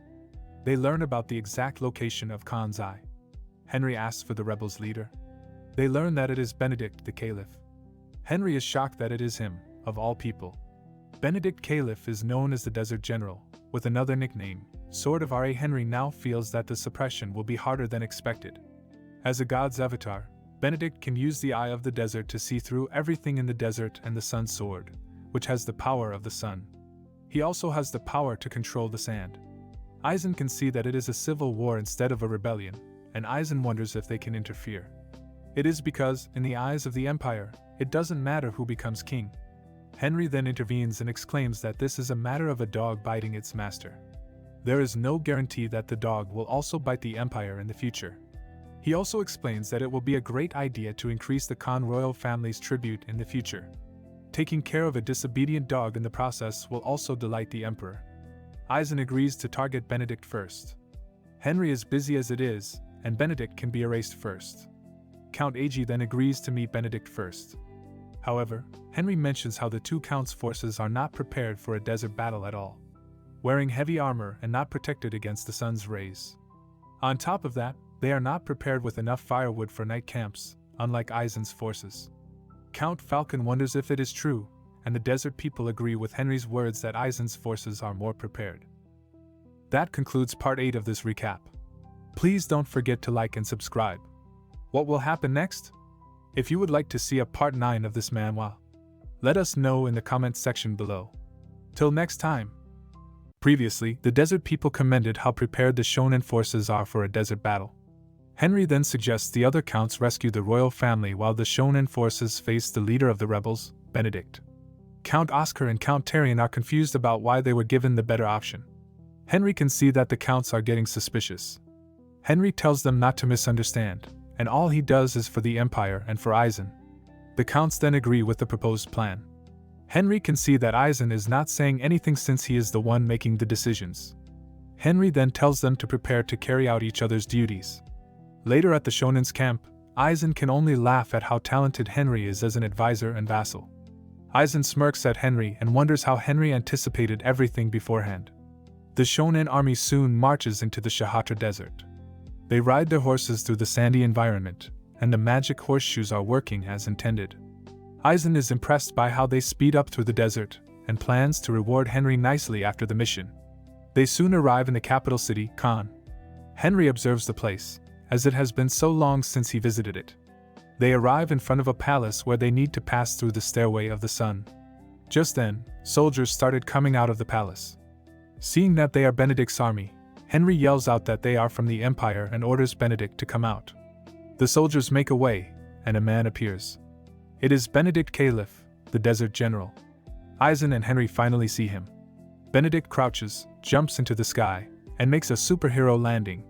Benedict approaches them and welcomes Aizen as a count from the great house. Everyone hears a loud slapping sound. Aizen calls Benedict an arrogant brat. The atmosphere gets tense all of a sudden. Henry can see that Aizen is not doing badly at all. Aizen and Benedict continue to glare at each other. Aizen then bows his head to apologize, but the air is still tense. Aizen warns him not to disrespect him again. Benedict then leads them inside the palace. The staring contest finally ends. Inside the palace, Henry can notice that everyone is anxious around Benedict. Henry can see that Benedict is showing the signs of a tyrant. Henry can also see traces of the civil war. In the inner palace, Aizen can see that the king's throne is not being used. Aizen asks again if it is a rebellion, but Benedict corrects him that it is a fight within the family. Aizen has no interest in asking Benedict for his rebellion's reason. Aizen gets serious, and wonders if it is fine for him to take the royals who ruled over the kingdom. Benedict claims that it will be difficult because the Shahatra throne can't be simply given. He mentions how it is not a simple matter to resolve easily. Aizen asks why. Benedict explains that there are a lot of formalities to inherit the throne, and the current royal family is needed. Aizen gets mad and asks Benedict to tell him all of those formalities. Henry can see that Benedict is still being arrogant. He can see how Benedict wants to go head-to-head against Aizen. Benedict then explains that the sigil to be the king of Shahatra is still with the Khan. It is the mark of Ra, the only god who rules under the sun of Shahatra. The ruler of the desert is the son of Ra. To be the son of Ra requires a complicated process, and the first step is to regain the mark of Ra. If the empire returns the Khan royals, Benedict swears to double the yearly tribute once he becomes king. His statement surprises Eisen. However, Henry finds it suspicious that Benedict wants the whole family when he just needs one mark of Ra. Henry steps in and makes the suggestion to talk to Khan first. He whispers to Eisen that the mark of Ra is not the only thing that Benedict is after. Eisen glares at Benedict and tells him that he will consider the suggestion. However, Benedict is not in a position to ask for something when he is the rebellion leader. Benedict falls silent. Eisen tells him that he will talk to the Khan first, and a messenger will come to deliver the Empire's will. Benedict doesn't have a choice but to agree. Henry then asks for some supplies for the long journey in the desert. Benedict complies. That night, a frustrated Benedict punched a wall. A man who didn't expect Eisen to come has appeared. He wonders who was behind Eisen. Benedict claims Henry was a vassal. Benedict worries that the secret will get leaked. The man claims they need a reason to fight Eisen anyway. He wonders if Benedict is scared, but the desert general is not feeling scared at all. The man claims Duke Arthurs likes that kind of resolution. The man assures Benedict that the Highlander family will fully support him as long as he hands over the items they have asked for. Benedict gives his thanks to Mordred. A small smoke comes out of the room they were talking in and travels toward a hand. The smoke turns out to be Clever. Henry then checks on Clever's memories. Henry menacingly smiles as he finds out that Arthur's Highlander is the one behind everything. The next day, the Shonen forces travel back to their command headquarters with ease. Henry looks around and sees the other Count's forces having a hard time in the harsh Shahatra desert. He can see a few horses left. Henry then asks Eisen if he can take a look at the soldiers first before the evening meeting. Eisen wonders if it is only their soldiers, but Henry plans to look for everyone because the overall fighting spirit is not too good. Eisen let him be. Henry then calls the attention of the Shonen soldiers, surprising the other Count's soldiers. He shouts for the presence of the captains of each force. Shonen captains immediately report, but the other Count's captains are hesitating. Hearing that Henry is a force to be reckoned with, they comply to report to Henry. Henry brings out a subspace pocket with food and presents it under the name of Eisen. He smiles as he commends their hard work and brings out various food from the subspace pocket. Henry is planning to raise Eisen's prestige so he can raise his. The soldiers know that Eisen is stupid to give out food. Henry knows he will get the credit. And he did get the soldiers' gratitude. Henry claims it is from Eisen, but the soldiers know the best. Everyone thanks Henry again. A meeting is later conducted with Hararian Khan III. His father was a former general who ruled the desert. Eisen then immediately talks about Benedict's offer of doubling the tribute. Hararian took the news calmly. He claims that Benedict is leading Eisen to a lie. An increase of 50% is already difficult, so twice as much is far from impossible. Hararian further claims that Benedict was just mocking Eisen and had more ulterior motives to get the royal family. Henry can see why a scrawny man became a king. A curious Eisen then asks the Hararian for more information. Hararian then asks them if they know anything about Ra. Eisen knows that Ra is a god that the Shahatra people exclusively believe in. Hararian tells Eisen that he is correct. However, Ra is not the only god that they believe in. He claims that there is also Janus, who looks after the afterlife and death. Henry had never heard of Janus before. People chosen by Ra can borrow the power of Ra and can also borrow the power of Janus. Eisen wants Hararian to get to the point. Hararian then mentions how Benedict wants the king's sigil. Eisen does remember it. The mark of Ra. Henry then concludes that Benedict can also get Janus powers. Hararian agrees. Henry wonders what Janus powers hold. Hararian claims it is better to show it than explain it. He asks if they have any animals left. A live chicken is immediately delivered, and Hararian starts using black magic. The chicken shrivels and gets covered with an ominous aura. Hararian drops it to the ground, and Eisen wonders if it is dead. To their surprise, the chicken starts gawking again, and Hararian claims that it will now live forever. It will always writhe in agony and won't ever die. Henry now realizes that this is Benedict's true goal. Eisen and Henry look at each other, and Eisen smiles as he claims that Benedict was just making an excuse.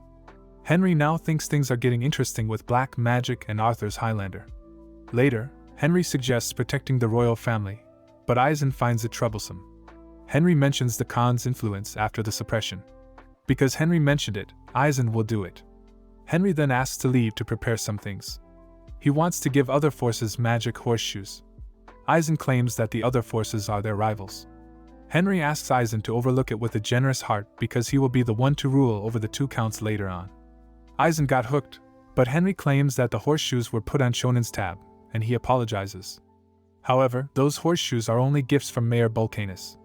Henry already had a deal with the mayor, and he will take this opportunity to promote the item to rake in some cash.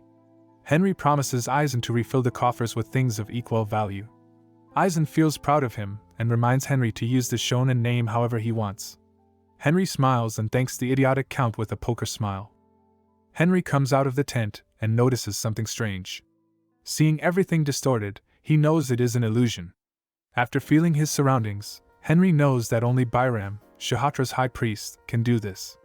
However, Henry can dispel it now after experiencing it in his past self. He accepts the invitation and walks through the illusion. However, it was the apologetic Hararian who called Henry out. Henry tells him he is thankful instead to experience Byram's illusion. Hararian is surprised that Henry knows. Henry concludes that there are no other wizards around. Hararian is impressed at how calm and wise Henry is and asks for Byram's thoughts. Byram comes up to introduce himself. Hararian asks Henry to spare some of his time. Henry worries because he is only a vassal. Hararian tells him not to be humble, but Henry keeps insisting. Hararian asks if Henry is sure and activates the eyes that can see through everything. The eye of R.A. Henry is worried now that Hararian can see through his soul. Hararian wants to make a private deal with Henry. Henry is ready to listen, but Hararian wants to check something first. He asks if Eisen's relationship with the 3 great families is currently awful. Henry doesn't deny it, and Hararian finds it enough. Henry swears not to speak about their deal. Hararian claims that Duke Arthurs is behind the rebellion. Henry thought he was the only one who knew. Henry claims that even if they are in conflict, Eisen might rise as one of the 3 great families. He asks why Hararian is telling him this information. Hararian knows that they won't be allies with Henry because he knows that Henry is the one behind Marquis Albert's exile. An idiot like Eisen won't ever outsmart the famous strategist Albert on his own. Henry tries to deny it, but Hararian reminds Henry that the Shonen family is famous for not getting vassals. Without a choice, Henry didn't deny it anymore and asked what kind of deal they were having. Hararian seriously declares his intention to join forces with the Shonen family. Henry wants to confirm it is outside of the Emperor's knowledge, which Hararian confirms. Henry can't believe he just found an ally. However, it seems like Hararian hasn't seen through everything Henry was planning. Henry has been proud of Hararian since the last time he saw him as a child. Henry agrees as long as their deal is kept secret. The 2 understand that this is a deal, not a request, and Hararian swears to pay anything Henry wants in return. Henry is worried that Hararian might not be able to fulfill what he asks. Suddenly, Hararian swears upon the name of R.A. and asks Henry to ask anything freely. Henry then whispers something to Hararian. Both Hararian and Byram are genuinely surprised. The next day, Henry announces the start of the suppression of the rebellion and asks the 2 counts to make up for what they lacked last time. He asks if there are any objections, but no one is saying anything.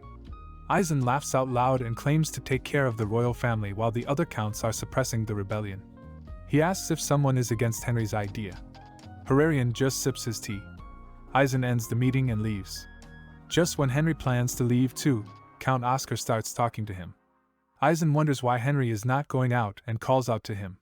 Henry gets flustered and makes up a reason. Count Oscar wonders why Henry provided supplies to his troops on their behalf. Henry claims it is to soothe the hardships the soldiers are going through in the harsh environment. Knowing the supplies are expensive, Count Oscar suspiciously asks what Henry's plan is. He angrily asks what Henry is scheming about. Henry confesses that he was a mercenary and that he runs a group himself. He knows how the soldiers feel better than anyone else. Even if it is for goodwill, Count Oscar wonders where Henry got his money. Henry makes it clear that he is now Shonen's vassal, and he used his own money for it. Henry then claims he was also going to give out the expensive magic horseshoes to their troops, surprising the 2 counts. Count Oscar exclaims that Henry doesn't need to go to that extent to help his troops. Henry just wants to do it for the sake of the Empire, but Count Oscar is now feeling bad for his troops' morale. The 2 counts can see how caring Henry is. Count Oscar swears to pay back everything. Look at this two-faced protagonist thanking the count. Count Oscar tells him that he will give a report of the number of horses later. Henry can't believe he is profiting in this manner. Hararian chuckled as he kept using the Eye of Ra. He finds Henry incredible. Later, mercenaries are chatting about the two counts' recruitment for additional soldiers. If they get in and the two counts become marquises, they will get tons of money. However, they wonder why Eisen is not recruiting any soldiers. That night, a tired Oscar is down because he has to take orders from the likes of Eisen. Just then, the head butler, Hoden, informs him that Oscar has a visitor. He gets mad because it is already late. Hoden gets flustered and informs Oscar that his visitor is Duke Arthurs. He gets shocked for a second and asks Hoden to joke around. Hoden tells Oscar that Arthurs was in the living room moments ago. Oscar then decides to go. He steps into the room, and Arthur greets him. Oscar apologizes for being late, but Arthurs says the same for barging in uninvited. Arthurs apologizes gracefully once again. Oscar might believe the rumors that Arthur's ancestors were elves. Arthurs asks about the progress of the suppression. Oscar reports that it is going well, and Arthurs commends his spirit. Arthurs then claims that it would be better for someone like Oscar to work for him as one of the heads of the three great houses. He claims it is weird for a backstabber to become a member of the three great houses. He apologizes for the nonsense that he just said and leaves, hoping that they will have tea time next time. Oscar suddenly gets anxious. Back in Mushu, Vulcanus assures Henry not to worry and to continue with his business comfortably. Henry brings out a payment, but Vulcanus refuses to receive it from his savior. Henry insists because it is a payment for tons of horseshoes. Henry tells Vulcanus that he will be burdened the next time he makes a request.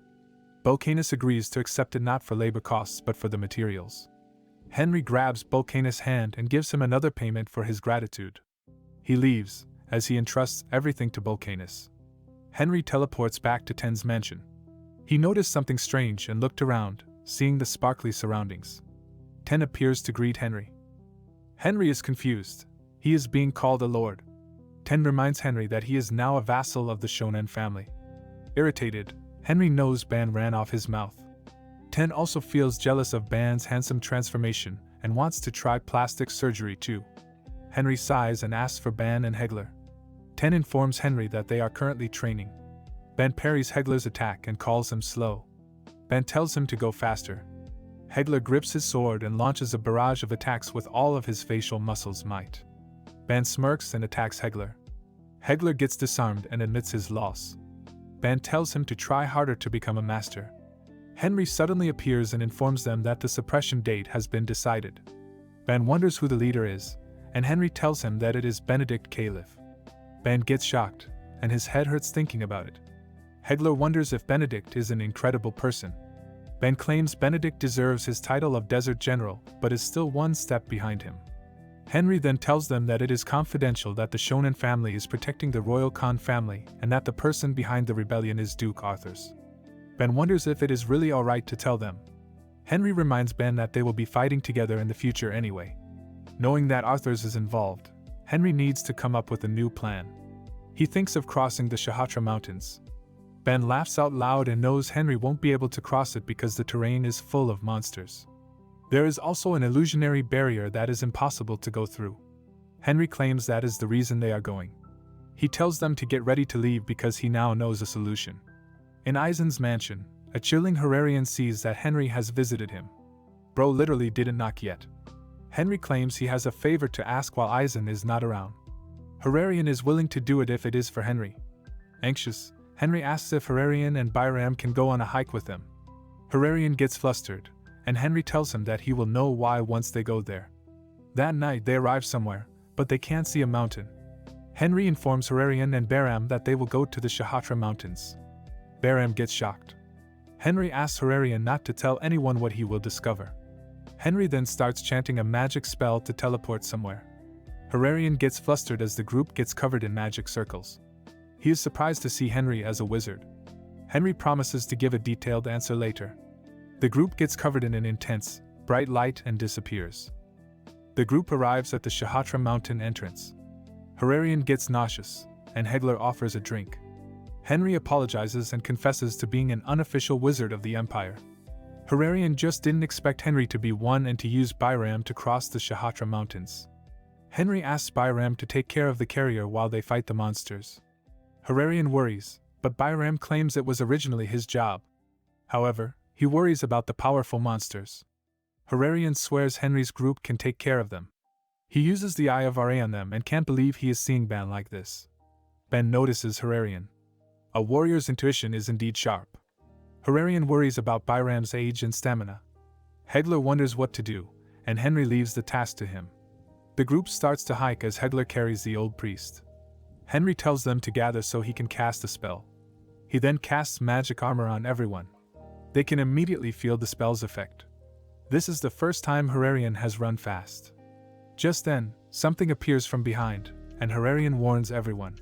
The crustaceans use vibrations to hunt their prey, and the king advises them to stop moving. Hegler worries about how they can catch it.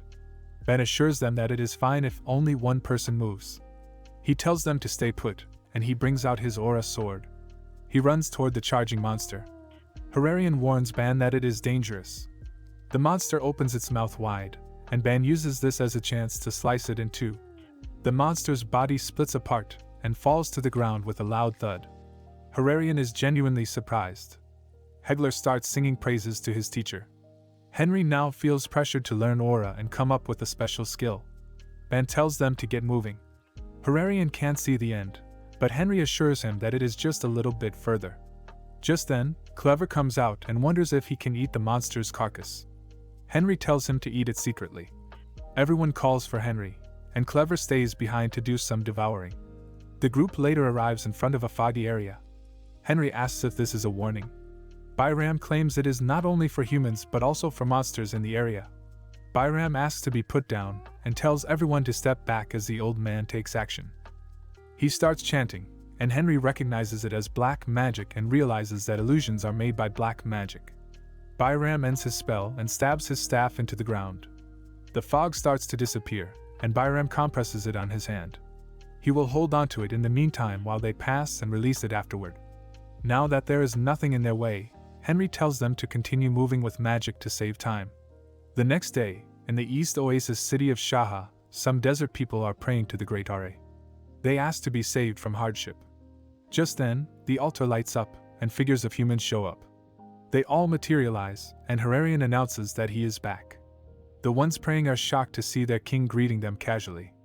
They all ran to hug him. Henry can only smile. Later in the meeting, Byram wonders if Henry's plan will work. Henry can't say for sure, but he still asks for Hararian's agreement. Hararian wants to proceed with the plan because he knows Henry won't fail. He asks for his people, and they all agree with their king's decision. Henry commends their loyalty in this situation. Henry wonders what would happen if he had people like them in his past. He sets it aside for now and thanks Hararian for trusting him. He swears to bring back Shahatra at all costs. Back at the siege camp, some guards are talking about how the priests are resisting. One of them laughs at how pitiful the priests are. Just then, he feels something and starts wriggling in pain. The other guard checks on him, but he also experiences the same symptom. Their voices are also not coming out. The sand also starts swallowing them up. As they ask for help without a voice, they see Henry flying in the sky. Henry evilly smiles at them. At the capital of Shahatra Khan, Mordred reminds Benedict to make the preparations and leaves by teleporting. Benedict gets mad over Mordred's arrogance. He swears to get his hands on the king's sigil, and he will be done with Arthur's. He still can't believe that Arthur's wants Janus' powers. Benedict calls for Shula and orders her to assemble the soldiers for the war. Benedict will lead the war himself. That concludes part 9 of this recap. Please don't forget to like and subscribe. What will happen next? If you would like to see a part 10 of this manhwa, let us know in the comments section below. Till next time. At Shahatra George, Count Oscar leads his men to subdue the rebels. Henry watches them leave and decides to get going too. He smirks as he recalls the plan from last night. The first plan is a feint operation, where two forces will attack the cities of Sultan and Caliph. However, the attackers in Sultan are only for diversion, while the ones going to Caliph are the main force. Count Tarian tries to pin the role of bait on Count Oscar, but he gets ignored. Henry can see that the two avoid the role because they would rather make greater contributions than this. Eisen and Henry signal each other. Eisen exclaims that he will go to Sultan as a diversion. The two counts appreciate Eisen's volunteerism. The two smirk, as they will have a bigger share of achievement credits. Henry laughs as he calls the Count fools. Eisen comes and wonders if the plan is proceeding well. Henry thanks Eisen for his generosity in conducting the meeting with the Counts. He further claims that Eisen is the one who should cut Benedict's throat. Eisen laughs and announces the start of the real meeting. In the Tower of Ra, Benedict meditates and can see the soldiers marching toward them using the Eye of the Desert. As long as he is in the tower, no one can escape the eyes of Ra. He can see a lot of forces attacking him already. He gets mad because they are underestimating him. He plans to take them on later. Just then, he sees Eisen and the Shonen forces. He wonders if they are creating a diversion by going to Sultan. He plans to protect the Caliph first because it has more attackers than Eisen's troops. Benedict orders his men to take arms and head to the Caliph. Meanwhile, Count Oscar thinks that capturing Benedict is easy. His army continues sieging the Caliph until the walls crumble. Count Oscar orders his men to charge inside. One of the soldiers notices something and announces that Benedict has just arrived. Surprised, Count Oscar looks behind him and sees Benedict with his army. He wonders why Benedict is there already. He orders his soldier to abandon the siege and guard the rear. All the soldiers move out and point their arrows at Benedict. Benedict calls them ants and notices someone falling from the sky. Count Oscar makes a superhero entrance, landing with his great spear. His soldiers get excited seeing their commander take the front line. Benedict wonders who the enemy is in front of him. Count Oscar didn't say anything. Instead, he flaunts his beam spear gear pin, one of the best spears in the Empire that can adjust its length. Benedict finds Oscar's spear interesting, and he also shows something interesting. He raises his arm and gathers powerful energies. Count Oscar realizes it is the power of Ra, and he orders his men to be alert. The ground and walls start collapsing. Count Oscar can't believe what he is seeing. The tower falls in Count Oscar's direction, and Benedict is glad the area is now wide open. Just then, an arrow passes through Benedict and kills one of his men. Benedict can see the skill in that shot and asks for the shooter's name. Count Tarion has arrived to help Count Oscar. Benedict realizes that they are the supreme commanders. He activates the power of Ra and stomps on the ground. The ground suddenly splits, surprising the two counts. Benedict invites them for a game. Oscar frustratingly attacks, but Benedict goes missing. Benedict appears behind Count Oscar and attacks him with a powerful kick.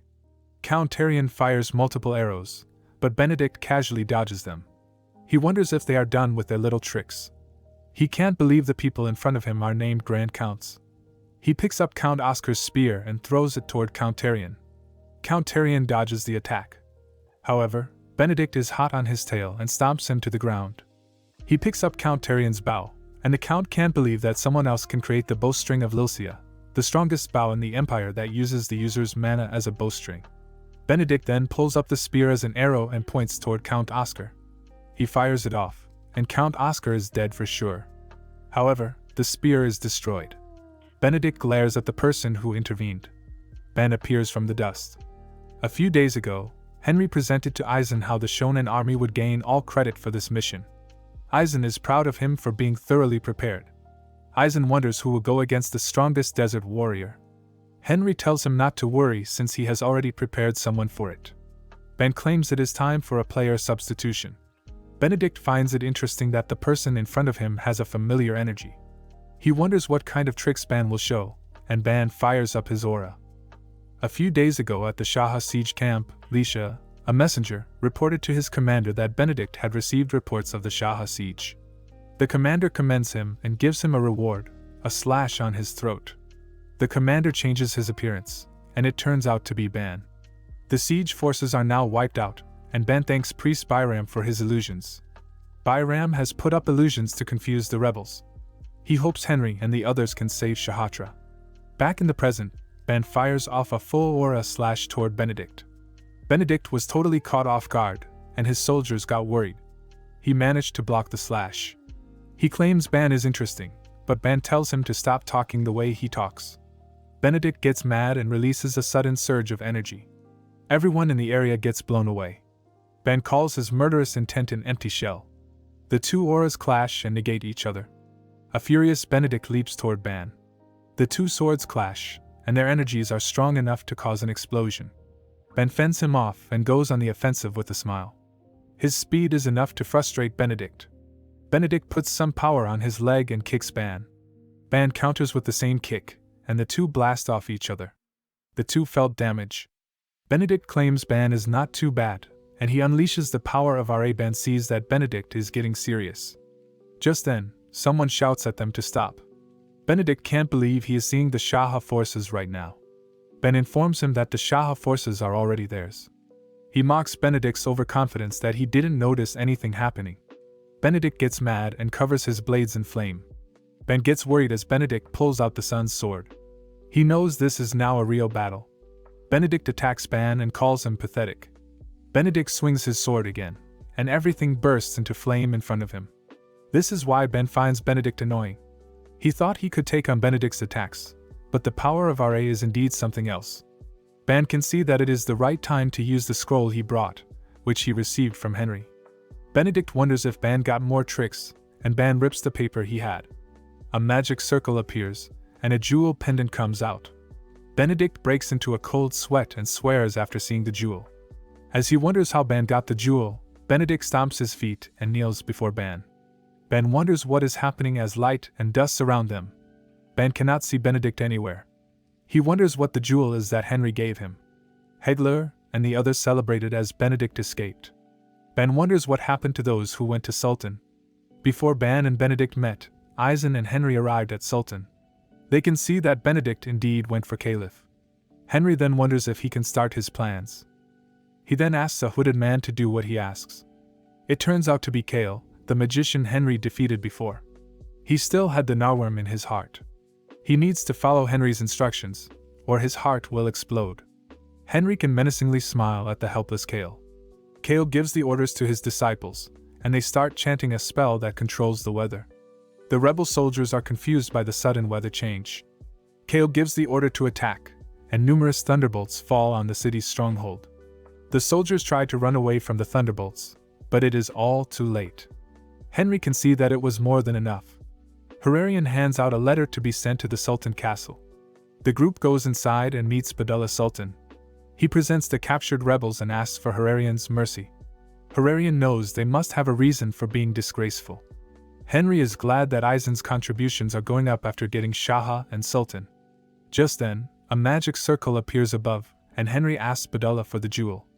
It is the Sultan's tear, a symbol of the supreme commander of the Sultan army.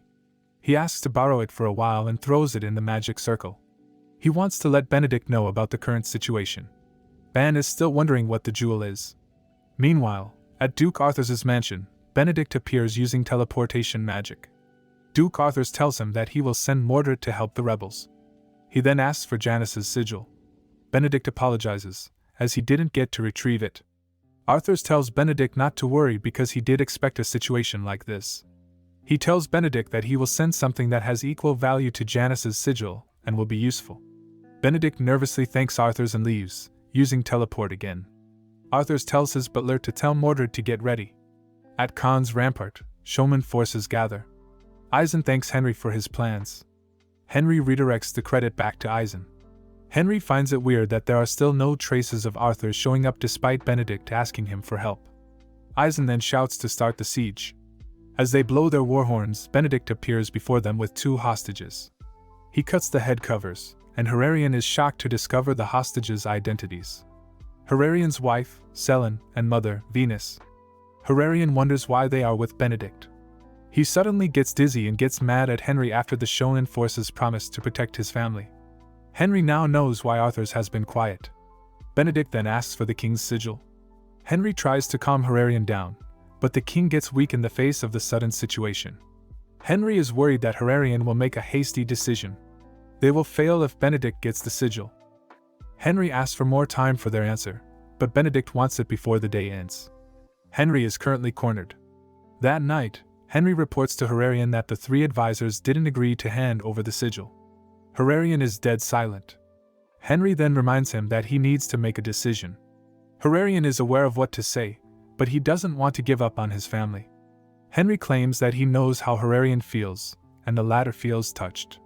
Henry then asks to grant a request he wants to make. Hararian listens. Henry then leaves the camp and goes to the castle. Benedict is impressed to see flying magic. Henry claims that he came to give the answer. Benedict looks down on Henry's little magic. Henry then threatens Benedict that he won't be able to catch a glimpse of the sigil. Benedict then orders his men to bring out the hostages.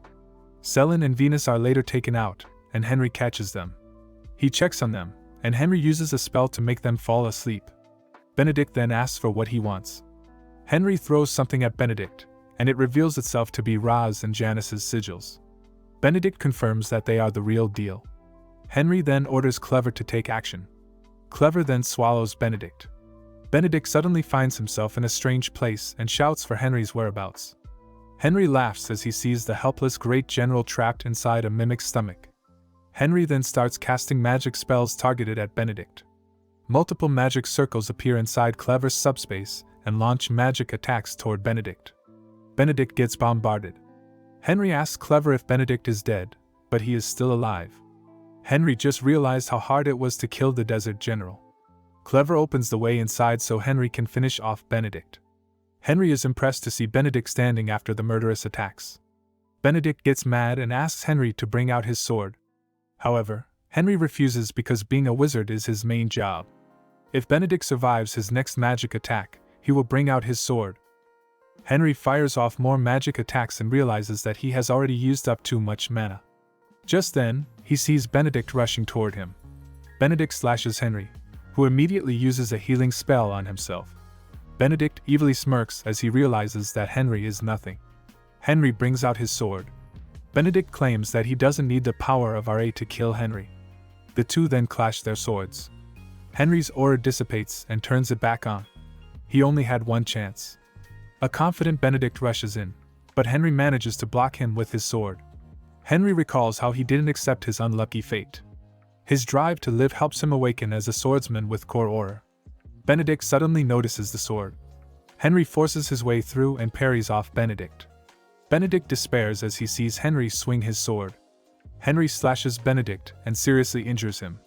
Seeing Benedict fall, Henry is glad that he won, but he also falls down with serious wounds. Back at Herarian's tent, the king is restless, waiting for the news. Just when he wonders why Henry is late, Clever appears behind him. He discovers Henry writhing in pain and his mother and wife on the floor. He immediately checks on Henry, who had a fatal injury. He uses the power of RA to save Henry. Henry's hand flinches, and he gets up while thanking Herarian. Herarian wonders if Henry defeated Benedict.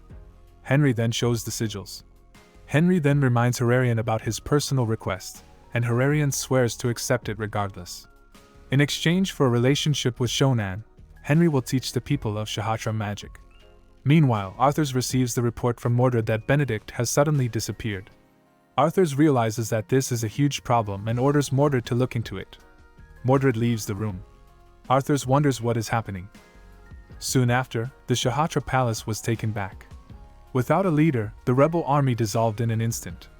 Everyone cheers for the return of Herarian. Everyone celebrates seeing their king return. They all cheer for the great Ra's son. Back at the Empire, the three counts report back to the Emperor. The Emperor commends their contributions. Eisen claims that his loyalty will always burn the brightest for the Empire.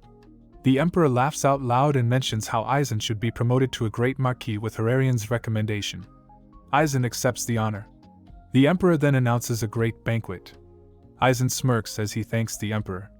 That night, Eisen laughed as he mingled with other nobles. Henry can see nobles who are both celebrating and despairing.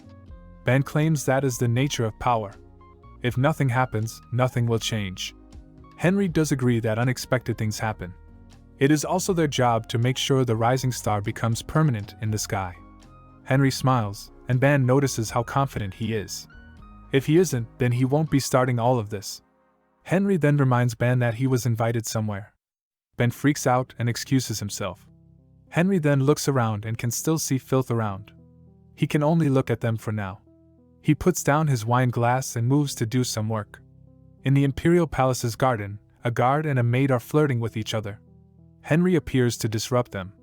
The guard immediately salutes. Henry asks for the hero statue's location. The guard points in a direction, and a broken statue is lying in the corner. The guard excuses himself.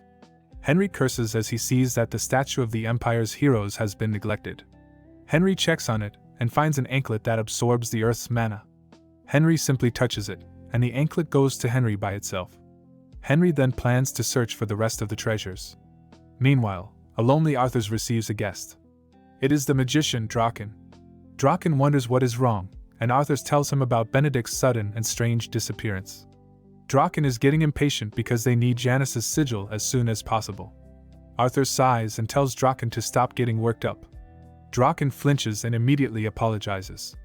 Arthur tells him not to worry because he has some insurance. Later, on the banquet hall's balcony, Henry finds the last of the treasures he hid before. He now plans to continue his next plan. The next day at Ten's mansion, the key figures of the group gather, and Henry arrives last. He went straight to the point and informed them that Eisen is now a marquis. As he gets a month of vacation, Henry tells the others about his next plan. As a reward, Million Company will now operate with the backing of the Shonen House. The original owner is happy. Ban wonders who they will deal with. Henry confesses that he had a deal with Herarian. Henry plans to buy the luxury goods Shahatra offers the palace and sell them to the nobles. Ben asks for the next client, and Henry claims it will be Fort Caliburn. Ben claims it will be hard to operate on a military base like Caliburn. Henry tells him not to worry because he was a soldier there before. He can now get the ingredients from the Forest of Evil. Henry also planned to expand their mercenary forces. Ten presents a list of trustworthy and talented people. Henry asks Ban to check their skills. For Saljera, Henry asks Hegler for a personal task. He gives Hegler 1 month to reach the level of a master. Hegler worries, but Ban agrees that Hegler can reach the level if he pushes himself beyond his limits. Henry remembers Ban's personal task and whispers it to him. Ban claims it would be fun to work on it. Henry then ends the meeting. Ten feels sad that he is not useful, unlike the others. Henry notices him and tells Ten not to be down. He mentions that he always needs a competent manager. Ten smirks as he agrees. Henry then plans to immediately go to his next plan. At the Shahatra Palace, Henry gets an audience with Herarian. He thanks Herarian for his recommendation letter. Herarian asks for his next plans. Henry directly tells him about his luxury goods business. Herarian worries that the quantity needed for trading is not enough. Henry offers triple payment for the goods Shahatra will sell, and they can use the money to produce more goods. Herarian worries that they are profiting too much. Henry claims it is his payment for Herarian's kindness shown to him. Henry then asks for the other deal. Herarian claims they still need talented people to be trained as wizards. Henry thanks him. His next plan is to improve the magic capability of Shahatra. Herarian then reminds him about their other promise. The two later arrive at the Temple of Janus under the palace. Herarian asks if Henry brought the required item. Henry then brings out a ring. Henry can now fulfill his promise to Hector. He recalls the time when he asked Hector to teach him swordsmanship. Hector asked for a condition, to make him live in the world again. Herarian then starts the ritual. He starts to chant black magic in front of the fountain. The underground temple shakes. Henry is surprised to see Herarian controlling a huge amount of black magic. Herarian finishes the chant, and someone appears from the dimension cracks. Janus appears and uses the ring to bring out Hector. Hector comments on how he missed breathing air. He commends Henry for keeping his promise. Henry exclaims that he would, and Hector smiles. Herarian asks what he told Henry before. Henry calls clever and brings out high-quality armor. Herarian continues the ritual, and the pieces of armor start linking toward Hector. Hector finds himself clad in armor. Herarian informs Hector that the armor is now his. He comments on how good it is. Henry then suggests checking it out. Hector wonders what to check, and Henry tells him it is his power. Somewhere in the Shahatra desert, Henry and Hector prepare for a duel. Hector can't believe that they are sparring. Henry also wanted to check his strength. He then goes first as he unleashes his aura. He leaps forward to attack, but Hector blocks him. Hector didn't even move a bit.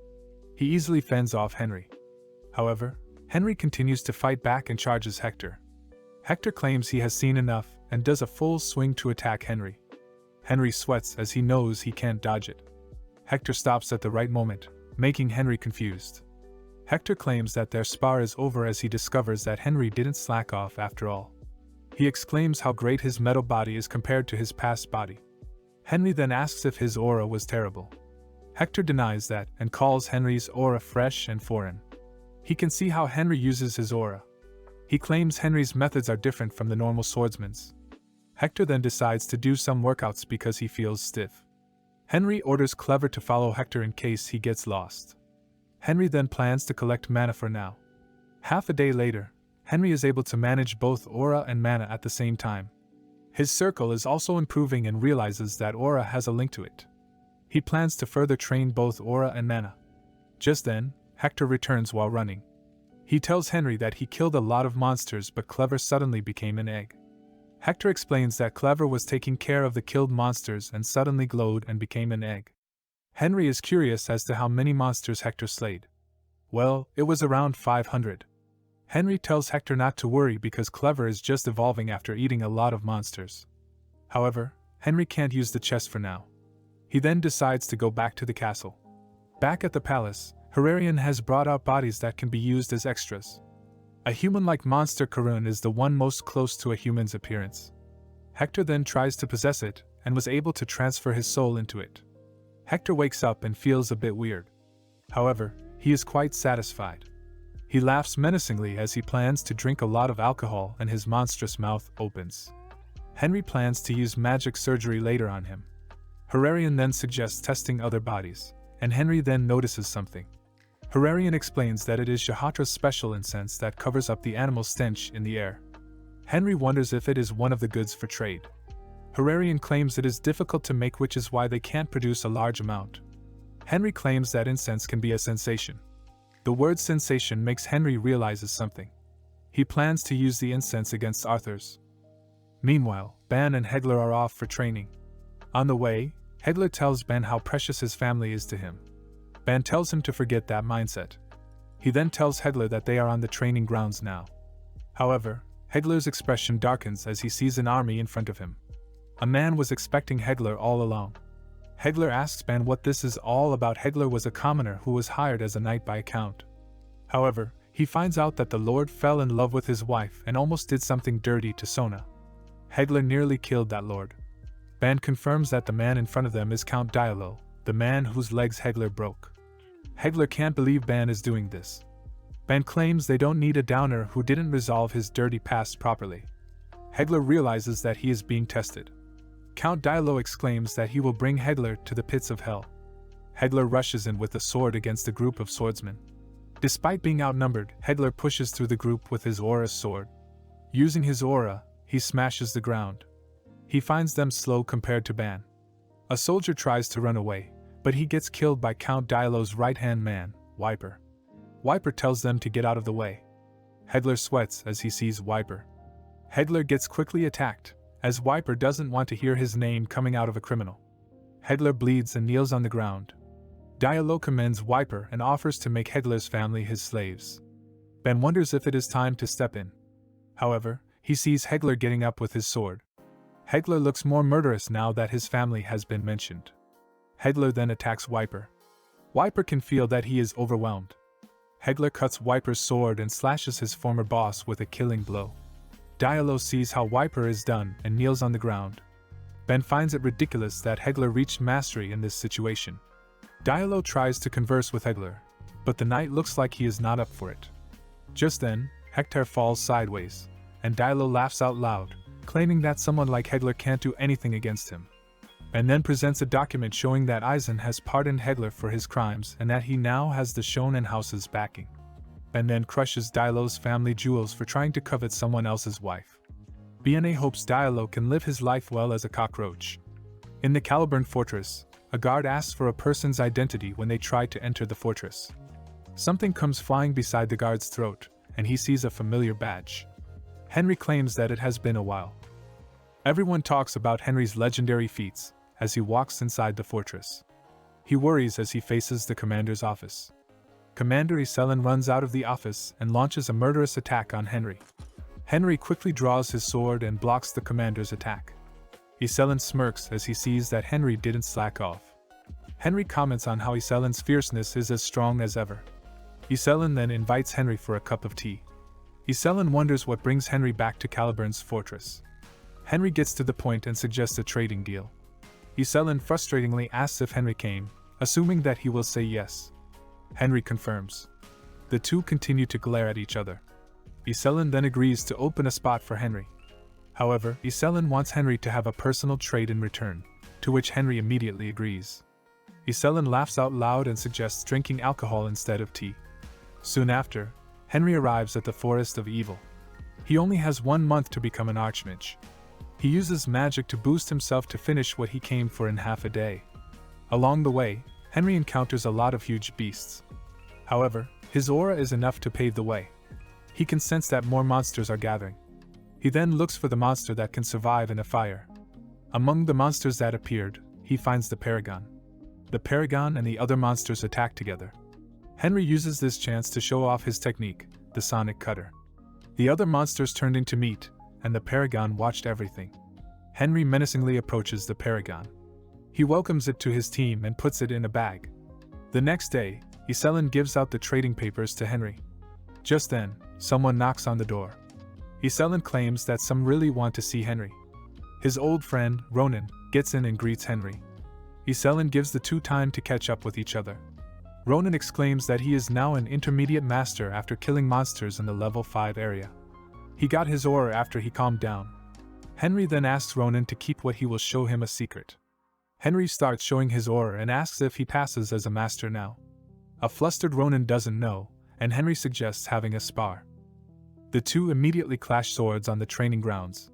The two can feel how each other got stronger than before. Ronan then shows his true power. He attacks Henry with his sword clad in aura. Henry can feel the heavy blow after blocking it. The two continue overpowering each other until Henry's sword breaks. Henry then realizes how different his aura is and how useless it is against the real deal. Ronan smirks as he sees Henry's broken sword. He asks to end the spar and invites Henry for a drink. A few days later, Henry uses Albert as a test subject for his newly created incense. Albert is addicted and feels good smelling the incense. Someone comes, seeing that the pink swamp incense is effective. Henry feels bad seeing Albert like this. He pours the pink swamp down the drain. Henry threatens Albert to be honest, or all of his share of the incense goes to the toilet. Henry then shows the letter he wrote before, and Henry starts pouring out the pink swamp. Albert then exclaims that Count Alfred wants the egg of evolution, but he doesn't know how it works. He tells Henry to stop pouring the incense. Henry can see that Albert doesn't really know. Henry then asks about the contents of the letter, and Albert confesses that it is about a rebellion led by Duke Arthurs. Henry is genuinely surprised. It must mean the Shahatra revolt was just a ruse. He recalls Mordred asking for an item from Benedict before. He is sure that Albert won't know about it. Henry gets frustrated and pours out more of the incense. He can see that Albert is useless now. The addicted Albert cries as he stares at the toilet. He puts his head inside it and drowns himself. Henry finally perfected the pink swamp with the help of Shahatra's alchemy and his magic. He just needs to include it in the items for trade. He then looks to the side to see the Paragon, who got overused for getting the Black Tears. Black Tears is Henry's special growth elixir, but it has dangerous side effects. He pours it down his throat and uses magic to restrain himself. He starts feeling excruciating pain in his body. He feels like dying again. Soon after, a warm light appears, and Henry starts feeling it. Suddenly, he felt a warm sensation around him. He opened his eyes and saw Elegon beside him. The baby dragon had been protecting Henry while he was in pain. Henry saw this as an opportunity to control the Black Tears with Elegon's help. He tried hard to control the elixir in his body and felt a surge of power. Henry groaned, breaking the chains that bound him. A magic circle formed on his chest. Henry dropped to the ground, realizing he had become an archmage. Elegon made a cute sound, asking if Henry was okay. Henry praised Elegon's healing ability. Now, Henry wondered what to do as an archmage. Later, in snowy valleys, Henry found a suitable area for a test. He landed and began casting a spell. His incantation created new energy as a magic circle appeared on the ground. When he reached the right point, Henry asked for the great architect's blessing. He completed the spell and activated the Rising Grand Mansion, which turned out to be a magic tower called Snow Tower. Meanwhile, at Shahatra Palace, King Herarian practiced swordsmanship with a bird that dodged his attacks. The bird emitted an ominous aura and dove at Herarian. Herarian managed to block the attack, but his sword broke into pieces. Henry appeared and praised Herarian's progress. The bird chirped, and armor pieces floated toward it, combining like robots. Hector asked how his strength remained despite changing bodies. Henry couldn't believe a revived person was acting like this. Henry informed Herarian about his finished product and invited him to discuss it. Herarian saw the pink swamp for the first time. It was an improved incense created by Henry, using magic and a secret recipe. The incense affected one's mana and created addiction. Henry planned to sell it to the nobles, which excited Herarian. Henry asked about his request to find talented people for wizard training. Herarian said he had gathered the needed individuals, but there was one problem. Henry became anxious. Later, at the palace annex, Henry and Herarian met a group of people. A man named Howl insisted on becoming an illusionist instead of a wizard. Henry sensed Howl's talented aura and wondered why he wanted to learn illusions. Howl explained his desire to experience snow without leaving the desert. The high priest assured him it was possible. Henry smiled and cast a spell, teleporting everyone to Saljura. The Shahatra citizens were amazed as Henry welcomed them into his snow tower. Upon seeing snow for the first time, everyone, including Howl, became flustered. Henry asked Howl once more if he still wanted to be an illusionist. Howl knelt, apologized to Henry, and Henry teleported everyone back to Herarian's palace with a flick of his fingers. Henry then sought Herarian's permission to use the annex as the training grounds. Herarian expressed concern about its adequacy, but Henry was content with it. Henry produced a scroll and announced that another instructor would be present in his place. After tearing the scroll, a teleportation scroll appeared. Henry instructed the students to welcome their new magic teacher, Lightning Kale. A man was trapped by a sword. Ben was searching for a man named Janus the Storm. Janus was famous because of his traps. Ben was angry at the idea of hunting such a useless man. Ben tried to recruit various people suggested by Henry, but they were all surprisingly weak. Ben asked Janus why he made traps in the mountains. Janus explained that his family was killed by a baron, and he was just trying to survive. Now Ben understood why Janus was there. Ben told Janus to run away as far as possible. Suddenly, a man flew in and killed Janus. Ben saw a white-haired man stomping on Janus. It turned out that Mordred Highlander was looking for Benedict. Ben confronted Mordred and asked why he was there. Mordred didn't recognize Ben because of his new appearance. Ben smirked and saw it as an opportunity to fight Mordred. They stared at each other. Mordred asked for Ben's name. Ben refused to reveal his identity and made fun of Mordred instead. Mordred became angry. They both emitted a threatening aura and clashed. Mordred vowed to kill Ben and rushed at him, while Ben smiled casually. Mordred attacked with his rapier, but Ben swiftly blocked it with his superhuman speed. The counter was so powerful that the ground cracked near Mordred. Mordred became anxious. Ben smirked and called Mordred slow. Mordred got startled when a terrifying person appeared. He activated his special weapon, the aura, and prepared to use his special move. His rapier, which he named Sapphire Rose because it looked like layers of blue rose petals, was surrounded by blue energy. Ben, feeling excited, saw Mordred's move and rushed towards him with his aggressive sword technique. Ben wanted to embarrass Mordred, whom he believed was protected. Ben jumped at Mordred and unleashed his powerful attack called Galaxy Downpour. The strong slash from his sword flew toward Mordred. Panicked, Mordred recognized the technique, clenched his teeth, and tried to defend himself. However, Mordred's rapier broke, and he couldn't handle Ben's attack. Soon after, Ben approached Mordred, who was lying on the ground. Ben repeatedly kicked him while asking if Mordred was just pretending. With a weak voice, Mordred asked if he was Ben. Ben reminded him that he was the only one who used aura like that in the entire empire. Ben got confused as Mordred started laughing eerily. Mordred thanked Ben, and strange tentacles emerged from Mordred's body. Ben was suddenly surprised to see a horrifying monster. Meanwhile, Count Tarion and Count Oscar were discussing their financial troubles after the Shahatra expedition. They talked about how Henry helped Eisen get his marquee position. Suddenly, a servant came to inform Tarion that an uninvited guest had arrived. Upon hearing that it was Henry, Oscar instructed the servant to bring Henry in. Henry barged into the room, and the two counts wondered why a vassal from Shonen had come without an invitation. Henry claimed that he came for a personal reason unrelated to the Shonen family. He explained how he wanted his merchant group to distribute a special product from Shahatra. Oscar wondered if it was silk and spices meant as tributes for the imperial palace. Tyrion praised Henry for obtaining them. Henry expressed his gratitude and presented a gift specifically for them, the pink swamp. The fragrance of the incense filled the room, and the two counts felt an overwhelming sense of pleasure, as if they were in paradise. Tyrion exclaimed that the pink swamp was a fantastic item. Henry then revealed that the quantity available for trade was limited. Tyrion suggested that he could introduce it to the market for Henry, and Oscar agreed. Henry thanked them and distributed the remaining items he had. The two counts were delighted to receive them. Henry smirked wickedly as he gained new nobles addicted to the pink swamp. Back in Mushu, the blacksmith town, Henry paid a visit to Vulcanus.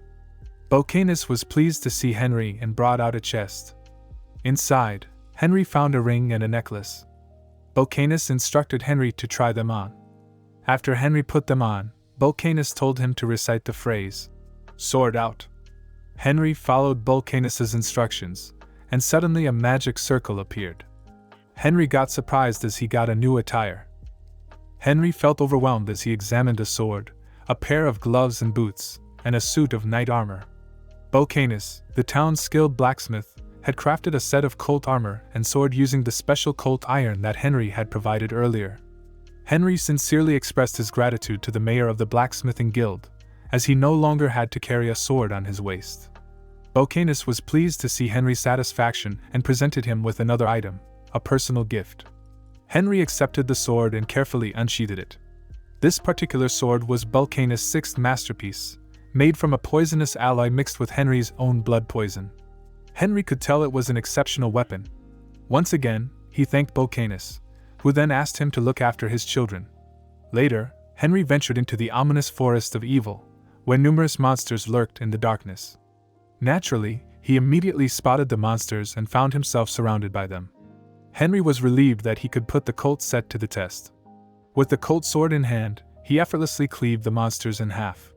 Suddenly, he sensed a hostile presence, despite initially believing he was alone. Henry activated his magic sight and searched for the source of the threat.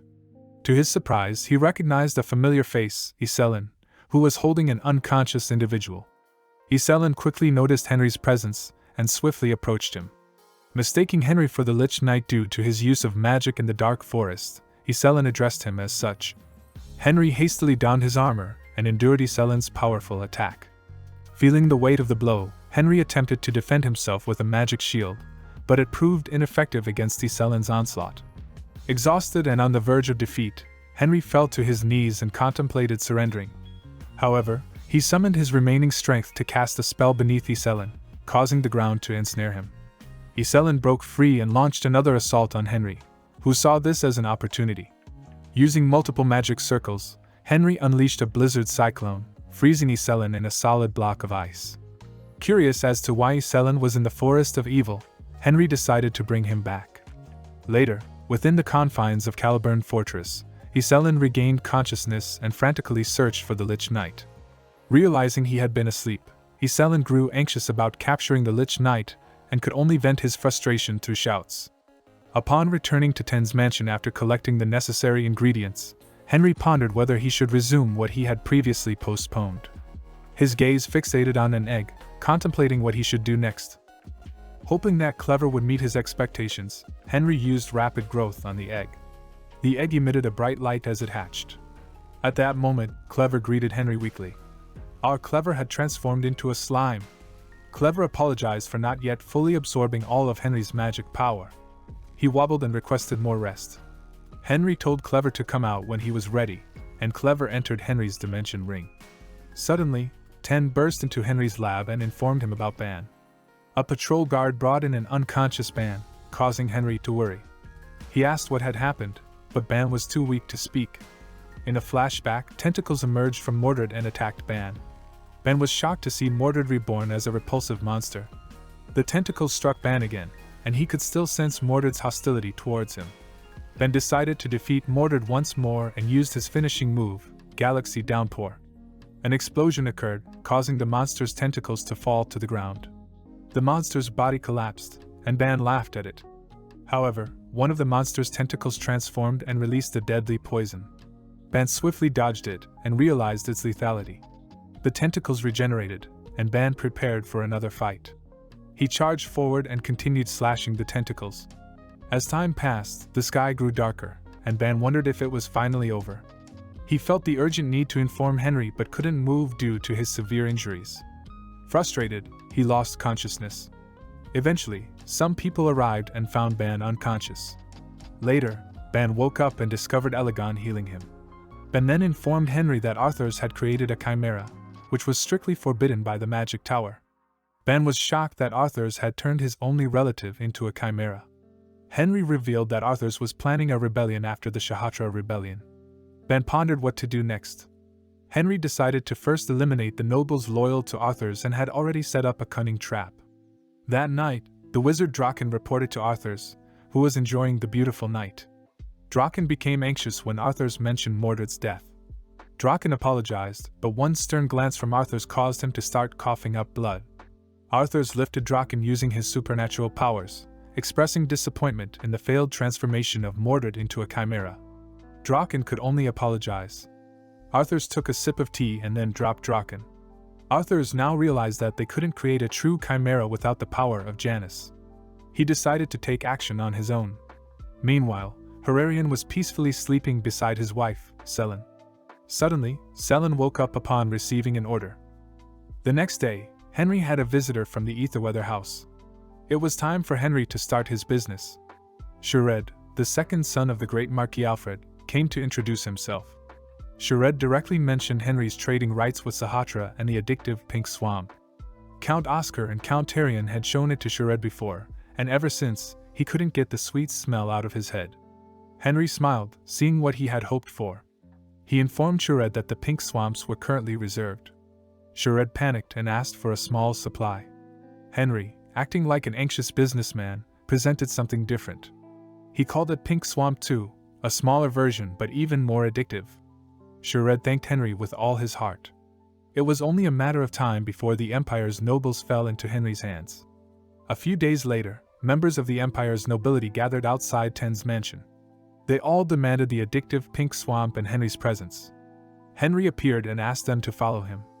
The nobles were led to a room with a stage. Everyone complained about having to watch a play. Henry clapped his hands, and servants brought in pink swamp with small treats. Henry asked everyone to take their seats, and they complied easily. Suddenly, Henry started an auction, surprising the nobles who only wanted the pink swamp. With an evil grin, Henry declared that no pink swamp would be sold unless all the items in the auction were sold out. Everyone had no choice but to participate, and the auction proceeded smoothly. Henry thanked everyone, who left with conflicted expressions. Ben wondered how much Henry had gained, and Henry, playing the villain, claimed he had enough to control the country's economy. The money was never the nobleman's to begin with, and Ben agreed. Henry stated that the bait had been laid out. It didn't take long for Henry to receive a loud and rowdy visitor. Henry checked who was shouting from outside. The man introduced himself as Walfred, the first son of the great Marquis Etherweather. Henry had caught the wrong fish. Henry quickly explained that the pink swamp was out of stock. Walfred's expression turned dark, and he threw a box containing Pink Swamp version 2.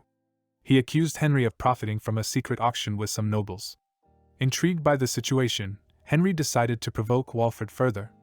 He apologized and claimed that he needed to make more money because he only had a few pink swamps left. Walfred gritted his teeth and threatened Henry. He summoned his spirit named Cillian by stomping his foot. Henry pretended to be shocked and knelt on the ground, apologizing.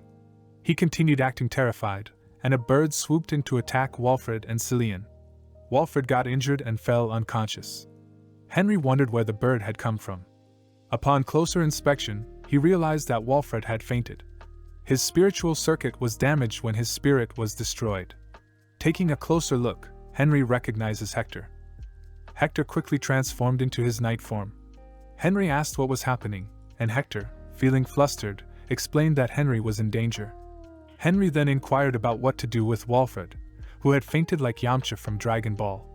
Henry made plans to take Walfred to Aizen, which confused Hector. Hector claimed that the Etherweather had threatened him with their sword. Henry promptly brought an unconscious Walfred to Aizen. Aizen became angry upon hearing what had transpired. Henry began acting as if he were scared, crying and trembling.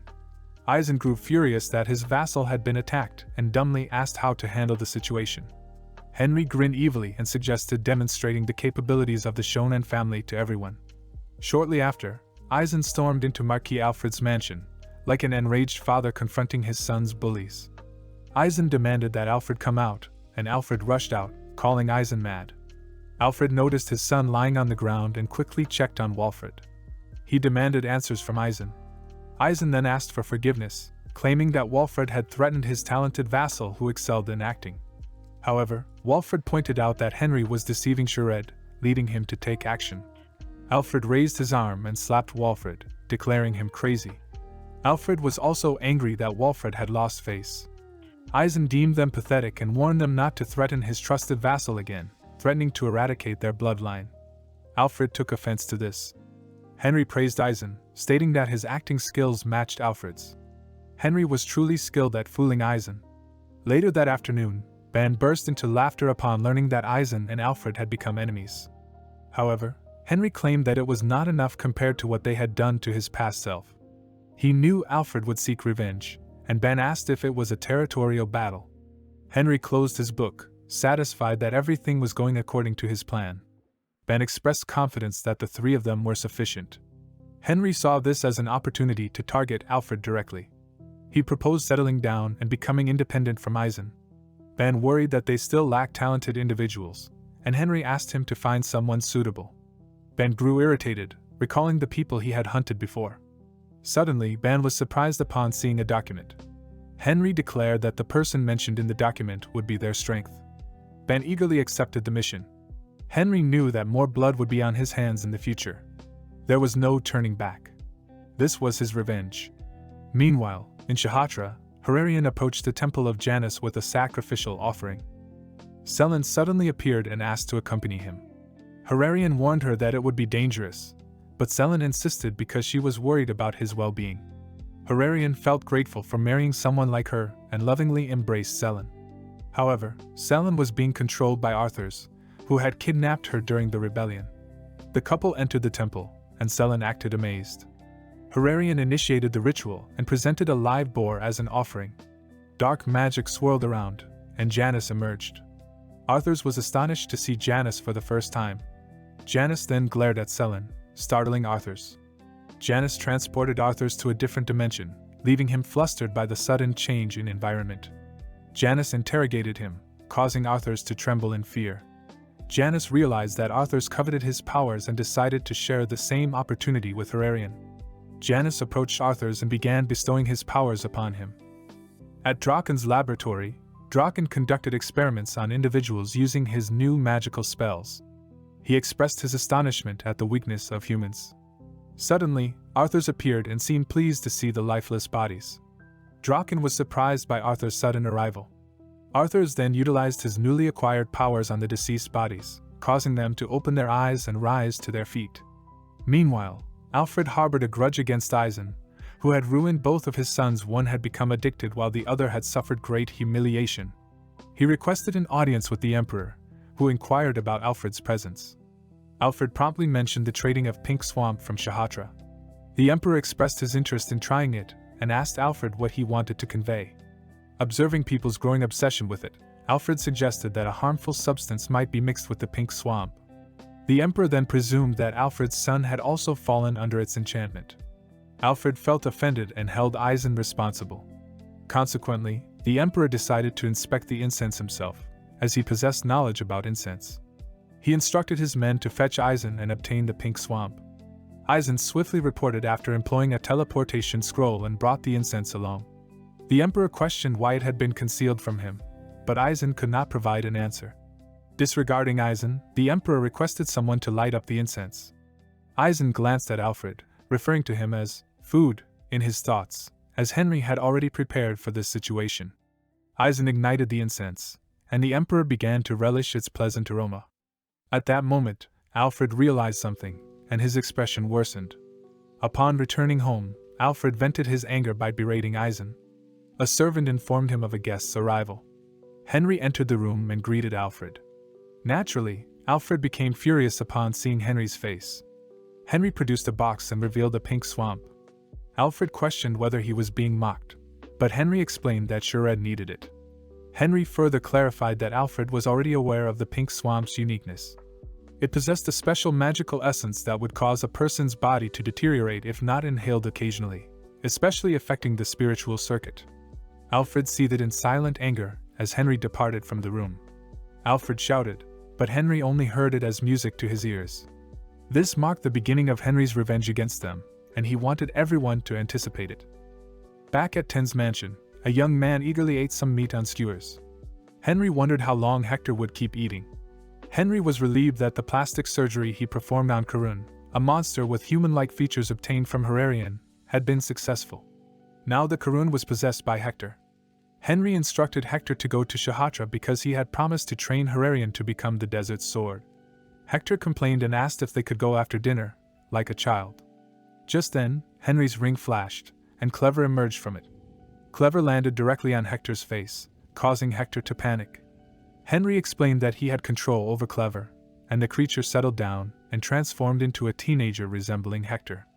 Clever greeted Henry and revealed that it had evolved into its final form, Prime Mimic, after resting well. Henry realized that Clever had absorbed some of Hector's aura through its ability called Devour, which allowed it to copy anything it consumed. Excitedly, Henry asked if Clever could imitate anything it had consumed before, and Clever confirmed it. Hector then opened a portal and instructed them to go to Shahatra first. A Shahatran noticed the portal and was surprised to see Henry.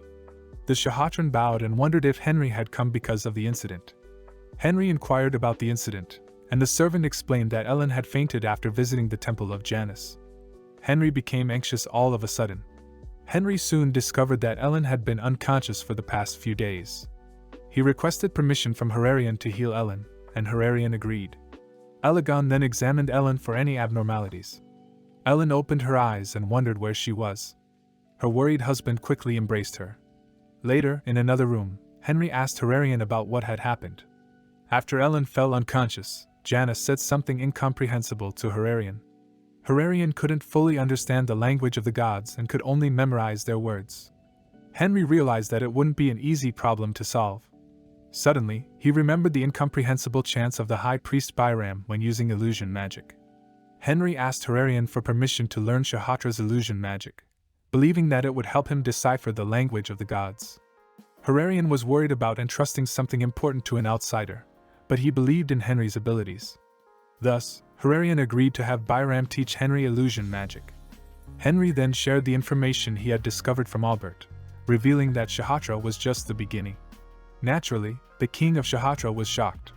Henry then disclosed the fact that Arthurs was planning a rebellion against the Empire. Apparently, Arthurs was also creating chimeras by experimenting with humans. It was so strong that even a sword master like Ban struggled. Herarian was surprised that Arthurs was successful in creating chimeras, but Henry assured him that it was incomplete according to Ban. The Desert King got anxious knowing that Arthurs might mass-produce such monstrosities soon. Henry suggested preparing for a stronger weapon, and he also needed to learn illusion magic. Soon after, Henry attended Byram's lecture. However, Byram only discussed Shahatra's history for hours. Henry slammed his desk and asked Byram if he could directly learn illusion magic now. Byram explained that to learn it, Henry must know the origins first. Henry asked for the method, not where it came from. Byram's reaction made Henry realize that Byram was hiding something about illusion magic. Byram then pulls out a book and throws it on Henry's desk. While Henry is confused, Byram claims that it is a book of illusion magic and starts to chant something. The book started floating and exuded a dark aura. The room has been covered by illusion magic, and the book started flipping while showing some images. Byram visualized the contents of the book with illusion magic. To learn illusion magic, Henry just needs to memorize the contents of the book in order. Henry gulped, realizing how thick the book was. The book dropped to the desk, and the illusion of magic disappeared. Byram then claimed that simply memorizing the contents is entirely different from understanding them. That is why he taught Henry history first. Byram smiled as he continued his lecture, and Henry's face now represents the faces of all struggling students in the world. Meanwhile, at Arthur's mansion, Alfred got frustrated that the Emperor was also now a victim of the pink swamp. The night before, Alfred barged into Eisen's office with an enraged expression. He challenged Eisen to a territorial battle. However, Eisen is confident that he can win it regardless. He inquired as to what Alfred would wager. Alfred agrees to it, and puts his golden lands into stakes while wanting Henry's head. And now, Alfred is here at Arthur's mansion to ask him for help. Arthur's appeared, and of course, Alfred bowed to him. After hearing Alfred's story, Arthur's claimed that he shouldn't postpone his plans anymore because the time had finally come. Alfred got flustered. Arthur's planned to use the territorial battle as the starting point of his plan. The next day, Henry met up with Eisen, who was happy to see him. Henry wondered why Eisen summoned him. Eisen confessed that he accepted Alfred's challenge for the territorial battle, news that shocked Henry. However, this is all according to his kikaku. He also shared that Alfred bet on the 3 golden lands. Henry was genuinely surprised this time. He recalled that these lands were all Alfred's financial sources. Eisen then claimed to have bet Henry's life in exchange. He smiled as he just made Henry's value equal to the 3 golden lands. Without a doubt, Henry wanted to kill Eisen at this moment. Later at the Snow Tower, Henry concocted a smelly potion that even Elegon didn't like. We can recall that Henry found the evolution egg. Thanks to the pink swamp-addicted Shared, Henry learned that he can grind the egg like herbs and extract its essence. After mixing with strong mana, one can get the effect of evolution once drinked. Well, a bitter medicine means it is effective. Henry then stared at our cute Elegon, who was confused. Elegon then realized that the potion was for him. Henry forced open Elegon's mouth and poured the potion into its mouth. Elegon's body suddenly glows, and Henry keeps his distance. Henry watched intently as he wished Elegon to be a spirit king. He felt like he was playing a gacha game right now. However, Elegon turned into an egg again. Meanwhile, at Draken's dreary laboratory, the mad scientist had prepared enough specimens and was just waiting for Arthur's. Just then, Arthur's appeared with Walfred, Alfred's first son, and introduced him to Draken. Walfred heard about Draken's human transformation skills and confessed that he wanted to get stronger so he could crush Henry. Draken then agreed and asked Walfred to follow him. Arthur's then turned his gaze to the specimens Draken had prepared and used dark magic on all of them. Everyone started wriggling in pain as Arthur's welcomed them as his new slaves. He then heard Walfred shouting in pain until he came out from somewhere. Arthur's discovered him crawling on the floor, asking for help because his body had turned weird. Arthur's reminded Walfred about his father's expectations. Draken covered Walfred's mouth and dragged him back somewhere. Arthur's wore a grimacing smile as he watched another slave being made. Another day at Ten's mansion, and another revelation is made by Henry that he was the disciple of the renowned Great Wizard. Of course, Ten was surprised to hear such news so early in the morning. He also opened a portal wherein architects and workers poured out to repair the city walls. Henry casually tossed the document to Ten and claimed that he was doing these things to reduce the damage of the war. He informed Ten that the 2 mayors were already there and had left to do something else. Ten was left alone and confused. Ten soon met up with Vulcanus and Hars, who were also surprised to learn about the news of Henry being the great wizard's disciple. Vulcanus knew Henry was special from the start. He then wondered if Henry was trying to prepare for an upcoming war. Ten have shared the contents of the document about the chimeras. He also brought out cards that they could tear during an emergency. At the Snow Tower, Henry continued studying illusion magic, but he is having a hard time understanding everything in such a short time. The battle will start in 2 days in the Tehran region, bordering Eisen's and Alfred's territories. He knew Alfred would hold Eisen in place while Arthur's used that chance to attack the Imperial Palace. The walls were being fixed now, and all that was left was to install teleport gates. Henry's remaining problem was Elegon turning into an egg. As he tried to look around for a book about spirits, he accidentally pushed the egg. The egg suddenly glowed, strong enough to emit light outside of the tower. 2 days later, soldiers gathered in the plains of the Tehran region. Henry can see that their forces were depressed. He wanted them to survive, and he will let them live in a world with better lives. Meanwhile, at Alfred's side, Walfred is also prepared for something. The 2 marquises shouted their battle cry, and the 2 forces charged at each other. During the battle, Alfred got distracted by a spirit egg. Eisen used this chance to attack Alfred. The 2 continued their clash as the spirit kept glowing. Alfred then noticed something wrong, and he shouted as the egg exploded. Henry evilly smiled, knowing that it was now awake. He recalled that Elegon gained a new trait during its evolutionary phase. When the egg receives an impact from outside, It stops its evolution with an explosion and annihilates the enemies outside. The soldiers got flustered when they saw a dragon on the battlefield. Everyone tried to run away, but the dragon let out a breath and melted everyone on its path. Alfred's soldiers are now in a state of panic, but one person's shout got their attention. Henry heard the shout and discovered a familiar lion spirit taking on Elegon. Henry wondered how Walfred could summon a spirit again. However, Elegon was stronger than Walfred's spirit. Elegon then prepared another acid breath, and Walfred could only fall to the ground while shaking. He can only be prepared for what will come, and Elegon fired off its acid breath, leaving only a pool of acid on the ground. Elegon continued using its acid breath on the soldiers, and Henry can see their victory. Just then, something pierced Elegon from the back. A monster with tentacles suddenly appeared on the battlefield.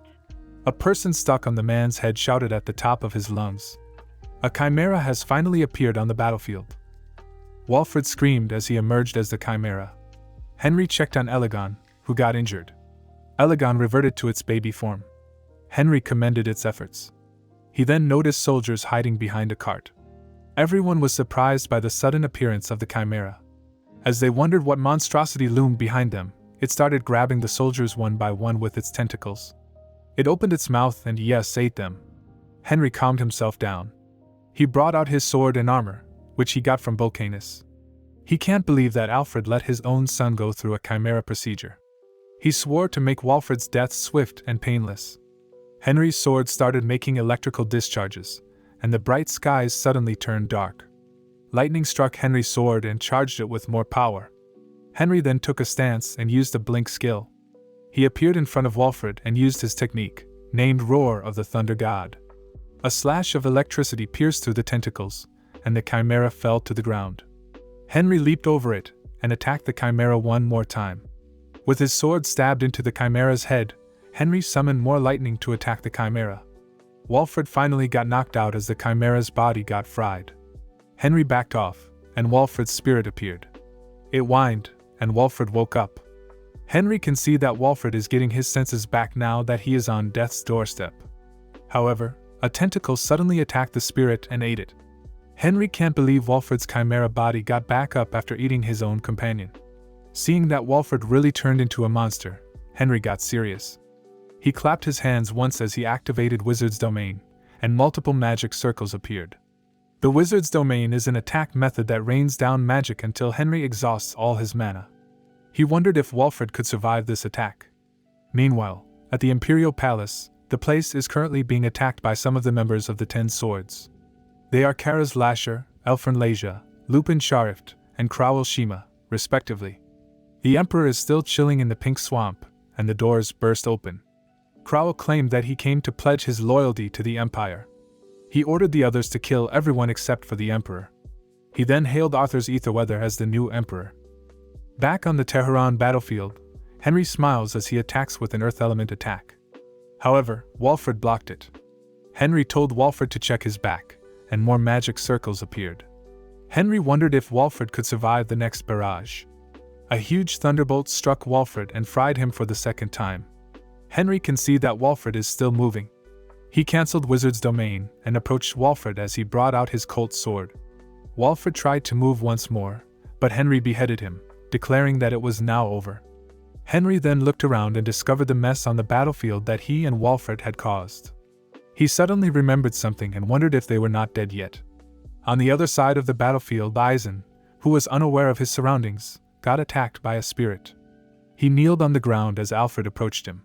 He claimed that it is now just between them since everyone is dead. Eisen got back on his feet and claimed that he would send Alfred to the afterlife. The two then charged at each other one more time, but a sword interrupted their attack. Henry appeared, and Eisen is happy to see him alive, but Alfred feels otherwise. Henry slashed Alfred, and Eisen excitedly commended him. Henry turned to Eisen and also slashed the man that he treated as his master. Eisen is surprised. The heartbroken master asked why Henry had done this to him. Henry then ended Eisen's life and thanked him for everything.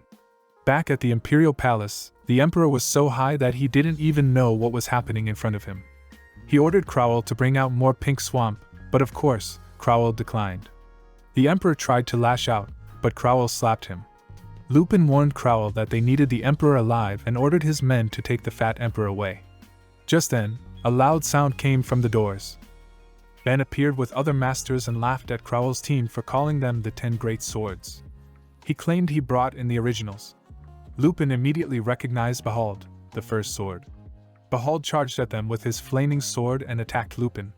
Meanwhile, Crowell got stabbed by McDowell, the third sword, who reminded Crowell that he wouldn't ever stand a chance against the original. McDowell then threw Crowell aside and killed the rest of Crowell's men. Crowell got back on his knees, and McDowell is impressed that he is still alive. Crowell asked for mercy, but a lightning bolt suddenly fried Crowell. A portal appeared, and Henry came out, glad that he was not late.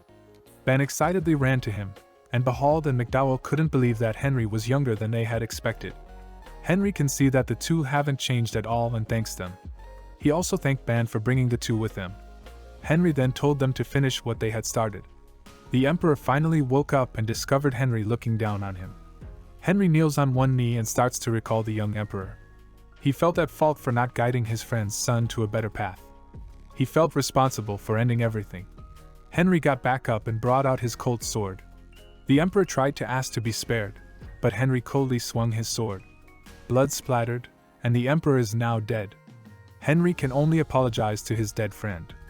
Lord Gillian, the current Magic Tower Master, has discovered them in the throne room. Behold greeted Lore, and the latter asked what happened. Later, inside the Imperial Magic Tower, McDowell scolded Lore and his men for being oblivious to what was happening in the palace. Henry calmed him down and claimed that the magic might have a reason, like Arthur's asking them to be neutral. Lore got flustered that Henry knew. The sword masters glared at Lore. Henry then introduced himself as a disciple of the Great Wizard.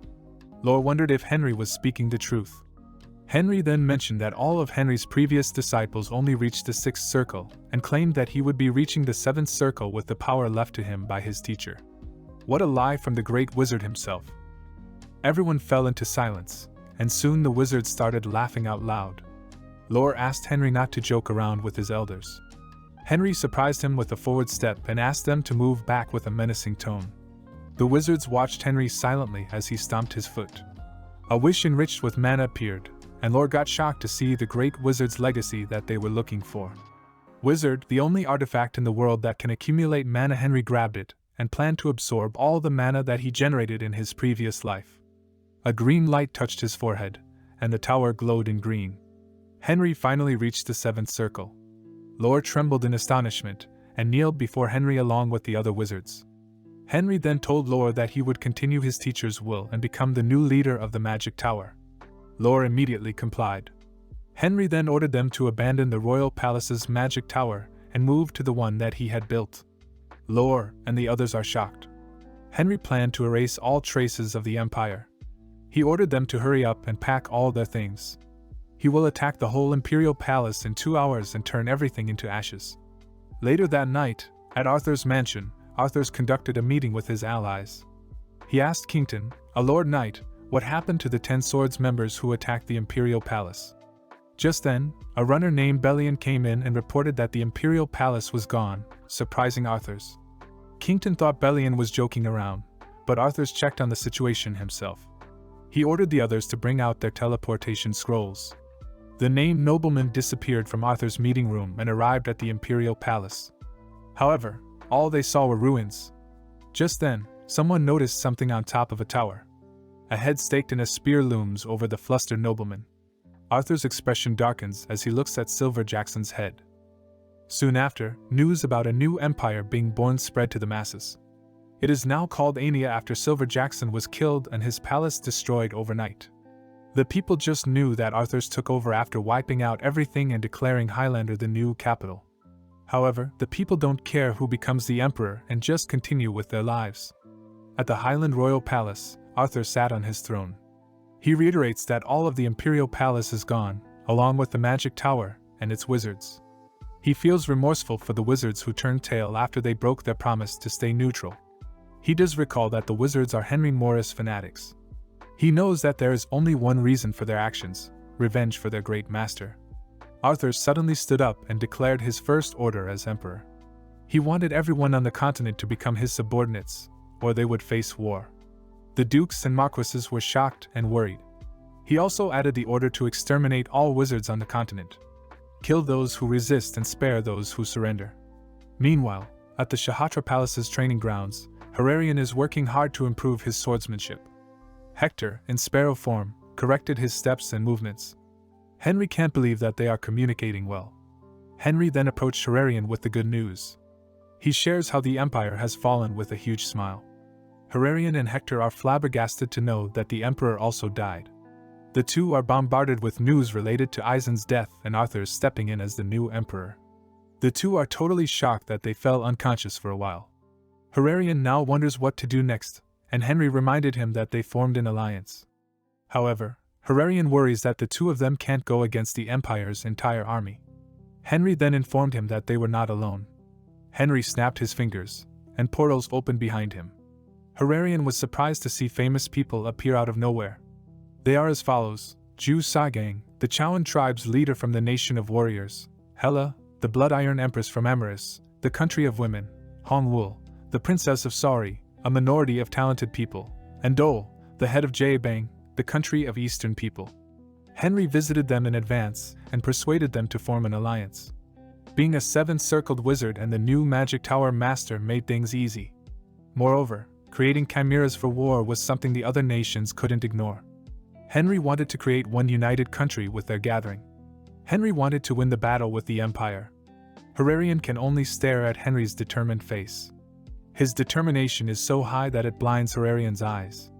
Henry wonders what Hilarion will do, and the Desert King immediately joins the party. Just then, something appears in front of Henry. It was the emergency call card he gave Iselin. He wondered what was happening at Fort Caliburn. Henry immediately met up with Iselin and told him that he was the great wizard's disciple. Iselin apologized for being useless against Arthurs in their war. Henry claimed that it was fine as long as Iselin protected Fort Caliburn. Iselin thanked Henry for his words and asked to follow him. The two arrived at a basement, and Henry was surprised to see black amniotic acid. Iselin claimed that this only meant one thing. Henry sweats as he mentions how the Demon King might have resurrected. Iselin mentions how a new Demon King gets born after one is killed. It makes its way to the surface through the gaps in hell. Fort Caliburn, the Empire's top special force, is in charge of monitoring the gaps and stopping the Demon King from coming out. Iselin shared the news that the monsters nearby are getting stronger, and even mutated ones keep appearing. Henry now remembered why Iselin was in the Forest of Darkness before.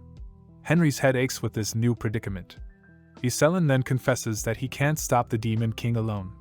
He wanted the war against Arthurs to end early, and to immediately make preparations against the Demon King. Henry swore to solve things within 3 months. Soon after, Arthurs received reports that their 5 envoys had gone missing after being sent to allied nations. Arthurs now has a valid reason to wage war on them. Just then, a Sori minister named Wusa came for an audience. Wusa thought that going up against the Empire was pure madness. He came to represent himself, not Sori. He then confessed that a wizard had come to Sori. The wizard had the same name as the dead Great Wizard and claimed to be a disciple of Henry Morris. Arthurs got surprised. He knew things were going awry when Henry came out of nowhere.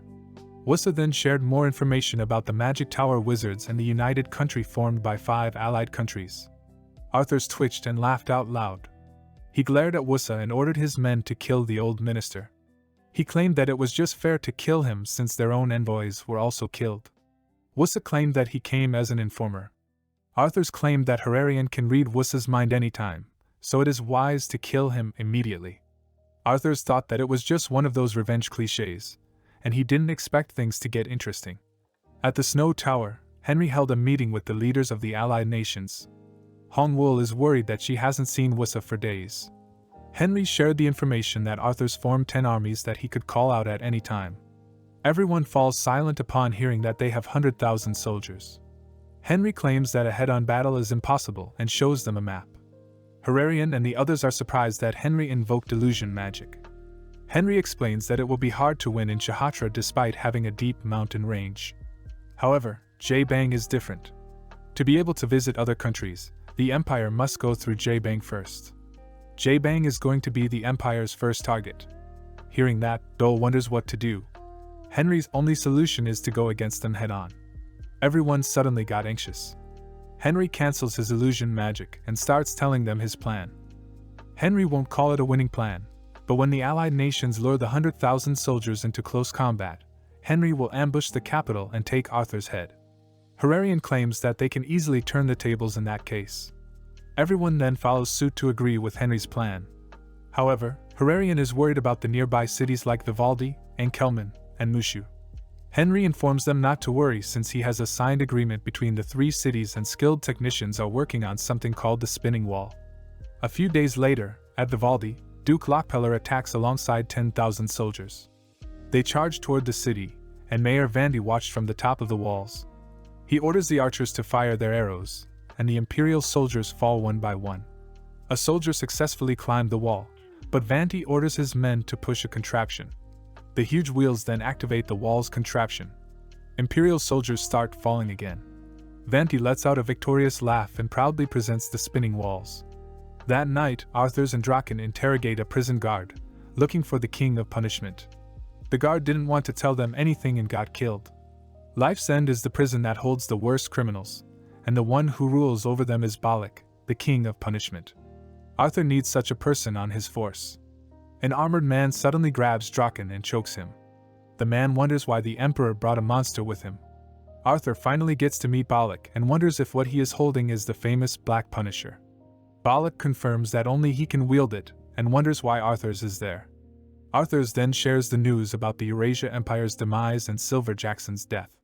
Balak flinched, and Arthur's asked him to avenge the person who took him in. Balak throws Draken aside and swears his loyalty to Arthur's. Arthur's orders him to go to the new empire to show justice to the world. Balak then orders his men to leave with him, abandoning the prisoners in the dark prison of Life's End. Here is a small recap of the last 2 chapters we've covered, and then we'll get right in part 12. Henry and the commander are having a conversation. The commander tells Henry that if he had known he was in a war with the Arthurs, he would have come to help them. Henry tells him that there's no need to apologize. The commander takes Henry to a certain room and tells him that they should get to the point. He shows him the black amniotic fluid, which Henry recognizes even before the commander could say what it was. The commander tells Henry that the Demon King will resurrect, and no matter how many Demon Kings they slay, one will always resurrect. He tells him to come after the war with the Arthurs ends so that they can make preparations to kill the Demon King when it resurrects.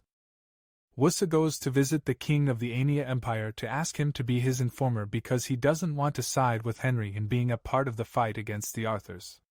The king listens to Wusa but later orders his death because he doesn't want anyone to enter his mind and learn that Wusa is working with him. At the Snow Tower, Henry is meeting with the other wizards, and he presents his plan to them. He first shows them the map and tells them that he will share his plan in detail. Princess Hongwoo worries about Wusa and asks Juasa, but he tells her that they're unable to track him. Henry tells the wizards that, though calling the plan winning might seem exaggerated, it will work. He plans to ambush the empty capital, taking Arthur's head while 10,000 Imperial soldiers are lured into close combat by the United Country in J-Bag. Everyone agrees, and concerns about other cities like Vivaldi's safety are addressed.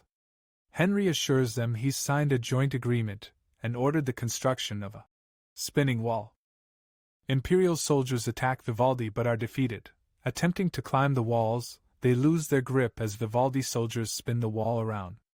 The Aenia king visits the prison for Balak, terrorizing guards with Draken until Balak appears. Balak agrees to accompany the king and avenge King Silver Jackson, pledging loyalty, while Draken is tasked with caring for the other prisoners. A few days later in J-Bang, when the Imperial army arrived, they built a fortress called the Holy Tower. Inside the tower were the peace devotees of St. Hall who had surrendered and allied with Arthur, the paladin of the peace religion Lozier, and the only saint of the peace religion Irene. The Imperial Knight Kington Porum told Irene and Lozier that the star of the battle in J-Bang was in their hands and instructed them to give it their all to ensure the peace region remained in its state. Irene brought her hands together and suggested starting with a prayer. The people gathered and prayed with Irene, and as they prayed, a light surrounded the fortress. From a distance, Henry stared at it and remarked that he wasn't expecting divine power. An elderly man behind him commented that divine power is forbidden in war and speculated that the Pope must have gone mad. Henry instructed the old man to activate the magic circle they had made earlier inside the walls. The elderly man and his friends started the magic circle, and Henry decided to test the power of the saint. Protected by a shield, he flew above the fortress and chanted a spell to summon a meteor. The people in his group were shocked, with one asking if he really just said, "Summon meteor," and questioning the nature of the magic. The older man explained that it was a spell that literally summons a meteor. Observing the meteor approaching, the people in the fortress and the army wondered what was happening. Irene and the people inside the fortress started praying to their goddess Irene for protection. Despite the shield, Henry fired more meteors at them. The people held on to hope, trusting in the power of the saint and priest, believing that with them, they were invincible. Henry Morris returned to his people and acknowledged their resilience in withstanding his attacks. He marveled at Irene's powers, stating they were incredible. He then turned to the people, suggesting that now that they had demonstrated comparable powers to the saint, it was enough as a greeting. Walking away, he ordered them to unleash all their magic attacks on the enemy once he was gone. He called forth wisdom, a staff, and informed the old man that he had stored a large amount of mana and wisdom to withstand the attacks. Declaring his intention to bring back Arthur's head, Henry's friends expressed their belief in him. He then teleported away. He teleported into the Highlander Imperial Palace. The guards looked up, questioning his identity. Henry Morris identified himself and issued a warning that he planned to burn the place down in a minute. He urged them to run if they wanted to live. The people gasped at his words, realizing he wasn't bluffing. They started running toward the door, and Henry smirked at their retreat. However, his smirk vanished when he heard a man claiming to know him as the disciple of a rebel. The man on the throne, smirking, suggested they witness Henry's skills. Two men in robes emerged and stood in front of the king as a shield. Henry muttered about the bother and then shouted, "Sword out, quartersword!" Drawing his sword with armor on, he raised it to the sky, yelling, and "Roar of the thunder god!" Lightning appeared in the sky, shocking the robed men. Thinking he had defeated them, Henry declared it was too easy. Yet, when he took a clear look, he saw two beings standing before him. In disbelief, he wondered what they were. The king explained they were the Pin and Limb brothers, creations from life's end, enhanced through surgical procedures. The king revealed they were his masterpieces, created alongside chimeras. Henry yelled at the king to shut up, expressing his disinterest in the names of those destined to die. Arthur, the king, informed him about black mithril, a metal that blocks magic. He revealed injecting it into the brothers, rendering magic useless against them. As the two figures approached Henry, he drew his sword, seeking confirmation that magic wouldn't affect them. Suddenly, energy surrounded Henry's body as he explained his unique magic to Arthur. He mentioned his aura was a blend of knight's aurora and a wizard's magic, making it different. Henry swung his hand, chains emerging and connecting with the figures' torsos. Snapping his fingers, lightning struck them, and Henry declared it was over. He then addressed Arthur, explaining that it showcased the power of a magic knight who could use both aura and magic. Henry confidently stated that even an army of black mithril soldiers wouldn't stop him. Arthur appeared bothered as he observed Henry.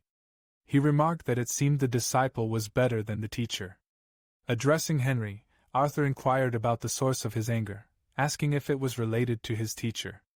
He explained that their connection wasn't one of blood but that of a mere student and teacher. Henry, running towards Arthur, replied that if he was curious, he should ask his teacher in hell. He lunged at Arthur, screaming for him to die, attempting to stab him. However, it felt like his sword passed through a fog, surprising Henry. Arthur smirked, telling Henry that he would love to play with him longer but now wasn't the right time. He instructed Henry to take the Empire, claiming he didn't need it, and then disappeared into thin air. Henry dropped his sword on the floor, staring at the empty throne, bewildered by what had just happened. Meanwhile, Henry's soldiers continued fighting, encouraging each other not to cower. Henry teleported back to his base, his shoulders sagging. The soldiers walked towards him, and Henry apologized for failing his quest, causing the soldiers to gasp in surprise. He promised to explain the details after the war. At that moment, a short brown-haired boy named Hector appeared. Henry questioned Hector about his whereabouts, and Hector explained that he got lost. He grabbed Henry's hand, urgently telling him that Arthur might have conducted a chimera experiment in Life's End, attempting to create a chimera army.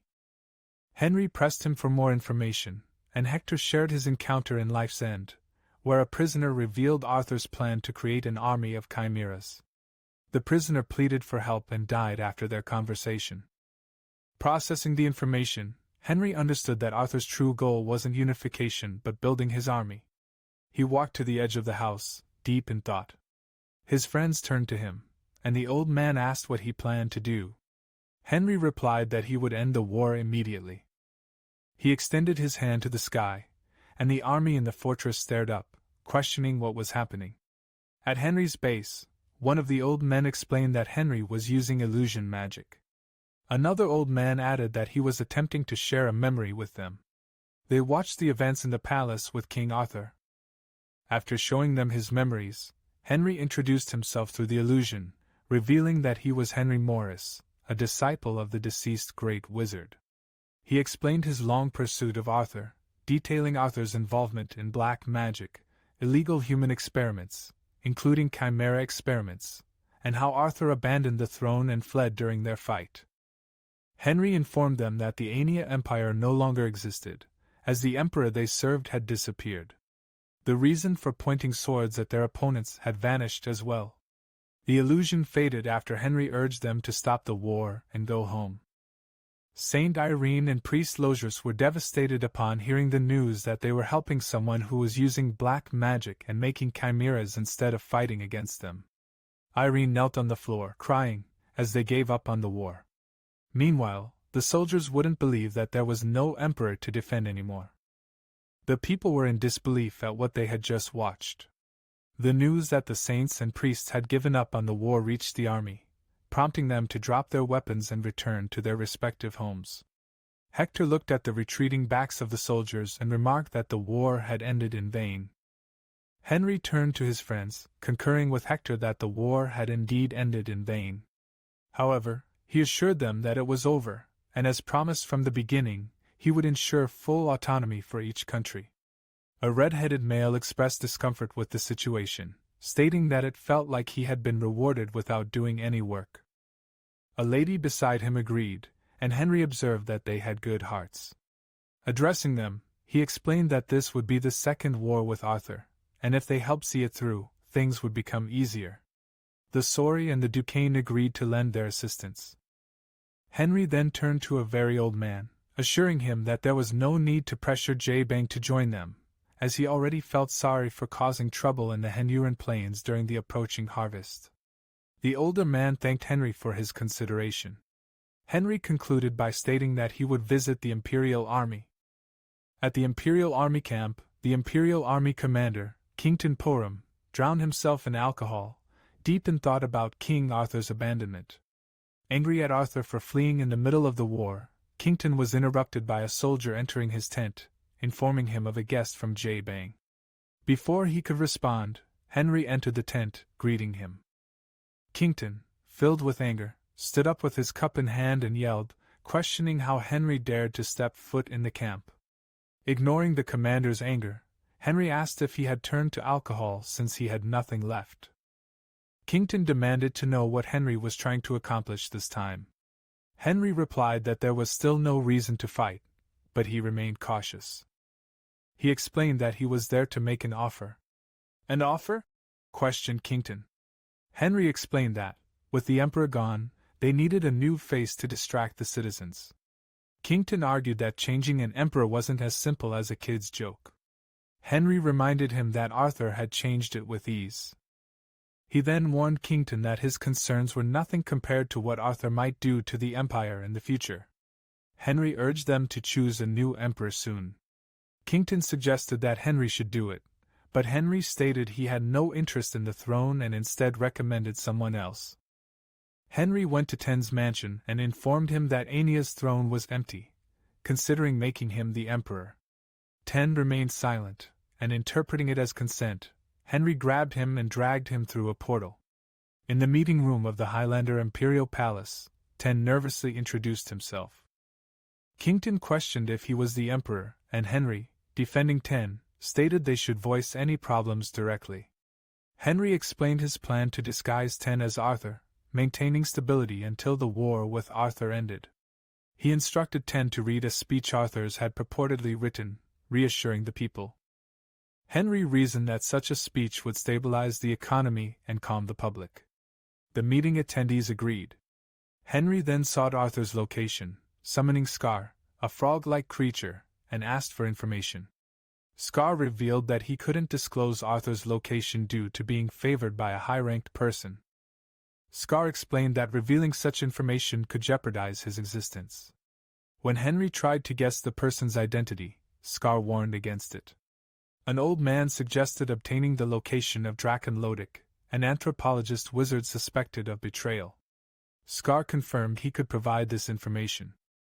Later, Scar revealed that Draken had become a seven-circled wizard after consuming the devil fruit Gribble.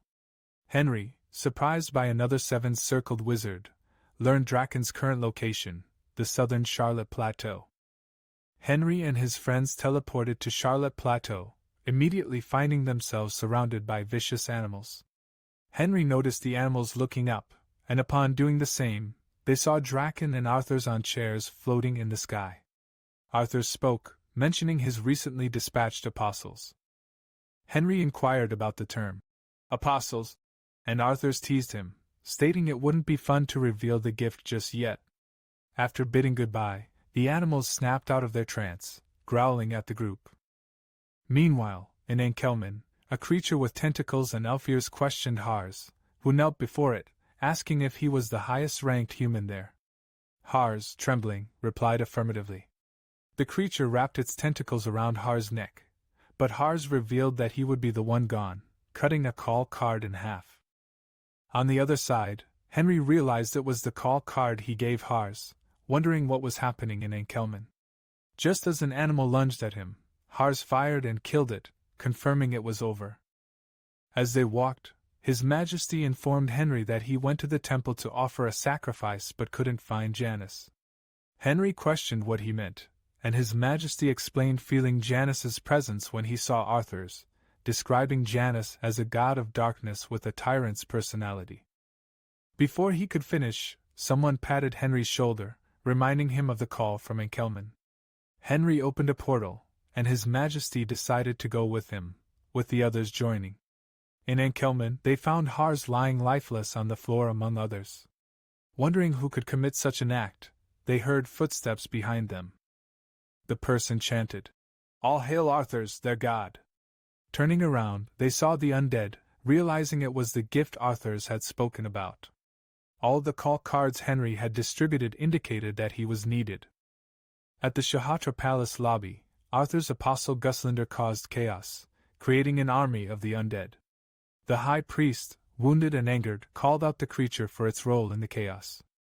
Guslander, furious at the name, corrected them, stating his name as Guslander. His tentacle moved toward the priest, and a lady intervened to save him, resulting in her death.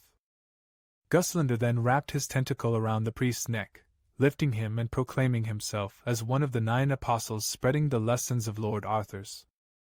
Henry and his friend arrived, and Henry informed Guslander that he was the present Arthur sent for him. Guslander, curious about Henry's identity, threw the high priest to the ground and declared his allegiance to Arthur's, boasting about the power of Janus. He lunged at Henry to attack him, but Henry extended his hand, reversing gravity and making Guslander float in the air. Drawing out his sword, Henry struck Guslander down. Hector knelt beside the lady named Selene, who had saved the priest, crying. Henry then summoned Scar, asking for an explanation. Scar, crossing his arms, informed Henry about an unprecedented apocalypse, with only 30% of humans left. Confused, Henry asked Scar to explain further. Scar revealed that the 9 apostles of Arthur's were wiping out humans, and a purple flower infection turned people into zombies. Apart from the 30% of unaffected humans, the rest were either infected by the flower or bitten by other humans, turning into zombies and becoming blind believers of Arthur's, including the countries Henry had allied with. Henry remarked on the combination of divine powers, blind believers, and apostles, suggesting that Arthur seemed like some kind of god. Scar asked if Henry had heard of the one whose powers Arthur's was using, but Henry remained silent. Scar inquired about Henry's well-being, to which Henry did not provide a response. They arrived at Khan's Eye and entered the cave. Henry observed the surroundings, thinking about the cave's name, resembling a human eye. Continuing deeper into the cave, His Majesty turned to him and handed over the only divine item he possessed. Henry expressed gratitude, assuring him of its safe return after defeating Arthur's. Reminded of the other divine items, His Majesty chanted in a foreign language while pressing his hand on a wall, turning it into a doorway. They both stepped through. Upon entering, Henry felt a sudden fall and hit the ground in pain. Laughter echoed, and looking to the side, he saw Haribala Khan II on a throne. Haribala welcomed his longtime friend Henry Morris and, claiming Khan's eye could see anything in the desert, revealed knowledge about the god's divine item. Henry joked with Haribala to stop reading people's minds, to which Haribala laughed. Discussing Arthur's trick to gain Janus's power, Haribala mentioned Arthur's rebirth through a foreign power, admitting his weaker divine power compared to the apostles. Henry, tightening his fists, asked Haribala to lend him as many divine items as possible. The mention of a cost prompted a dead stare from Henry, but Haribala assured him it was a joke and emphasized the challenge of defeating Janus. Henry, frustrated, yelled, questioning how he could find a stronger god to believe in. Haribala stated that the god could be everywhere and always watching. As he disappeared, Haribala informed Henry that he would have to find the answers himself and waved, adding a note to take care of his son and check his pockets. He woke up to His Majesty shaking him, groaning in pain and disbelief that his old friend threw him out like that. His Majesty inquired about his success, and he replied that he had, thanks to him being able to borrow the divine items. While in pain, he felt something in his pocket, pulling out an egg and wondering what it was. Henry informed His Majesty that he needed to look for another god, requiring him to strengthen Ra's divine power as the representative. Deep in thought, he considered making Hararian, the son of Ra, the new sword of Ra and the desert general. At Mushu Bulkanu's mansion meeting room, Henry informed the people that, according to his findings, only Mushu and St. Hall, the Holy Land ruled by the Pope, avoided the attack. All countries were invaded by the apostles sent by Arthur's, leaving only 30% of humanity alive, with the rest either dead or turned into zombies. Henry assured them that he would make Mushu a home for all survivors and prepare for Arthur's next attack. Messages left by the apostles indicated that Arthur's would appear on Lizark Hills a month from now. Henry emphasized the need to find a god to counter Janus's power, and urged everyone to be prepared. Hector, wearing armor, approached Henry with a favor to ask. Henry, curious about why Hector was in the armor, learned that all bodies made for him had been destroyed in the fight against the apostles. Hector's attacks couldn't reach them, seemingly absorbed by something. Henry wondered why his attacks worked while Hector's didn't. Hector explained that the armor was all that remained, so he needed a new body with increased strength. He asked Henry to make him another one. Another person asked if His Majesty could help, but he explained that he couldn't, as he only achieved it with Janus's divine power. Henry advised Hector to find a new god while he went on his quest. His Majesty, preparing to accompany Henry, was stopped as Henry explained that he had a month to become the desert general after becoming Ra's sword. Advising His Majesty to stay and learn swordsmanship, Henry received the Ra's scale from his pocket, an item used to measure divine power traits. The needle pointed to the sun for Ra's divine power carriers and to the moon for Janus's. Thanking His Majesty, Henry opened a portal and left. Henry appeared in St. Hall, the Holy Land's temple. He met Saint Irene and told her to hold the Shalka. He watched the needle turn and concluded that the goddess of sun and peace has similar traits to the sun god Ra. When she asked him what it was, he replied. She then asked him what it said about her powers. Suddenly, the Pope appeared behind, asking whether he's the great wizard he has heard so much about. He introduced himself as Ross Borgia, the first Pope of the Holy Land, and said it's a pleasure to meet him. Henry turned and looked at him, saying it's an honor to meet the Pope. He introduced himself and Henry Morris as the only direct disciple of the previous great wizard. Henry, thinking that he wanted to test the Pope, took the shalka from Irene and made him hold it, not Irene. Henry gasped when they saw that the needle pointed towards the moon. When Ross asked what it meant, Henry lied, saying it meant his divine power is more powerful at night. Ross laughed, saying he should give his prayers more at night time. Then, Henry told the Pope that they currently have things planned ahead, so they should get going. The Pope replied he will see them later. After they left, the Pope spoke to himself, saying even if he's the great wizard, he's nothing compared to the almighty Lord Arthur's. Then he wondered how petty humans like him could understand the true extent of Arthur's divine power. He covered his face with his hands, and when he removed them, his elderly face turned into a young man's face with red eyes. Irene and Henry returned, catching the Pope red-handed. "I knew it, you slippery old man," said Henry. Irene angrily asked the Pope how dare he call himself the Pope when he's been corrupted by Janus. Ross replied that they caught him and he would show them the true power of the one he worships. He extended his hands and was instantly surrounded by red fog, transforming into a huge, hideous creature that Irene recognized as the Chimera. She told Ross that she couldn't believe he betrayed Lady Erinia for someone like Arthur's. Ross spoke, saying they should have a look at what the great wizard can do. Meanwhile, Henry stared at Ross, wondering what Arthur's could have said to persuade even the Pope. Henry reached for his divine items. Ross got a glimpse of them and teased him, saying it looked like he had borrowed some low-grade divine item. He asked Henry if he thought he could hurt him with something as fake as that. Henry replied that he was wrong, stating he only believed in himself and that he would cut him down. He drew his sword, lunged at the Pope, and struck. A bright light appeared at the end of the sword while striking, ultimately killing the creature. He suddenly heard something crack, reached into his pockets, and took it out.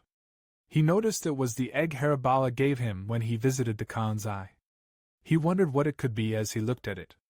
Meanwhile, Irene had moved close to him, apologizing for showing him such a shameful scene and expressing gratitude for his help.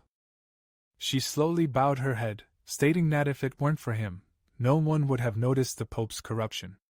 He replied that he only did what he had to do and then shared his reason for visiting the Holy Land, to find a new god to oppose Janus's divine power. However, after witnessing the events with the Pope, he wasn't sure anymore and decided to give up trying to find a new god. Irene asked how he planned to fight against Arthur's. He replied that he would strengthen the things he trusts the most. Henry called a meeting with all the wizards at the Salgera Snow Tower. He started explaining that he gathered all the wizards in the Snow Tower for a grand announcement. He told them that he wanted everyone to strengthen their circles by at least 1 or 2 levels. An old man wondered whether something sudden like that was possible. Henry replied that it's simple, only the pain is immeasurable, that he told them that due to the upcoming final war that would decide the continent's fate. He called for some people who entered carrying urns filled with thousands of doses of black tar, almost as deadly as poison. He explained that they would experience pain like never before, and if they endured it, their circle would undoubtedly rise. He then mentioned he had brought a priest in case something went wrong. Then he yelled for everyone to start. When the wizards started drinking, the priests began praying. The wizards cried for help due to the pain, fell unconscious, and as he walked down the stairs, Henry spoke, saying eventually, everyone successfully became a 7th circled wizard. He thanked Irene and told her that without her it wouldn't have been possible. She replied that it was nothing. Henry told her that they still had 1 person left. 1 person? Asked Irene. Henry replied that the one who would follow in the footsteps of his master's 8th circle was him. The priest formed a circle with Henry in the middle.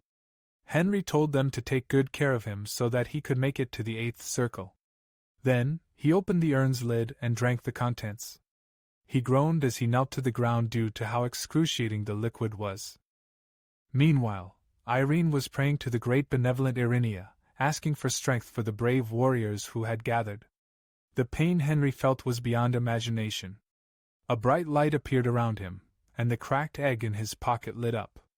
Irene could feel the holy aura somewhere. Suddenly, Henry stopped crying in pain. Irene called out his name, and he stood up with bright, long hair. A strange light shone on his chest, and he announced that he had reached the 8th circle, thanking everyone present. The priests bowed and congratulated him. As he was thinking of changing his appearance because it was embarrassing, he reached into his pocket and took out the cracked egg. He noticed a pearl came out after cracking. He decided to look at it later because he had achieved his goal of reaching the 8th circle to go up against Arthur's. A month later, in a meeting room at Mushu, a man told Ronan that he had heard his father trained him for a month in the Porum family swordsmanship to fight Arthur's. Kington Rohan replied that he was right. He informed Ronan that, recommended by Henry, he could anticipate a fight against Arthur's. After Ronan's reply, Kington asked the man whether they had been doing well in training His Majesty in swordsmanship. He then told His Majesty that he looked forward to his skills. Suddenly, Henry entered the room, expressing hope that everyone was doing well and asking to get back to business. As Kington Porum stared at Henry, he felt an aura unlike before.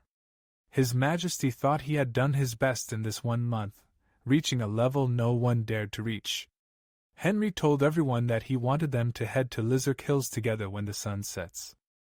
He instructed them to hold on to the divine item he was going to give them because the apostles, filled with divine powers, wouldn't be able to take them out without the help of the divine items. He further explained that nobody knew why Arthur's had invited them to that area, and he honestly didn't know how much force they should bring. As His Majesty suggested using teleportation, a bloody fog appeared in front of them, revealing Arthur's.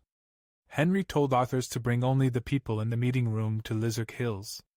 If he ignored his words, he threatened to make all the remaining humans on the continent his apostles. Henry laughed, urging Arthur's to hurry up because he didn't know what he might do when he's bored. Arthur's then went through the portal he had opened, leaving it open for Henry and his comrades.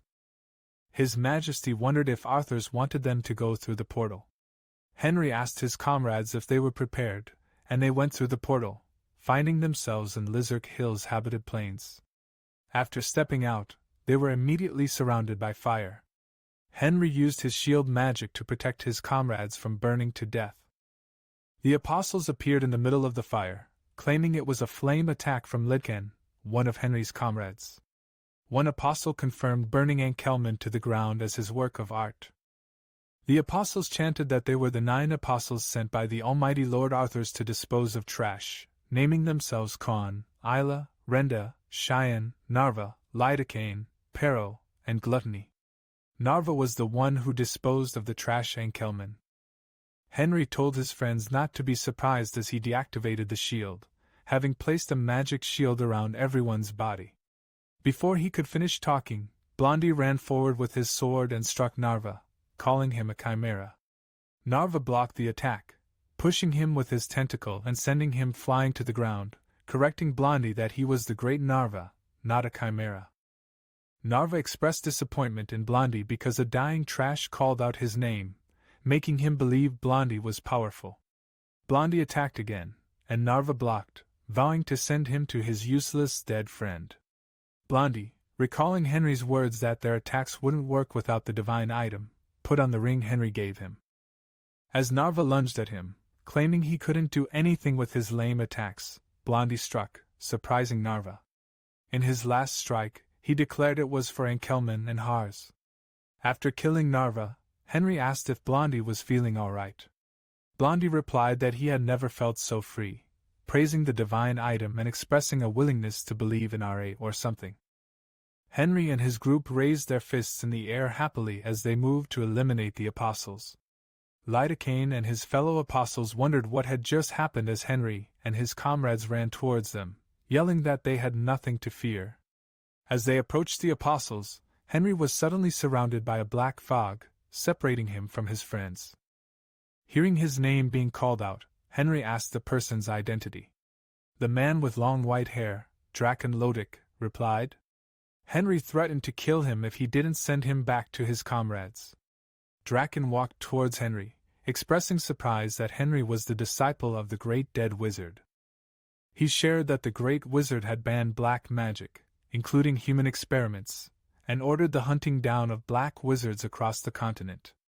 Henry dismissed Draken's talk as rubbish and hit him with a lightning bolt. Draken, however, informed Henry that he wasn't done talking and revealed the dark deeds of the great wizard, blocking the growth of other wizards and killing innocent ones. Arthur's was the only one who understood him and opened a path for him. Henry raised his hands again as lightning appeared, apologizing for finding Draken's story boring. He attacked Draken with a lightning shot and wondered if he survived. Turning to leave after seeing Draken's dead body, Henry was shocked to witness him getting back up.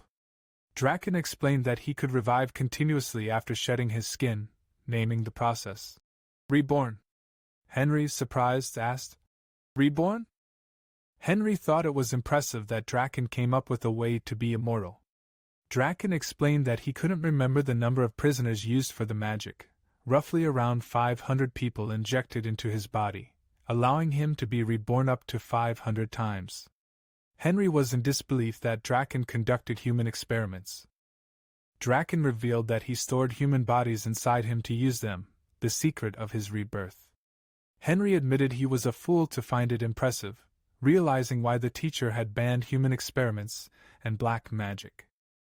Draken, furious, lunged at Henry. Henry called out to Clever, confusing Draken with a bright light.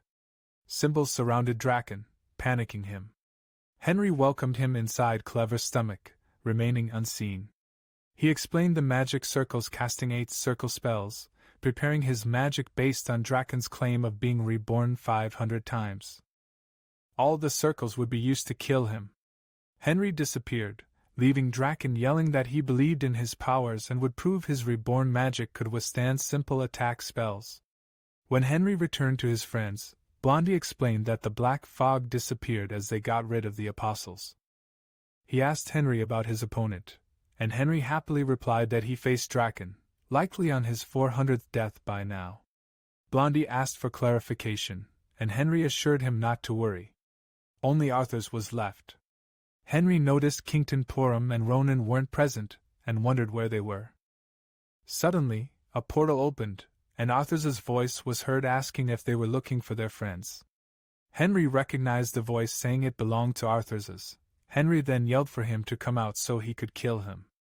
Arthur's replied that their wish was his command as he used his black magic. Henry and his comrades were shocked as they found themselves at Lizard Hills, with Arthur sitting on a tree branch and Kington Porum standing under the tree. Arthur's told them to lighten up, having only lost one useless swordsman while he lost all his underlings to them. He showed the cities he hadn't attacked yet, explaining that they didn't follow his request to bring everyone in the meeting room to Lizard Hills. Now that Henry's swordsman was dead, he couldn't keep his promise, leaving him no choice but to send his devotees to the cities to turn all humans into his apostles. Arthur's clarified that Ronan was killed by Kington Porum, not him. Henry stared angrily at Kington and asked how he dared do that. Kington Porum explained that he couldn't do anything because Arthur's was controlling his body. Henry turned to his comrades and told them to proceed as planned, instructing them to go to their designated areas and protect the people. Once they teleported away, Henry was left with his 4 comrades. Arthur's asked if he was planning to battle against him with only 4 people. Henry replied as he ran toward him that it was more than enough. He lunged forward and killed Kington, then jumped up the tree and struck at Arthur's. Arthur's blocked it with a protective shield, and Henry kept pushing, hoping it would break. His Majesty and Hector stepped forward with their swords, stating that if they worked together, they could do it. Moments later, the shield broke. With Herarian support, a crack appeared on the barrier protecting the proud Arthurs. Seeing this as an opportunity to damage Arthurs, Henry requested Saint Irene's divine power. the saint complied with Henry's request, kneeling to the ground as she channeled as much divine power as she could, squeezing every ounce like juice from a lime. Alongside Henry's 3 swords, the divine power continued to press against the barrier. More cracks formed, spreading like a spiderweb, until the barrier shattered completely, leaving Arthur's exposed and seemingly defenseless. However, despite appearing vulnerable, Arthur's remained confident and mocked Henry and the others, calling their efforts absurd. With a casual motion of his hand, like a conductor leading an orchestra, a red blade-like aura slashed through the air, striking Henry and the others and sending them crashing to the ground. Watching them writhe in pain, Arthur's commented on how much they had improved, admitting he was honestly surprised. Yet, he declared that if this was the extent of their power, they would never succeed in defeating him. Arthur's then unleashed an even greater surge of red aura. Wearing the smug expression of a typical villain, he sent the crimson spears hurtling toward Henry and the others with ruthless precision. Henry could only stand helplessly as the glowing spears pierced his chest, the sharp impact forcing him to cough up blood as his internal injuries worsened. Hector, too, was struck in the head, piercing his thick helmet and rendering him motionless. Herarian suffered a fatal wound to the heart, collapsing to the ground in an unconscious heap. Crying and trembling in fear, Saint Irene ran toward them, desperately trying to save her fallen allies. But just as she reached them, Arthur's appeared behind her with the stealth of a predator. Standing over Herarian, he gazed down at him with mock pity and claimed he always felt sorry whenever he saw him. Saint Irene, blinded by grief, ignored Arthur's entirely as she wept and attempted to heal Herarian's wounds. Arthur's, unimpressed by her determination, questioned the Khan dynasty for hiding away his beloved god, Janus. Despite his grave injuries, Herarian regained a sliver of consciousness and retorted that Arthur's current actions and behavior were the very reasons why Janus had been hidden. Arthur's expression twisted into one of disgust, yet he mockingly thanked Herarian and the Khan dynasty for what he called their stupidity. With a smirk, Arthur's conjured another red spear, its ominous aura brimming with malice. As he raised it, he bade farewell to Herarian with chilling finality. Witnessing the horrific scene, Henry mustered his strength to intervene, but it was too late. Herarian's fading eyes reflected Arthur's arm as it swung the spear downward, the deadly strike landing with brutal precision. Blood splattered everywhere as Herarian's body fell lifeless to the ground, his form now lying in a pool of his own blood. Arthur's, surveying the aftermath with an air of indifference, remarked on how dull and uninteresting the events had been, his tone laced with condescension. Suddenly, he felt a sharp pain in his chest and discovered that a blade had pierced through him from the back. He turned and saw Hector still managing to stand. Arthur simply laughed it off and clenched his fist as if crushing something. Hector screamed in pain and agony, feeling as though his heavy, thick armor was being crushed under Arthur's grip, who was smiling as he did so. Hector fell silent and motionless, no longer struggling, as if he had accepted the inevitable outcome. Henry's voice echoed with despair as he watched Hector be crushed like scrap metal. Pieces of Hector's armor rained down around the area, and Arthur sighed. He commended Hector's courage in confronting him and inflicting damage. Then, he turned his attention to Saint Irene, who was tending to the injured Henry. He ordered her to heal Henry, his expression growing more villainous. He claimed that he would not let Henry off so easily. He wanted Henry to experience the depths of endless despair. While lying on the ground, Henry glared at Arthur's, who was mocking him. Saint Irene began crying, questioning her god as to why she had been given such a cruel task. Henry then reached out and grabbed Irene's hands, calling her name. He begged her to heal him, but Irene hesitated, fearing that if she did, Arthur's would only torture him further. Henry pleaded once more, using the word beg in a desperate attempt to convince her. Tears continued to stream from Irene's eyes as she closed them in anguish. Apologizing softly to Henry, she summoned all the divine power she had left and healed him. Henry was then enveloped in pure, radiant energy. Suddenly, the area around Henry shifted, bathed in the same glowing color of the divine energy. Arthur's and Irene were nowhere to be seen. Henry began groaning as if in pain before opening his eyes. Scratching his head in confusion, he asked aloud where he was. Without warning, a heavenly voice greeted him, causing Henry to flinch in surprise. He asked nervously who was speaking to him. From the light, a woman appeared, her pure white hair flowing gracefully down her white dress. She attempted to introduce herself, but paused, instead saying that people called her Irenia. She revealed that she was the very same deity worshipped by Saint Irene and the followers of the Holy Church.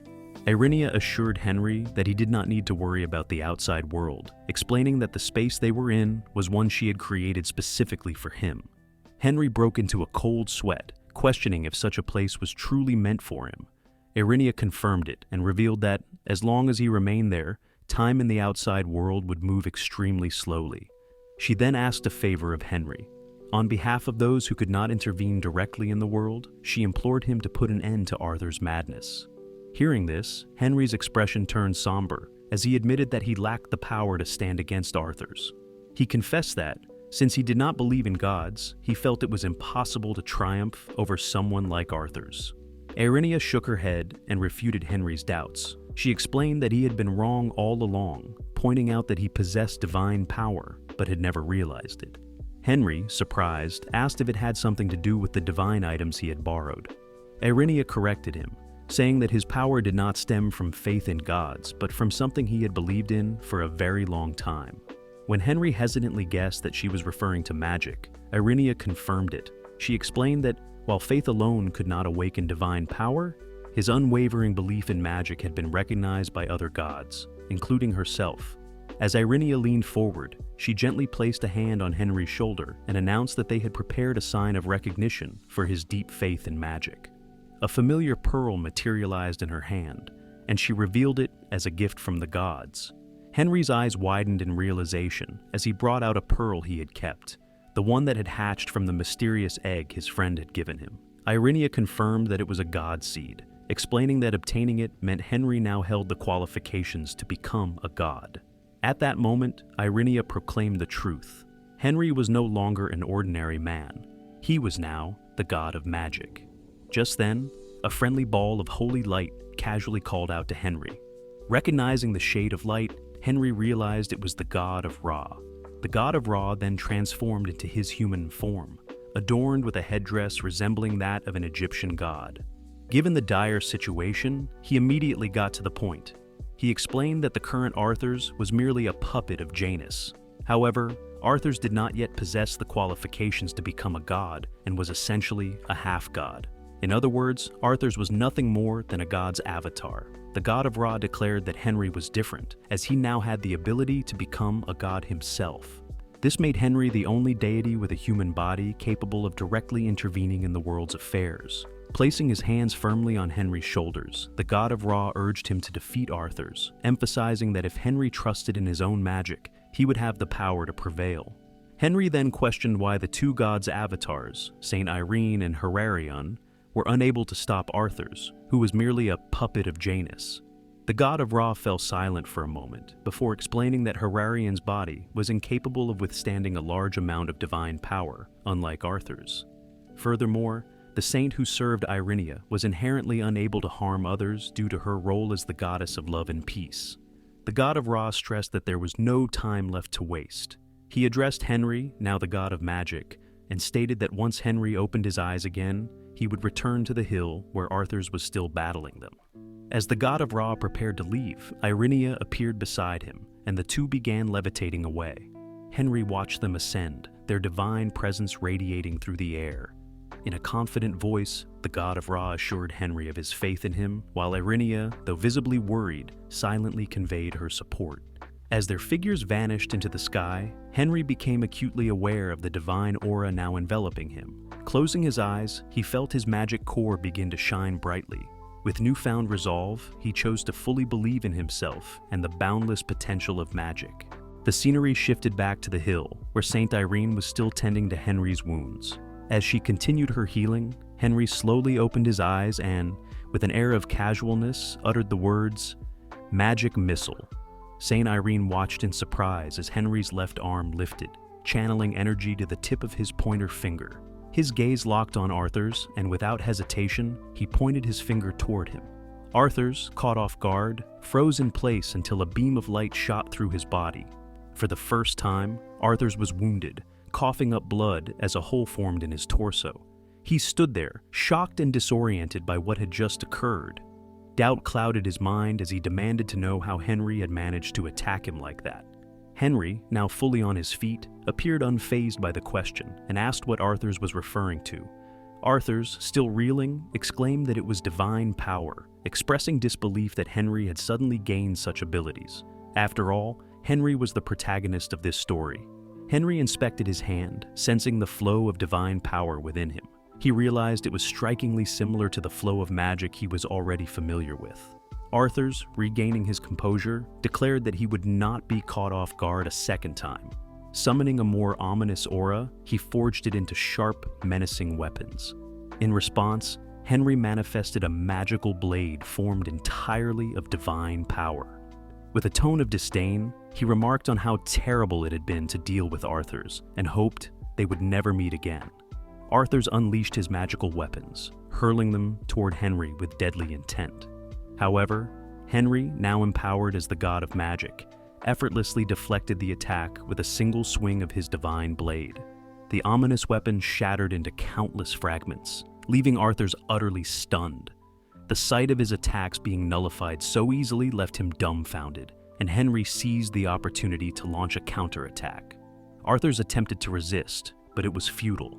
With one decisive slash of his divine blade, Henry cut Arthurs in half. The slash's power extended to Janus, the entity controlling Arthurs, severing Janus's neck and forcing him out of Arthur's body. Janus let out a final scream of agony before succumbing to the overwhelming power. As Arthur's lifeless body collapsed to the ground, Henry dissipated his magic blade, staring at the scene in silence. He wondered if it was truly over. A soft breeze swept through the hill as Henry murmured about the emptiness he felt despite the victory. Though peace had finally been restored, it had come at the cost of many lives. Meanwhile, within the walls of Mushu, hordes of zombies swarmed against the protective barriers. The old wizard remarked that they wouldn't hold for long, and that there was no choice but to trust in the great wizard and wait. Suddenly, the zombies began burning, leaving the wizard stunned. Henry then appeared through the use of teleportation. The wizards immediately inquired about Arthurs, as Henry's unharmed appearance could only mean one thing. Henry hesitated, searching for the right words. The wizards urged him not to keep them in suspense. Finally, Henry confessed that he had destroyed Arthurs with his own hands. Later, in Mushu's meeting room, Henry met with representatives from the allied nations. Biram burst into tears upon hearing what had befallen Herarion, his king. The orange-haired knight slammed the table in disbelief, unable to accept that Kington had betrayed them to the very end. The representative of the wizards asked if it was true that Henry had ascended to godhood and was no longer human. Henry confirmed it, but the old man couldn't help but express his skepticism. Henry admitted that he too found it surreal, as if it were some sort of joke or dream. Arania and Ra explained the events that had unfolded, though the others struggled to believe that the gods had spoken to him directly. Henry reaffirmed their claims and formally announced that he had taken on the grand role of the god of magic. His dear friend stopped addressing him as an equal and instead asked what Henry intended to do next in his divine capacity. Henry admitted that he hadn't given it much thought yet. Smiling, he remarked that it was his first time being a god after all. He then advised the others to rest, stating that he would take it upon himself to address the concerns of the devotees. Later, in Khan's cave, Henry returned, and as the wind from the cave greeted him, he noticed how his control over magic had improved ever since he became the god of magic. Teleportation had become as natural to him as breathing. Inside the cave, he stopped at a dead end and tried to recall the magic spell that Herarion had used before. Closing his eyes, Henry chanted the words he could remember hearing from the late king. The entrance opened, and a bright golden light, reminiscent of the sun, greeted him. Henry called out for Herabola and politely asked to be let in this time. His deceased friend agreed, and in an instant, Henry found himself in a different dimension. Herabola appeared and extended his hand toward Henry, asking him to take it. As their hands clasped, Herabola revealed that Ra had been searching for Hera. The two then teleported to another location, and a bright green light flashed before Henry's eyes. When Henry awoke, he found himself in a familiar setting. This time, instead of lying down on the ground, he was seated on a chair in front of a long table. At the other end of the table sat Ra, who looked genuinely pleased to see him. Knowing that they were now on equal footing, Ra requested that they drop the formalities, and Henry agreed. Without hesitation, Henry pointed out that he had fulfilled the god's request by defeating Arthur. However, he questioned why it was necessary for him to meet Ra in person after defeating the puppet of Janus. He expressed his frustration, accusing the gods of only seeking him out during desperate times. Ra noticed Henry's irritation and hoped he could offer some understanding, explaining that gods couldn't freely descend to Earth as though visiting an amusement park. Henry, curious about this remark, asked Ra to elaborate. Ra explained that while Henry might now possess divine status, he was not yet a complete god. To truly ascend to godhood, Henry would have to relinquish his mortal existence and refrain from interfering in the human realm. This revelation struck Henry deeply as he realized his continued presence in the human world could disrupt its natural order. Ra confirmed this, emphasizing that if Henry wished to fully embrace godhood, he would need to abandon his mortal body as soon as possible. Henry chose to set that concern aside for the moment, and instead inquired about Janus's fate and the reasons behind his actions. He wanted to understand why Janus had suddenly instigated such chaos. Ra explained that the powers of gods were directly proportional to the faith of their followers. Janus had devised a plan to convert not only the entire Eurasian continent, but all of humanity into his believers to gain the immense strength he desired. Confused, Henry questioned the necessity of such power, pointing out that Janus was already a god with considerable might. Ra revealed that Janus's true ambition was to amass enough power to challenge the king of gods, the supreme deity who ruled over all other gods. Hearing this, Henry broke into a cold sweat, realizing that even gods were subject to a higher authority. Ra, however, declined to share further details, explaining that Henry, still tied to the mortal world, was not yet privy to the full secrets and powers of the divine. He reiterated that Henry would only uncover these truths once he fully embraced his godhood. Ra urged him again to hasten the process and relinquish his mortal form. Surprisingly, Henry refused. He recalled Ra mentioning that once Henry became a full god, he would cease to exist in the human world and would no longer be able to intervene in it. Henry sternly claimed that he still had more things to accomplish in the human world. If Ra had nothing else to share, Henry expressed his desire to return. Ra warned him that he would regret postponing his ascent into godhood. However, Henry firmly replied that he didn't know about that, but he was certain he would regret it more if he left behind his burdens to become a god when he still had the ability to lessen them as a human being. Ra was surprised to hear such words from Henry. He couldn't help but smile. Agreeing to Henry's decision, Ra began to shine brilliantly like a lighthouse. The intense light blinded Henry, causing him to shield his eyes with his arm. As the bright glow faded away, Henry found himself back in the cave. He stood silently for a moment before smiling. Then, he called out to Herabola, promising to make his son's funeral grander than that of any hero who had ever lived. He vowed that Herarian's fame would be passed down through the generations. With a smile and the bright sunset behind him, Henry bid farewell to his friend. Meanwhile, at Caliburn's back gate, zombies swarmed the area like a scene from World War Z. The soldiers stationed there questioned how much longer they could hold out. The horde of zombies at both gates of Caliburn had been relentless, and they had been trapped in the fortress for a month. Food supplies were running dangerously low, and the rations grew thinner with each passing day. At this rate, they feared they would starve to death, zombie attack or not. They had also received no news from the members sent to seek aid from the capital, and could only assume they had perished on the way. Suddenly, a loud noise echoed through the fort, causing the soldiers to turn toward its source. They wondered what was happening so suddenly. Breaking into a cold sweat, they stared in shock as they saw the entire swarm of zombies encased in a massive chunk of ice. The soldiers stood frozen in awe, wondering who could have cast such a powerful magical spell. In the meantime, in Iselin's office, he reviewed the recent reports he had received. More zombies continued banging against the main gates of the fort. Their loud cries, roars, and incessant pounding on the walls were giving him a headache.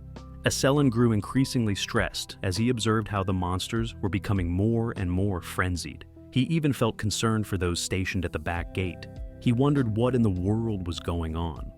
Just then, someone entered the room, apologizing for being late. The person addressed Aselin as Commander, but quickly corrected himself to General in recognition of his recent promotion. Aselin was startled, as the voice belonged to none other than Henry Morris. Seeing Henry standing before him, Aselin asked why the renowned wizard had come to his office. Henry reminded Aselin of his promise to assist him once Arthur's was defeated. He explained that he had returned to help settle the matters concerning the Demon King, just as he had pledged. Henry suggested they chat after everything was resolved. He then casually mentioned that he had already dealt with the zombies and monsters, so Aselin would no longer have to bear the stress. Aselin was momentarily stunned, but quickly realized the truth. Everything had indeed grown quieter than usual. He expressed his gratitude to Henry, thanking him for lifting such a heavy burden off his shoulders. He confessed how he had been unable to sleep properly for an entire month. Henry urged him to take a rest, assuring him that he would handle everything and return by dawn.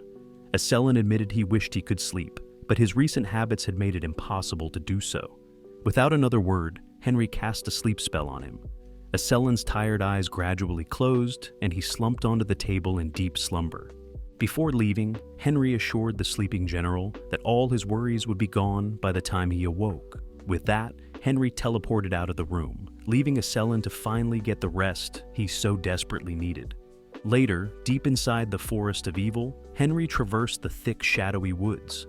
It had been several years since he last visited the place after being reborn, yet he could still recall its location as clearly as daylight. This was because, in his past life, he had worked tirelessly to stitch up the gaps of the underworld. Suddenly, Henry heard an ominous sound reverberating through the forest. He quickly identified its direction and sprinted toward a cliff. Below the cliff, a sinister purple light illuminated the area, confirming what Henry had feared. Below lay a gap in the underworld, brimming with ominous energy and swarming with monsters. It was a breeding ground where countless horrors were born, surrounding a kaleidoscopic core deep within. In his previous life, Henry had failed to fully seal the gap, but this time, he vowed things would be different. Raising his hand, he summoned divine power, a radiant glow forming at his fingertips. He unleashed a barrage of beams aimed at the underworld's fissure. However, the attack drained him quickly, leaving him breathless. His magic and divine energy rapidly depleted, and the roaring monsters below made it clear that his efforts were insufficient. The disasters lurking within the gap remained alive and unrelenting. Then, without warning, one of the ropes binding the gap snapped violently. A colossal hand emerged, tearing through the gap's barrier. Henry froze in shock as the monstrous hand lunged toward him, grasping him tightly. Exhausted from expending too much of his power, he couldn't mount a defense. The hand yanked him downward with terrifying speed, pulling him into the depths of the underworld. As the scenery around him shifted, Henry gasped for air. He found himself standing amidst the bleak and oppressive landscape of the underworld, dwarfed by a towering humanoid monster. The creature held him like a mere plaything, its grip unyielding. Before Henry could react, the monster drew back its massive right fist, preparing to strike. Helpless and drained, Henry could only watch as the enormous red fist barreled toward him with unstoppable force. With his movements restricted, Henry could only watch as the monster's fist flew toward him. Realizing he could summon his magic sword, he acted quickly. The giant's punch landed, creating sparks upon impact, but the force caused the hand holding Henry to crack. Breaking free from the giant's grip, Henry swung his magic sword with ease. The giant froze in place as its body was sliced into pieces. Landing firmly on the ground, Henry stared at the remains, declaring that it never stood a chance against him. As Henry turned his attention to the nearby portal, he noticed it sparking. Attempting to teleport, he found the spell ineffective. He guessed it was because he was in a different dimension, likely the underworld, and realized he couldn't use teleport to return to his own world so easily.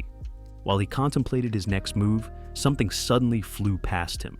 Dodging swiftly, Henry heard someone praise his quick reaction. A smug, winged figure named Ganesiel appeared, holding sharp feathers. From his appearance, Henry concluded that Ganesiel was a celestial being. Confused, he questioned why an angel would be in the underworld. Ganesiel dismissed the question, saying it wasn't Henry's concern, and demanded to know if he was the one who killed Brilinta. Looking back, Henry realized the giant he had slain was Brilinta. Without hesitation, he admitted to killing it. Drawing his sword, Henry declared that Ganasiel would also pay for attacking him. Wasting no time, he leaped toward the angel and swung his sword with full force. His strike landed cleanly, shredding Ganasiel's wings like they were nothing. Ganasiel collapsed to the ground, screaming in pain and agony. Henry, towering over him, demanded answers, threatening to cut off the angel's remaining wings if he didn't cooperate. Trembling with fear, Ganasiel swore to reveal everything he knew. Pointing his sword at the angel's neck, Henry pressed him for the location of the gap that would lead back to the human world. Ganasiel admitted he knew nothing about the human world, but the gap Henry mentioned was connected to a dimension disaster, a rare occurrence in the underworld. He explained that these gaps appeared without warning, dragging any demons caught in them into oblivion. Henry, now puzzled, reflected on how the giant had specifically targeted him during the encounter. Ganasiel then revealed a shocking truth. Brilinte, the giant Henry had slain, was the chosen successor of the Demon King, selected by the demon god himself. This was because Brilinte had been granted the power to control dimensions. Henry suddenly realized he had unwittingly killed the Demon King's heir. Ganasiel confirmed this, and lamented that it should have been his destiny to eliminate Brilinte. When Henry asked why, Ganasiel admitted he had been the second choice for the position of Demon King after Brilinte. Surprised, Henry questioned how a celestial being could aspire to such a role. Ganasiel confessed that he had once been an archangel, but was banished to the underworld.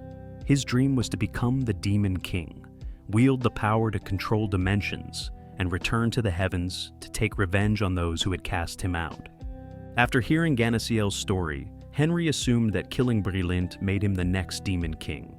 However, Ganasiel dismissed this idea, explaining that only a candidate chosen by Lania, the avatar of the demon god, could ascend to the throne. Henry, undeterred, demanded to know where he could find Lania. Ganasiel sighed in exasperation, questioning Henry's audacity to seek an audience with someone even more powerful than the Demon King.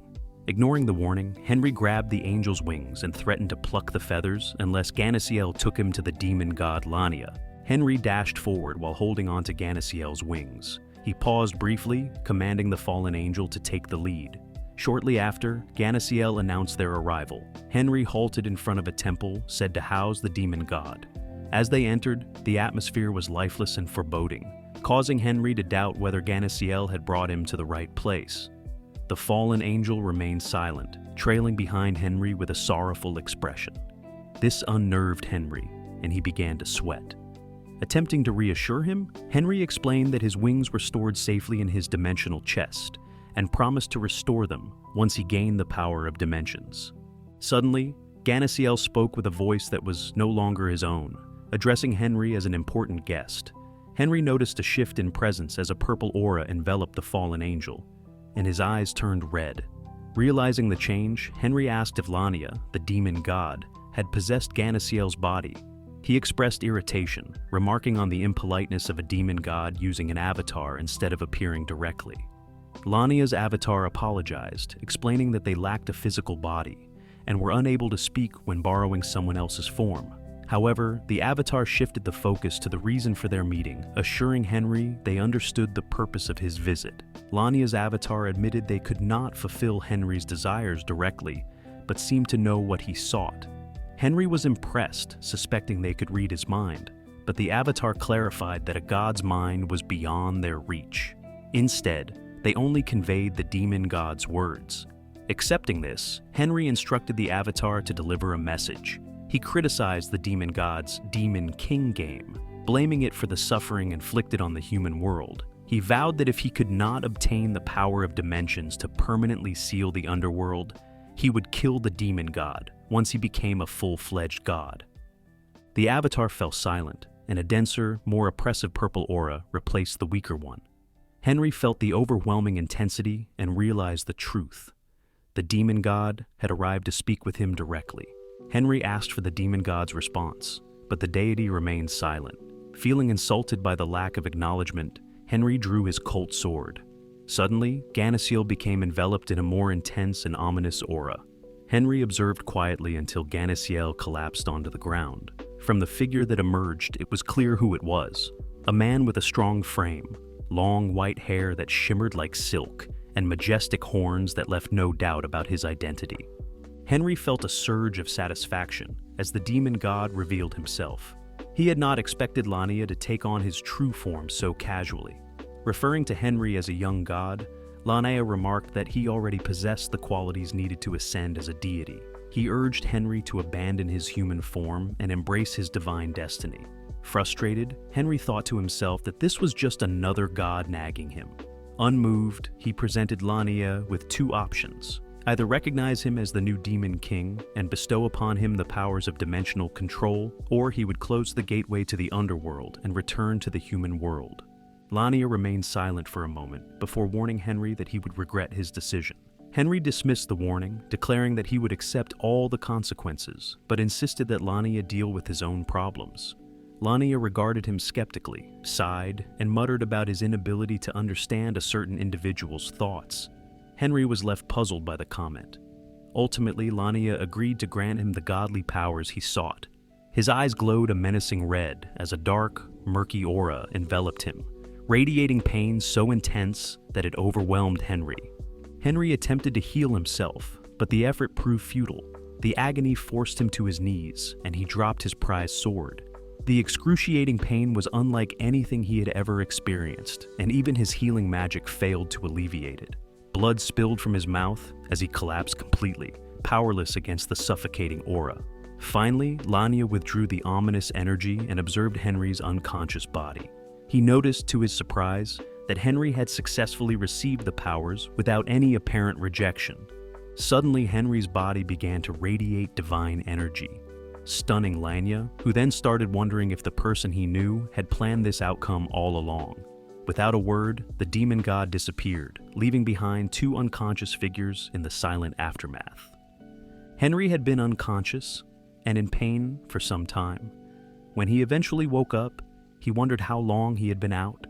A strange sensation soon washed over him, prompting him to sit down and meditate.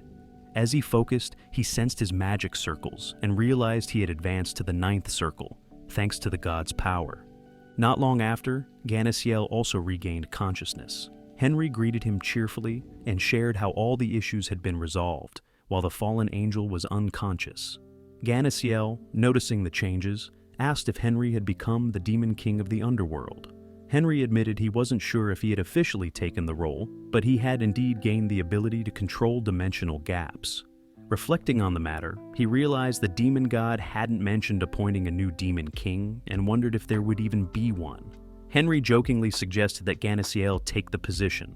Ganesiel, though pleased by the idea, found it odd that the throne was being offered so casually. He remarked that he wasn't in the best condition to rule as demon king, pointing to his missing left wings. At that moment, Henry remembered his earlier promise. With a flick of his fingers, he retrieved Ganesiel's wings from his storage.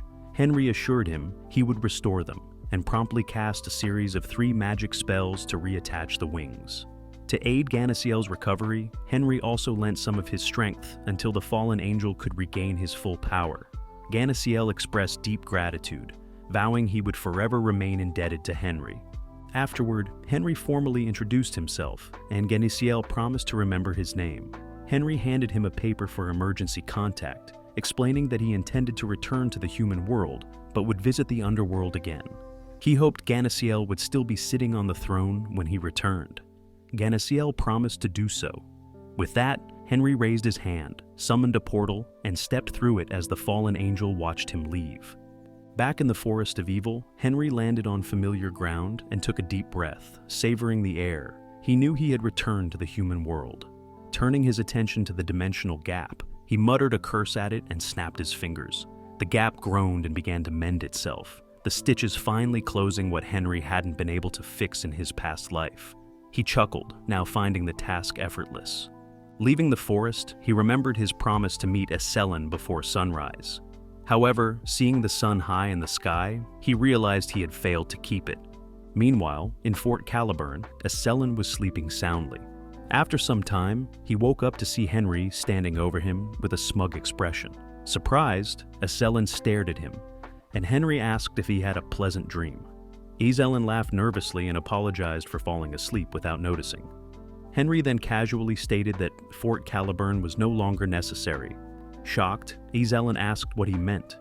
Henry explained in an offhand manner that he had defeated the Demon King, destroyed most of the monsters, and closed the gap to the underworld. Selin couldn't believe what he was hearing, especially after just waking up. Henry anticipated Selin's doubt and offered to prove it. When Selin asked how, Henry flicked his finger without a word, transporting Selin, bed and all, to the Forest of Evil. Once dark and monster-infested forest had become bright and full of life. Selin climbed out of his bed, overwhelmed by the sight of the forest, now restored and flourishing. Tears filled his eyes as he asked if it was truly possible. Henry watched silently as the general cried in joy. Selin then thanked him for fulfilling his lifelong dream. Word quickly spread throughout Fort Caliburn about the transformation of the Forest of Evil. It was officially announced that the monsters and the gap to the underworld were gone. Excited soldiers rushed outside the fort's walls, marveling at the forest, now lush and green. Later, in Mushu's meeting room, Henry convened another discussion. He informed the group that Arthur's was no longer a threat, but pointed out the growing tensions between the locals and the refugees who had settled at Mushu. He also noted the need to deal with remaining fanatics. Ban agreed and asked if Henry, as the god of magic, had any plans to address these issues. Embarrassed by his new title, Henry laughed and urged them to address him as they had in the past. Henry then revealed his idea of creating a new nation and becoming its ruler. This announcement surprised everyone in the room. Ban supported the idea, agreeing that a new country with a fresh dynasty could emerge, led by Henry himself. The generals also gave their approval without hesitation. Pleased with their agreement, Henry announced that he had some plans to share. He intended to reorganize the military, emphasizing that there was no need to focus on integrating refugees formally. Instead, his priority would be maintaining public order. Henry explained that he wanted to replace the voluntary military system with a draft, obligating all citizens of the new country to serve. The generals quickly realized that Henry was proposing a system similar to that of certain real-world nations, where military service was mandatory. Henry confirmed it was true, claiming that nothing instilled a stronger sense of ownership than the obligation to serve the country. The general couldn't help but agree. Henry also had no plans to establish a state religion in the new country he was building, a decision that surprised many. He believed that introducing a state religion would lead to conflicts between different cultures, potentially resulting in wars over which religion should dominate. Ban agreed, noting that it wouldn't make sense for people to follow other religions when a god himself was founding the country to save the world. Even the wizard couldn't argue with that reasoning. Henry then instructed everyone to postpone the declaration of the new nation, focusing instead on solving the food shortage and eliminating the blind believers. 6 months later, in the snowy tower of Saljera, screams of pain echoed through the basement. A wizard analyzed something intently, while others cast spells on a subject. A man's arm fell lifelessly to the floor. The old man observing the process expressed disappointment, as mental recovery experiment 3-48 ended in failure. They were frustrated, feeling as though they were becoming murderers with no progress to show. Despite their moral concerns, the experiments on the blind believers continued. Meanwhile, Henry summoned the frog merchant, who appeared as usual, sleepy and unbothered. The frog asked what Henry needed this time. Henry inquired if the merchant remembered Draken, explaining that he required one of his possessions. Without hesitation, the frog pulled an item from his vest pocket and handed it over casually. It was something Arthur had once given Draken as a token of loyalty. The frog merchant noted how things seemed calmer than before, but warned Henry that he would charge for every service in the future. Henry had no choice but to agree. Henry worried that more blind believers were dying, and the wizards conducting experiments were growing increasingly exhausted. He decided he needed to consult the maker himself to solve the issue. Placing the item he had just received on the floor, a magic circle suddenly appeared. Since Draken was the creator of the blind believers, Henry believed he would know how to fix them. As the magic circle activated, Henry summoned Draken, causing the circle to glow brighter. A door materialized, and when it opened, Draken stepped through, surprised that Henry had summoned him from the netherworld. Draken asked what Henry needed, and Henry declared he would only ask once. He inquired about how to restore the blind believers to their original state. Draken laughed, questioning whether he should reveal the answer, and claiming that Arthur's would inevitably kill Henry. Henry, realizing Draken was unaware of recent events, informed him that Arthur's had already been defeated. Despite this, the blind believers had not returned to normal, which was why Henry needed Draken's guidance. Draken grew angry, accusing Henry of lying since he believed Arthurs could not lose to someone like him. In response, Henry casually displayed his advanced magic circles, leaving Draken speechless upon realizing that Henry had reached the 9th circle. The truth dawned on Draken, and he fell to his knees, begging for Henry's forgiveness. Henry pressed him for the solution, but Draken stammered and admitted he didn't know how to fix the problem. Henry was shocked and began ranting about how poison makers typically created antidotes alongside their poisons. He couldn't fathom why Draken hadn't done the same. Lowering his head further, Draken apologized, explaining that he had created the blind believers by chance, and without fully understanding how. Henry fell silent, though his anger radiated, making Draken uneasy. Sensing an opportunity to escape, Draken retreated behind the Netherworld's door and disappeared from Henry's sight. Left alone, Henry sat silently in his chair, pondering what to do about the blind believers. He wondered if time travel could offer a solution. That fleeting thought sparked a sudden realization, and Henry declared it a brilliant idea. A familiar dimension door soon opened in heaven, and Henry stepped out casually, taking in his surroundings. The mysterious landscape confirmed to him that he had indeed arrived in heaven. He believed that if anyone could help him turn back time, it would be the God of heaven. With that power, he could restore the blind believers to their former, normal selves. Suddenly, an arrow shot toward Henry, but he sensed it easily. He quickly conjured a magic shield, blocking the arrow before it landed on the ground and dissolved into smoke. Realizing something was nearby, he looked up. In the sky, he saw figures armed with bows and arrows. Upon closer inspection, he recognized them as baby angels. Sorry, Henry, but they looked like Cupids to me. The angels, who initially looked adorable, suddenly transformed into violent, menacing figures and prepared to fire another volley of arrows. Henry grew concerned, knowing that despite their appearance, these angels were undoubtedly older and more experienced than him. He decided to let Clever handle the situation. Clever appeared immediately, acknowledging the order, and began transforming his form. Moments later, he stood as a black knight wielding dual blades. Without hesitation, Clever charged forward, slicing through everything in his path with hostility. The angels that Clever struck down transformed into grotesque horned creatures, revealing their true forms as gargoyles. Henry realized they had disguised themselves to lower his guard. Once all the creatures were defeated, he praised Clever for his efforts and dismissed him. Suddenly, an eerie sound echoed through the area. Henry recognized it as music from an instrument, but couldn't pinpoint its source. To his shock, the injured gargoyles began rising one by one, their wounds vanishing as though they had never been hurt. Noticing the magical circles glowing behind them, Henry understood that the God of Heavens had granted them the power to reverse time. The gargoyles resumed their assault, firing arrows directly at Henry, who was momentarily unprepared. A burst of light exploded where he stood, and the gargoyles watched intently as the dust cloud slowly cleared. Before they could react, an even brighter light engulfed the area, blinding them. This radiant spell disintegrated the gargoyles effortlessly, reducing them to nothing. Henry emerged from the attack completely unharmed. Observing the gargoyles' grotesque forms, he questioned whether such demonic creatures could truly be celestial beings. The mysterious sound played again, and this time, Henry remained alert. Summoning the Colt Sword, he leaped into the sky and hovered, scanning his surroundings. He called out, demanding that whoever was hiding and playing the instrument reveal themselves. Someone directed Henry to look to his side. Gritting his teeth, Henry glared at the person playing an instrument. A blonde, winged figure introduced himself as Viltus, the Archangel of Virtues and the 5th ranked in heaven. He claimed to be holding a lyre, calling it an extraordinary instrument.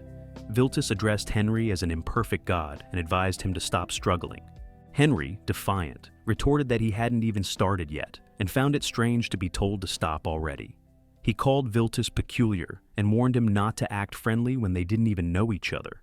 Viltus responded calmly, stating it wasn't surprising since Henry had repeatedly revealed his identity. Confused, Henry questioned when that had ever happened.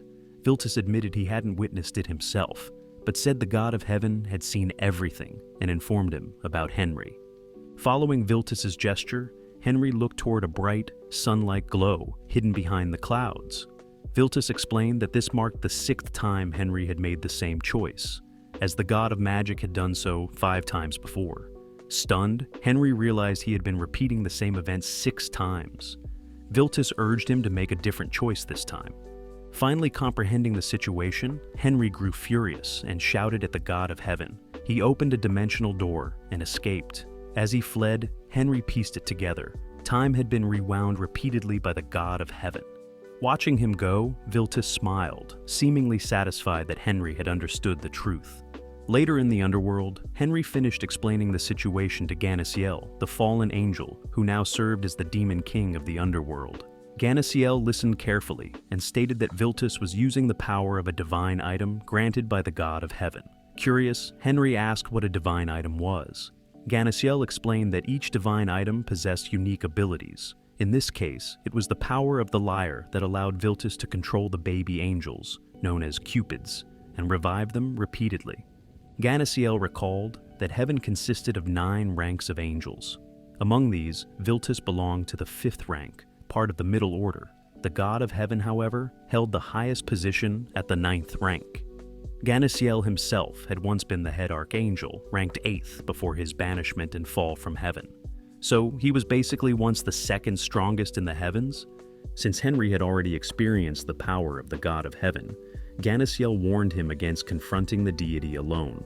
He emphasized that the god of heaven could manipulate time to foresee and control nearly all possible outcomes. Henry, confused, asked for clarification. Ganasiel explained that, as an individual, one could only lose because the god of heaven could rewind time and counter any action. However, if an army were involved, the sheer number of variables could overwhelm even the god of heaven. This unpredictability, Ganasiel believed, would make a difference. Ganasiel revealed his plan to gather and lead an army to exact revenge on the heavens, the reason why he wanted to become the demon king of the underworld. Henry paused for a moment to think things through. After a minute, he asked Ganasiel to hear him out, even if his words might sound strange. He extended his hand and requested Ganasiel's strength. The current demon king, caught off guard, smiled in surprise. Without hesitation, Ganasiel took Henry's hand, finding the proposal thrilling. He laughed at the thought of a god and a devil king candidate joining forces, hinting at it as ironic. Henry affirmed this with a confident smile. Together, they solidified their alliance, united by a shared goal, to face the god of heaven. In heavens, we see Henry stepping out of the portal. He gazed at the endless sky, determined to see what the god of heaven looked like. As he stood there, white wings fluttered above, and the archangel Viltus appeared before him. Viltus remarked that he hadn't expected Henry to return so soon. With a serious expression, Henry told Viltus to get straight to the point. Viltus closed his eyes briefly and smiled, before asking why Henry had returned, and if he had made a different choice this time. Henry narrowed his eyes at the archangel and explained that he had a question to ask. Viltus said that Henry could proceed. Raising his hand slightly, Henry asked what this other choice was, and whether it was true that he had been forced to try it 5 times. Viltus smiled widely and raised his eyebrows, as he admitted that he wanted to tell Henry the truth, but the god of heavens had forbidden him from revealing it. Enraged, Henry grabbed Viltus by the collar and demanded to be taken to the god of heaven immediately. Remaining calm, Viltus explained that he did not have the authority to take Henry directly to the god of heaven. However, he added that if another lead archangel granted permission, Henry could meet the god. As he spoke, Viltus plucked a feather from his wing and handed it to Henry with a faint smile. He instructed Henry to pour his divine power into the feather to summon the archangel who could grant access. Taking the feather, Henry blew on it and poured his power into it. A swirl of blue light appeared in front of him, and after it disappeared, an archangel with green hair and a proud expression was in front of Henry. This was the lead archangel, Angelus. Henry fixed a serious gaze on Angelus and asked if he was the archangel who could help him meet the god of heaven. Angelus, showing no interest in Henry's urgency, coldly stated that meeting the god of heaven required permission, and that even he couldn't meet the god whenever he wanted. Confused, Henry asked how he could obtain that permission. Angelus gave a slight smile and stated that the solution was simple. Without warning, Angelus pulled out his sword and drove it into the ground near Henry's feet. Angelus then explained that Henry needed to prove his will by offering an arm. Henry's brows furrowed in shock as he processed the archangel's arrogance. Clenching his teeth, he realized that Angelus was mocking him. Seeing Henry's anger, Angelus's expression turned even more sinister as he added that instead of betting his arm, Henry should wager his neck. Henry stood motionless, fists clenched, as he thought about the challenge. He wondered if this was yet another test from the god of heaven. Angelus, growing impatient, asked if Henry was afraid to lose. Henry remained quiet, his anger growing. He suspected that the god of heavens had no intention of allowing him to win this bet. Realizing the negotiations were over, Henry grabbed the sword from the ground. Without hesitation, he swung the sword, releasing a blue aura as it cut through the air. Blood splattered across the ground, catching Angelus off guard. Henry approached the trembling archangel with a menacing expression. Angelus stared at him in horror, gripping his wounded wing. He tried to stop Henry, but the god of magic was merciless. Grabbing the wing firmly, Henry tore it off, showing no hesitation. The bloodied wing fell to the ground as Angelus knelt, shaking and looking powerless. Henry stood over him with his gaze cold. Looking down at the defeated archangel, Henry asked if this was enough to prove his will. Angelus bared his teeth, tears streaming down his face. Henry, standing nearby, looked at him without emotion and thought of how pathetic he looked. With his back turned to Angelus, Henry stared at the sky, clenching his fists. He wondered how someone who claimed to be a god could hide so cowardly and mock others instead of showing himself.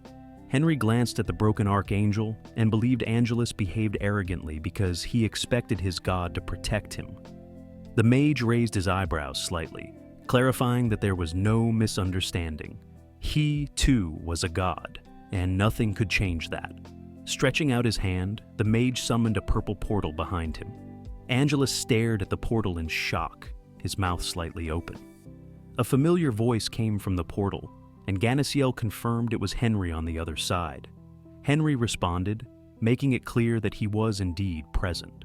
Ganasiel stepped out of the portal, spreading his snow-white wings.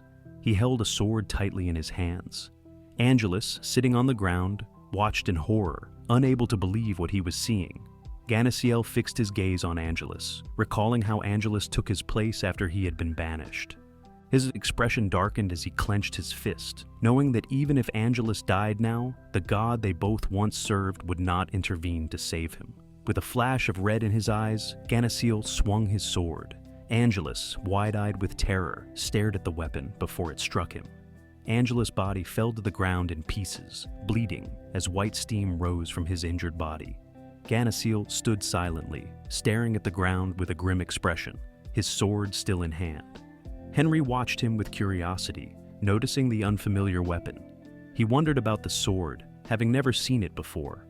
Ganasiel held up the sword and gave a faint smile. He explained that the sword was called Lil Shaowain, and that it grew stronger with every soul it absorbed. He revealed that the sword had just taken Angelus's soul. Henry turned his gaze to the fallen archangel, his expression serious. He claimed it was time to seek the revenge that Ganasiel wanted to do. Ganasiel agreed quickly. Henry and Ganasiel stood side by side, staring at the bloodied wings lying on the ground. Henry decided that the long-standing conflict between the demonic world and heaven would start. From that moment, he believed the great war between hell and heaven had officially begun. Ganasiel stood behind Henry, who had opened a large demonic portal in front of him. He expected to see monstrous creatures come through. A clawed paw appeared first, followed by several demons crawling out. These demons were sent to cause chaos in the heavens at their own will. An archangel drew his sword and flew into battle. A group of archangels joined the fight, wielding swords made of light, clashing against demonic entities. One blonde archangel focused ahead as a bloodthirsty demon prepared to unleash an attack. The demon opened its mouth and released a powerful red energy beam into the sky, obliterating all archangels on the way. Other demons soon followed, launching attacks on the heavenly defenders. Ganasiel observed the battle unfold. He knew the demons were strong enough to take over the heavens quickly, but he wasn't sure how things would end. The power of the god of heaven could change everything. Henry glanced at Ganasiel, who stood beside him, and wondered if the god of heaven was too powerful. Ganasiel squinted slightly and explained that the shrine of the god of heaven held a divine item called the Heaven-Defying Lyre. This lyre seemed weak at first, but when the heavens were in great danger, it revealed incredible power. Henry's face grew tense as he tried to understand what kind of power the lyre had. Ganasiel stretched his wings and confirmed that it was the power to control time. Henry then remembered seeing a group of demonic beasts fall from the sky after defeating angels on his first visit to heaven.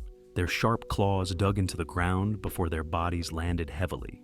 He recalled how Viltus appeared holding the lyre and used it to bring his fallen comrades back to life. As Henry clenched his fists, he realized that Viltus had likely used the lyre to revive the angels by reversing time. However, Henry thought he was fortunate because he wouldn't need to ask the god of heaven for help. Instead, all he had to do was take the lyre from Viltus to gain control of time himself. Henry saw an archangel falling from the sky, crashing down near him. Without hesitation, he grabbed the archangel by his clothes and glared at him with contempt. He demanded to know where Viltus was, his voice cold and threatening. The archangel's face twisted in fear as he stammered that he didn't know. Dark energy surrounded Henry, forming a sinister aura. His eyes burned with anger as he warned that if he didn't get an answer, he would destroy everyone in heaven. Terrified and confused, the archangel hesitated before plucking a glowing feather from his wing. He handed it to Henry, explaining that it would guide him to Viltus. Henry snatched the feather and nodded in approval. Then, with a powerful breath, he blew air at the feather. The glowing feather in Henry's hand began to pulse with energy as a blue aura surrounded him. He hovered in the air, carried by a swirling wind. Through the swirling light, Henry saw Viltus standing with a lyre in hand. The archangel, with golden hair, looked down at Henry, his expression cold and proud. He appeared to question Henry's presence, making it clear he was aware of the purpose of the visit. Henry narrowed his eyes and smirked. He made it clear that he was there for Viltus to get the heaven-defying lyre from his hands. Without hesitation, he extended his hand, and his trusted Colt sword appeared, ready for the confrontation ahead. A group of archangel defenders surrounded Viltus, determined to protect him. They moved forward to attack Henry, the god of magic. As they approached, Henry swung his blade and declared it wouldn't be fun if he got the lyre too easily. With a wave of his hand, he unleashed a blue beam of magic toward the archangels. The Knights of Heaven stood firm, holding the line against Henry's magic. They struggled to keep their ground as the powerful energy pushed against them. One of the defenders, narrowing his eyes, told the others to stay calm and hold steady. He pointed out that Henry's attacks weren't affecting them as expected. Henry simply smirked in response. Just then, the ground beneath them began to crack and rise. The archangels watched in shock, their eyes wide with fear. The ground trembled violently before splitting open with a massive explosion. Henry, watching from a distance as the archangels got obliterated by a powerful red aura from the ground. With a cold, arrogant expression, Henry explained that his attack wasn't just an ordinary slash. It carried a time delay, which made it more dangerous. He watched the chaos unfold before turning away. Without a hint of remorse, he bid farewell to his opponents, his smirk never fading. The bodies of the archangels lay scattered across the cracked ground. Viltus stood frozen, horrified by the sight, with sadness weighing heavily on him. Henry walked across the hot earth, his steps steady and proud. He thought about how much the god of heaven had toyed with him, and decided it would be too easy to end things just yet. With a snap of his fingers, portals opened behind him, releasing monsters into the broken heaven. Viltus watched in silence, his mind numb. Fear crept into his heart as he saw monsters, and Ganasiel stepped through one of the portals. The pink-haired archangel walked with calm purpose, while Viltus stared back with anger. It had been a long time since they had seen each other. When Ganasiel opened his eyes, his gaze locked on Viltus. The blonde archangel glared at his old friend, his voice sharp, as he reminded him that he had been completely banished. Without a word, Ganasiel raised his hand and unleashed a stream of energy from his sword, powered up by Angelus's soul, and that pierced Viltus's body. The force of the blow made Viltus stagger, blood dripping from his mouth. He fell to his knees, looking defeated. As Viltus knelt, gasping for breath, Henry approached him with a sword in hand. The blonde archangel looked up, his voice strained as he asked Henry if this was truly his choice. Henry, standing tall, met Viltus's gaze and calmly confirmed that it was. Viltus, clutching his wounded chest, called it a foolish choice since the God of Heaven would just rewind the time. Henry quickly responded that he knew, which totally surprised Viltus. Henry repeated it one more time that he knew, and despite that, he was doing the destruction. Viltus's hands trembled as he leaned against the ground. Henry, unfazed, asked him if he was holding the divine item that could rewind time. The blonde archangel reached for the lyre hidden at his side. Henry already knew the name of the item, and Viltus was taken aback. He then assumed Henry already heard the details of the lyre's powers from Ganasiel. The fallen archangel stood quietly, watching the exchange with caution. Henry and Ganasiel both kept their eyes on Viltus, who sat with the lyre in his hands. Viltus spoke through gritted teeth, explaining that the lyre had the power to turn back time, revive the dead, and even make them stronger. His grip on the instrument tightened as his anger boiled over. He shouted that he would not kill his brothers twice. The lyre's light grew brighter, and Henry's expression shifted with alarm. He realized something was about to go terribly wrong. Henry reached out, trying to stop what was happening, but it was too late. The lyre glowed too brightly, exhausting its power, to the point that it started cracking. Henry almost had it on his reach, but the lyre cracked into pieces in the end. The exhausted Viltus closed his eyes and whispered that everything was happening according to God's will. The realization of Henry's failure hit him hard, and frustration boiled over. He cursed out loud, knowing he could no longer control what came next. Smoke came from the broken lyre lying on the ground, showing that its power was used up. Henry looked at the broken divine item in shock. Ganasiel stood behind him and said it was just a mere item, telling Henry not to worry because the power of time still belonged to the God of Heaven.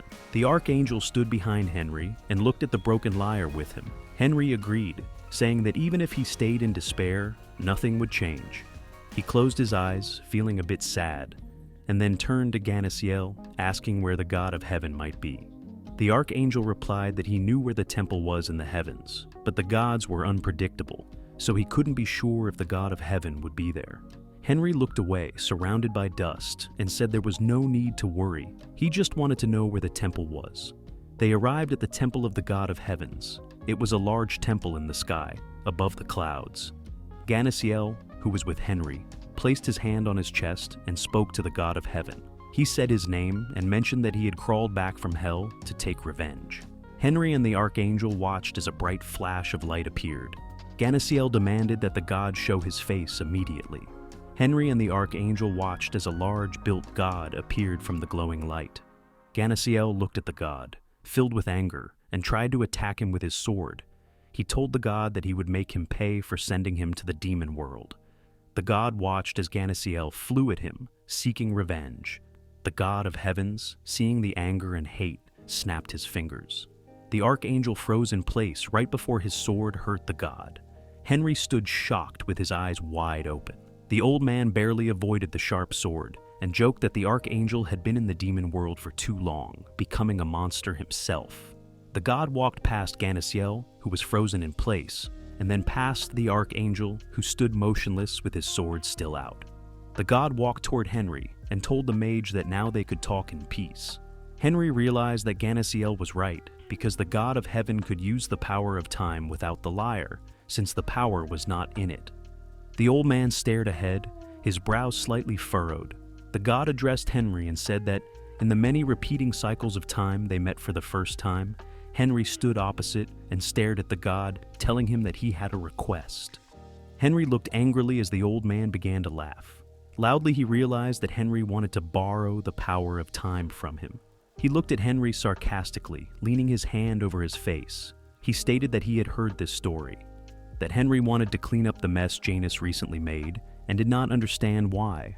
While the god was thinking about whether to give Henry the power or not, Henry was becoming more frustrated. The old man was deciding whether to lend him the power of time. The old man pointed his finger forward, surprising Henry a little. He explained that he couldn't give him the power because it would break the rule of equity.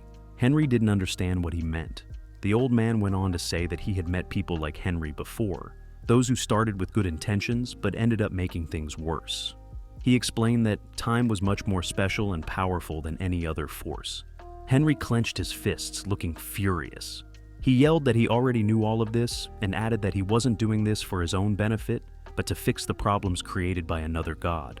The old man waved him off and said that lending the power of time would still be difficult.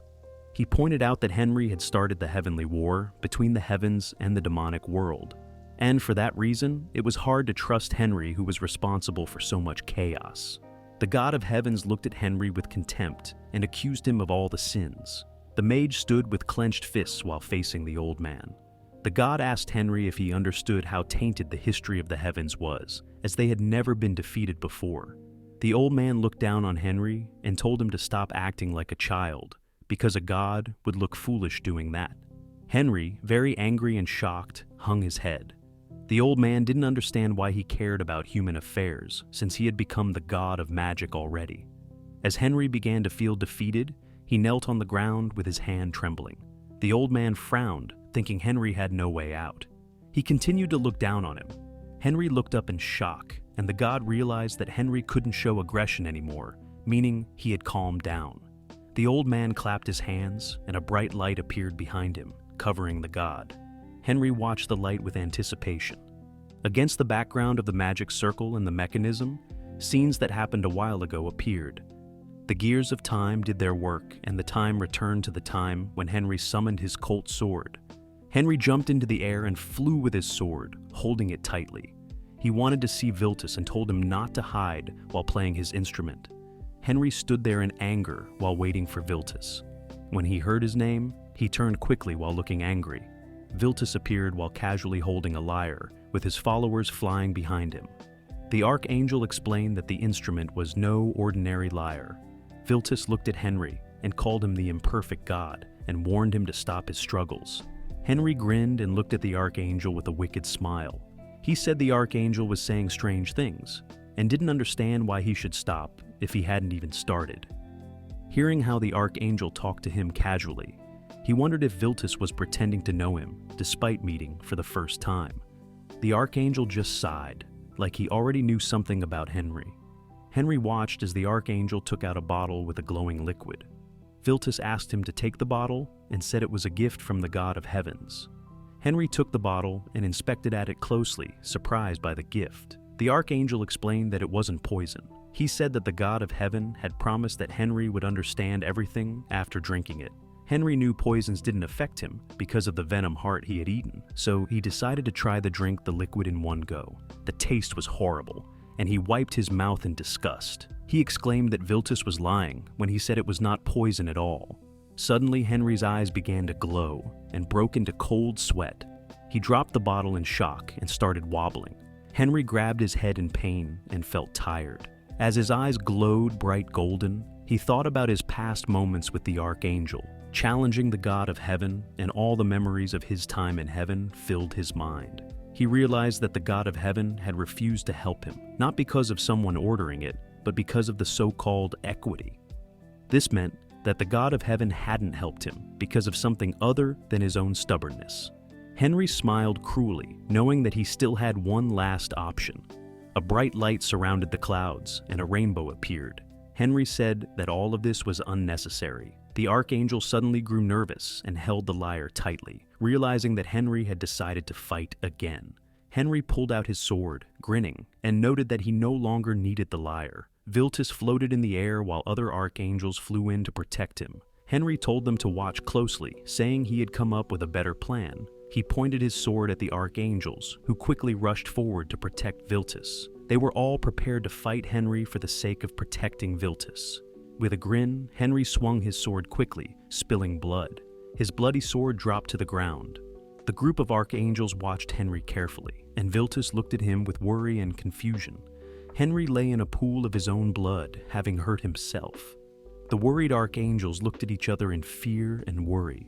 That was until a bright light shone nearby. The light spread across the area and blinded everyone in the area. Viltus squinted his eyes, grimacing from the brightness. His eyes widened when he heard from a familiar voice that it was an interesting feeling of being reborn for the second time. Henry then stepped forward and asked the archangels what they were doing. He stood tall, asking the archangels why they didn't bow to him. Viltus nervously broke into a cold sweat, realizing that Henry had given up his mortal body and had become a full god. All the archangels knelt, and Viltus and his companions bowed before Henry, respectfully greeting the god of magic. Henry swung his sword and told them they would pay for their actions. He swung it quickly, and the sound of screams echoed through the area. Henry walked through the temple, holding a blood-stained sword. He approached a glowing portal and threw the sword into it. Then, he called out to the god of heaven, demanding that he stop sending servants and show himself. An old man appeared, glowing with light and crossing his arms. The god smiled, realizing that everything had happened as he had planned. Henry had abandoned his mortal form and became a god earlier than expected. Henry smirked, realizing that the god might have forgotten something important. Henry was now a full god, not a half-god like before. The old man looked confused, trying to understand what Henry meant. Standing tall, Henry raised his hand and said he had learned more about the divine realm and things he hadn't known before. He told the god that he shouldn't have assumed he was the only one with control over time. The god of heavens grew tense as he realized Henry no longer needed him. Furious, the god glared at Henry, refusing to believe his words. After all, he had helped Henry ascend to godhood.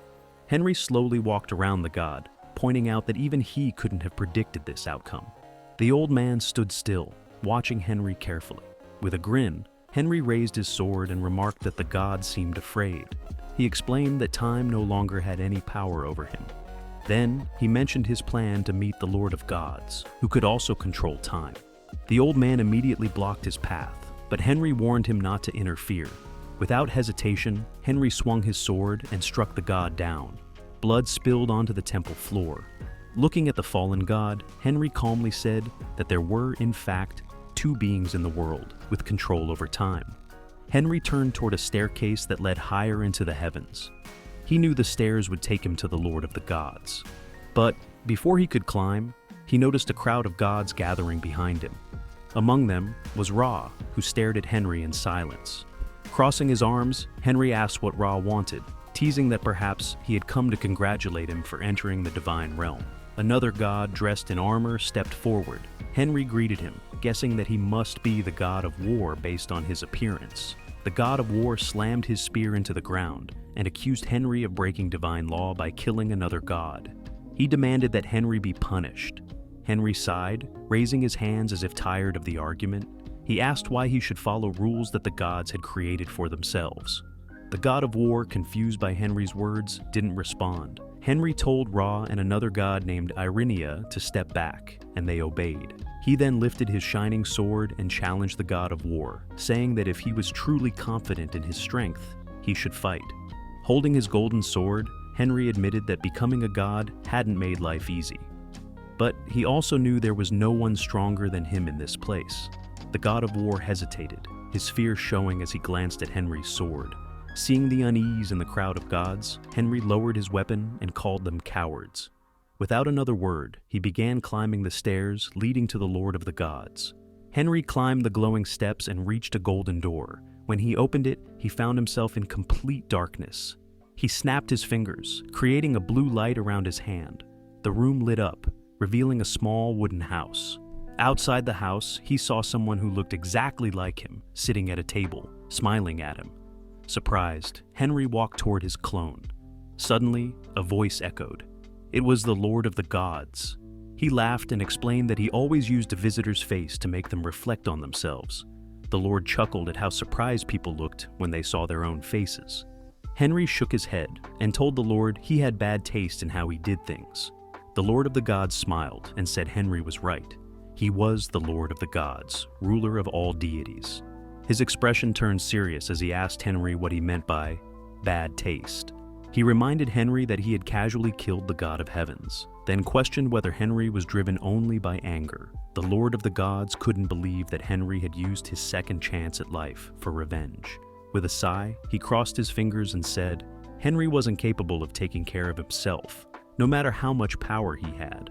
Henry, stunned, lowered his head in silence. The Lord of the Gods spoke again, saying it seemed like Henry's life was filled with regrets. Henry touched his chest, realizing the Lord knew everything about him because he had been watching all along. But the Lord wasn't scolding him. He was just curious. He asked if Henry would really be happy if he could turn back time and save the blind believers that he had failed before.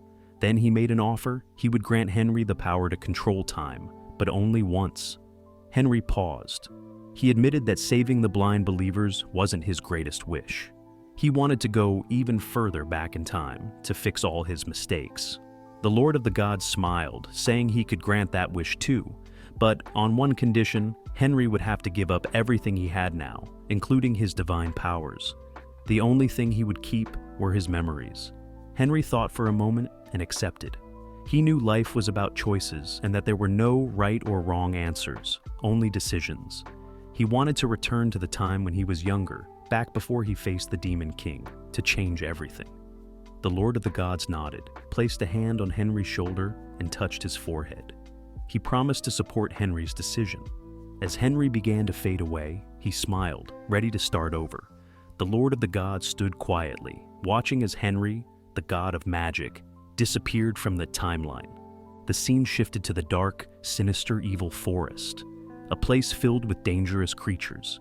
Inside a tent, a man named Henry, with white hair, suddenly opened his eyes and sat up, confused. For a moment, he thought he had just woken from a strange dream. He quickly realized he was in the forest to defeat the Demon King. When his eyes caught a small mirror nearby, he rushed to it and stared at his reflection, shocked by what he saw. Pushing aside the tent curtains, Henry stepped outside. The dark forest stretched endlessly before him, covered in a purple mist that made everything look eerie. He took a deep breath, realizing this was no dream. The words of the Lord of all gods were true. He had returned to the past. But the overwhelming reality hit him hard. He placed a hand on his neck, bent forward slightly, and tried to calm himself. His excitement quickly faded as he remembered the forest's deadly poison. He had to act fast to survive. Henry recalled that the venom heart would give him immunity to the poison. Without it, he wouldn't last long. Determined, he headed deeper into the forest, knowing he also needed to regain his 8-circle magic by consuming the hearts of demonic creatures to defeat the Demon King who had cursed and killed Golden. As Henry moved through the forest, he defeated every demonic beast he encountered. Exhausted from using too much magic, he approached a dead beast and steadied himself by placing a hand on its chest. In his past life, he had left the venom heart behind, thinking it would help future generations. Now, he understood survival came first. Without hesitation, he tore the heart from the creature's chest. Blood dripped from it, but he didn't flinch. Ignoring the bitter scent, he swallowed the heart whole, enduring the thick, metallic taste. Henry sat cross-legged on the ground, waiting for the heart's effects. The pain he expected wasn't as bad as before. It felt more like drinking bitter tea. Soon, a blue circle of magic glowed on his chest. The light grew brighter, showing that the venom heart's power was working. He clenched his fist as a surge of energy spread through him. The poison in the air no longer affected him, and his magic was returning. He knew he needed to consume more hearts to reach the 8th circle of magic again. Suddenly, Henry sensed something nearby. He turned and saw a dark shadow moving through the forest. As it came closer, he recognized the figure. It was Vigorous, the Demon King. The red gem on Vigorous's forehead glowed with anger as he looked at the bodies of his fallen servants scattered across the forest floor. Furious, Vigorous glared at Henry, clearly seeing him as a challenger. Henry stood his ground. His blue aura shimmered around him, proof that he had regained much of his strength.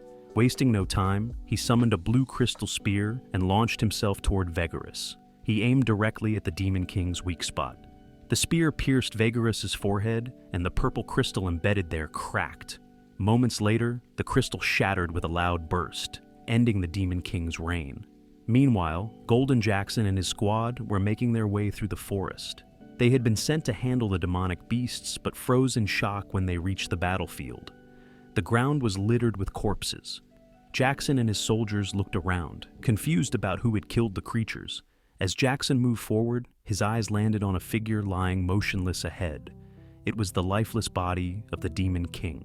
Later, inside Henry's tent, he sat across from Golden Jackson at a table. Golden explained what he had seen during his patrol. Henry suggested they deal with the remaining beasts and return home. He chose not to tell Golden the full truth, knowing the young emperor wouldn't believe him. Golden, frustrated, asked if their victory would just end like that. Henry calmly replied by asking if Golden wanted to brag about defeating the Demon King when he hadn't. Henry warned him not to get greedy for credit, reminding him that the truth would eventually come out. Golden sighed, disappointed. He had hoped to defeat the Demon King himself. But Henry knew something Golden didn't. If Golden had fought the Demon King, a curse would have been triggered, leading to his early death. Accepting the situation, Golden placed his hand on the table and suggested that Henry return to Lindbergh to finish building the capital city. Smiling, Golden spoke about how the city was nearly complete and how they would soon reveal it to the world. Standing up, Golden walked to the tent's exit, with Henry following. As they stepped outside into the sunlight, Henry reflected on how much the past had changed. But he knew there was still more to do. He thought about Arthur's and the corrupt people who threatened their future. They needed to be dealt with to ensure the kingdom's safety. Around the camp, soldiers were busy with their tasks. Jackson stood in a clearing, feeling hopeful about the future. With the Demon King gone, he was ready to focus on building his empire. He gathered the soldiers and shared the news of their victory. Cheers erupted as they celebrated the end of the battle. Soldiers hugged each other, relieved that the fight was over. Golden promised them food, meat, and drinks that night for a well-earned feast. Henry watched quietly from the side. While the soldiers celebrated, he couldn't shake the feeling that danger still lingered. Frowning, he knew his next priority was dealing with Arthur's before anything else went wrong. Far away, in a dark dungeon, Arthur sat chained to a wall. His long white hair hung over his face, hiding his expression. He remained still, trapped and waiting in silence. Henry remembered how, even after becoming the god of magic, he still wasn't strong enough to bring the brainwashed believers back to normal. After giving up his powers, he begged the Lord of Gods to send him back in time. He wanted to fix his mistakes, change his fate, and save more people. At the construction site of the Imperial Palace, Henry stood, staring at the work being done. Golden walked up to him with a smile and asked what he was doing. Henry replied that he wanted to build the palace himself. Golden looked surprised and reminded Henry that they had hired skilled Mushu craftsmen to do it. He asked why Henry had changed his mind. Henry stretched out his hand and said they were too busy before, which is why they called for help, but now he had a vision of how the palace should look. Henry created a magic circle over the site and cast a spell. Lightning flashed, sparks flew, and the entire area lit up with magic. Henry said the palace would be finished by tomorrow and suggested they take a break. Golden, amused, pointed out that Henry wasn't planning to rest himself. Henry smiled and said he needed to visit a Highlander noble. Golden frowned and asked why. Henry explained that he had something to check, but couldn't reveal the truth, that the noble might bring disaster to the future. After saying goodbye, Henry rode across a bridge while Golden wished him a safe trip. As he traveled through the forest, Henry used tracking magic to follow the noble's trail. The path led him to an underground prison. He wondered if the nobleman was really there. He remembered hearing that Arthur's claimed to be part of the Highlander royal family, but rumors said he made his fortune by selling slaves. Henry made himself invisible with magic and quietly entered the prison. Inside, he saw chained monsters and people locked in cells, waiting to be sold. One locked door caught his attention. Peeking through a crack, he saw Arthur's chained to the wall with a heavy ball on his leg. Henry realized that Arthur's wasn't a royal or a slave trader. He was actually a slave. Suddenly, Henry heard voices behind him. A man with a mustache asked if the prisoners were half-breeds. A bald man confirmed they were, but he said Arthur's was different. Arthur's glared at the door, furious. The bald man explained that Arthur's was the child of a dragon and a human. Henry frowned. He knew that people with dragon blood had special powers. But if Arthur's had those powers, why was he in chains? Then Henry noticed magical symbols on Arthur's handcuffs. The bald man said the shackles absorbed Arthur's mana, making him powerless. As they unlocked the first shackle, flames burst out, shocking everyone. Arthur's broke free from his chains and attacked. The slave trader and his client both died in the pools of blood. Arthur's then approached another prisoner and asked if he was also a half-dragon. The man nodded, and Arthur's destroyed his shackles. The freed prisoner thanked him. As Arthur's walked past more cells, the other prisoners begged him to free them too. But Arthur's refused. He said they weren't his kind. He leaned over a cage holding an elf who begged for mercy. Arthur's didn't care. He drained the mana from the half-breeds and killed them in a rage. Blood dripped from his hands as his comrade watched and drank his share. Henry saw enough. Using magic, he made the two half-dragons fall asleep. He realized Arthur's hadn't changed at all. he was still cruel. Henry raised a dagger and prepared to finish him. Arthur's had escaped and disguised himself to join Henry's group in the past timeline. Henry plunged the dagger into Arthur's chest, saying there was nothing more he could do. After cremating the body, Henry wished Arthur's peace in his next life.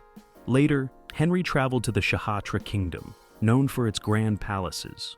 As he walked through the halls, he thought about his debt to this kingdom. He wondered why Hararian, the current ruler, was so meek when his father had been a strong warrior. Henry called out to Harabala, a powerful warrior of the kingdom. Harabala greeted him, saying he had been training. Henry teased him, saying he was training like a desert king.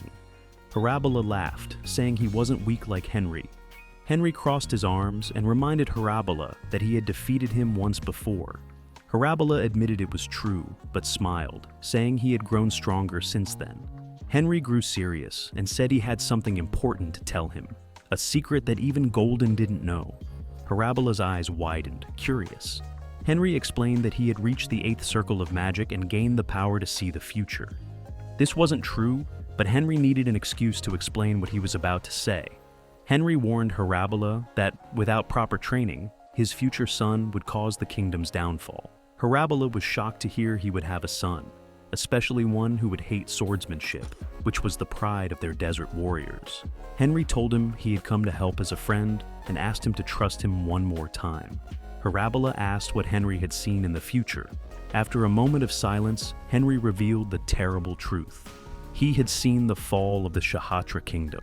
Henry stood in front of his old friend and explained everything that had happened because of Janus. Harabala broke into a cold sweat when he heard the news. He asked if the solution was really to make everyone forget about Janus's existence. Henry confirmed it, saying that people couldn't kill a god, but if they forgot about it, the god would lose its powers. Harabala believed Henry's words, especially since Henry also mentioned secrets about their royal family. He then asked who the hero was that Henry was talking about. Henry smiled and looked away, thinking about the red-eyed man. He said he would introduce him later and hinted that the boy might become the next great wizard. Harabala doubted Henry's words, not believing anyone would follow Henry's path. Henry told him to just trust him. Henry also met King Soray and shared how a terrible disease would strike their kingdom. Cheon Kong asked if he would fall ill too. Henry walked next to him and confirmed that it was true. Henry had visited Emperor Cheon Kang to invite him to the empire's founding ceremony and discuss the future. He told him that his only daughter would likely be left to handle the kingdom. Henry remembered how Soray fell victim to the epidemic because of poor medical technology. He thought it would be impossible to make them believe in the Church of Peace, which had healing magic, but there was only one way to handle the crisis. Henry explained that the upcoming epidemic would cause great damage to the kingdom, but if they formed an alliance with the Magic Tower and developed medical technology, they would be able to overcome the crisis. Cheon Kang looked away, resting his chin in thought. He smiled softly, thinking it would be hard for his daughter to shoulder the kingdom's future without blood relatives, but trusting the great wizard seemed like the best choice. Cheon Kang said this was also for the future of his daughter, who would be born soon.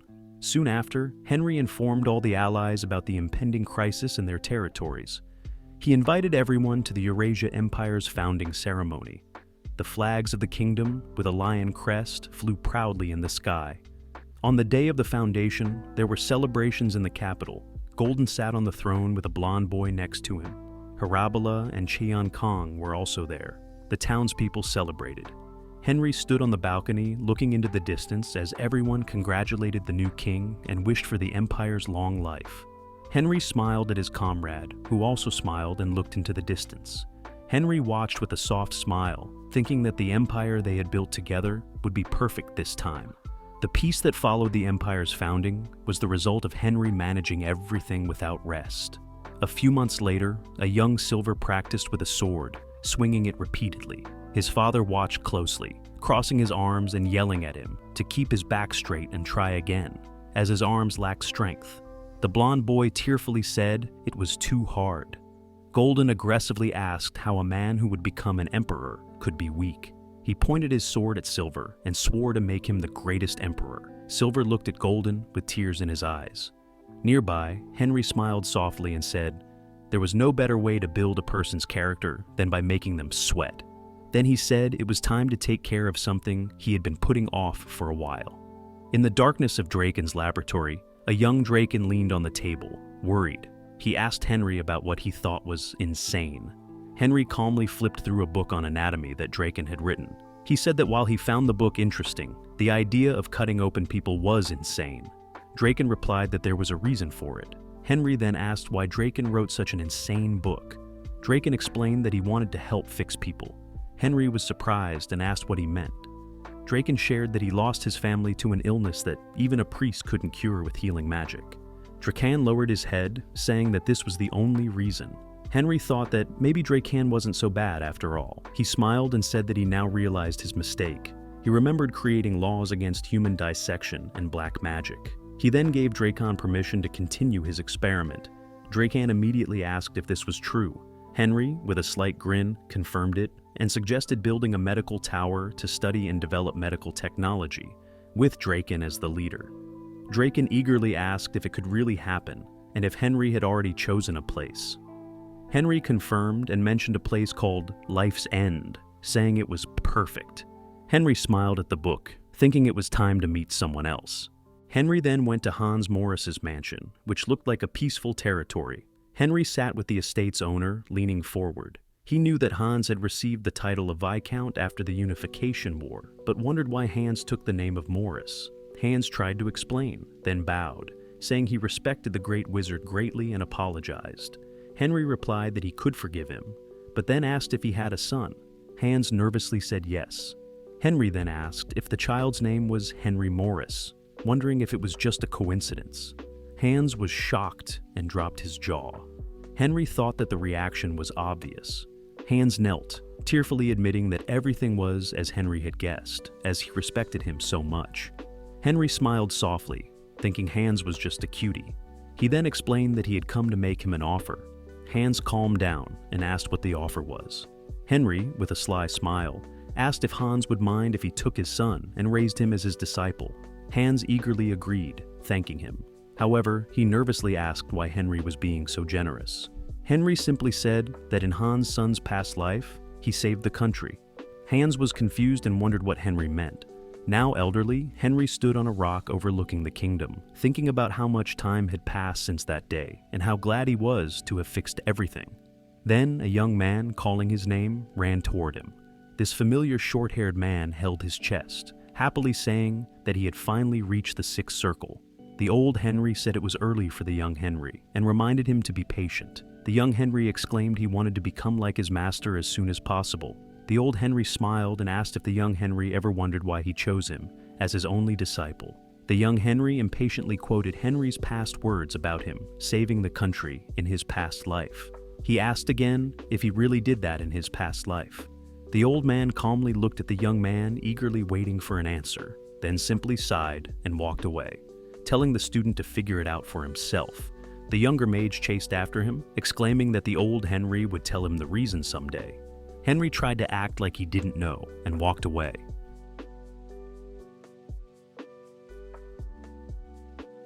That concludes this part of the recap. Please don't forget to like and subscribe to see what happens next. If you want to see the next part, let me know in the comments section below. Till next time.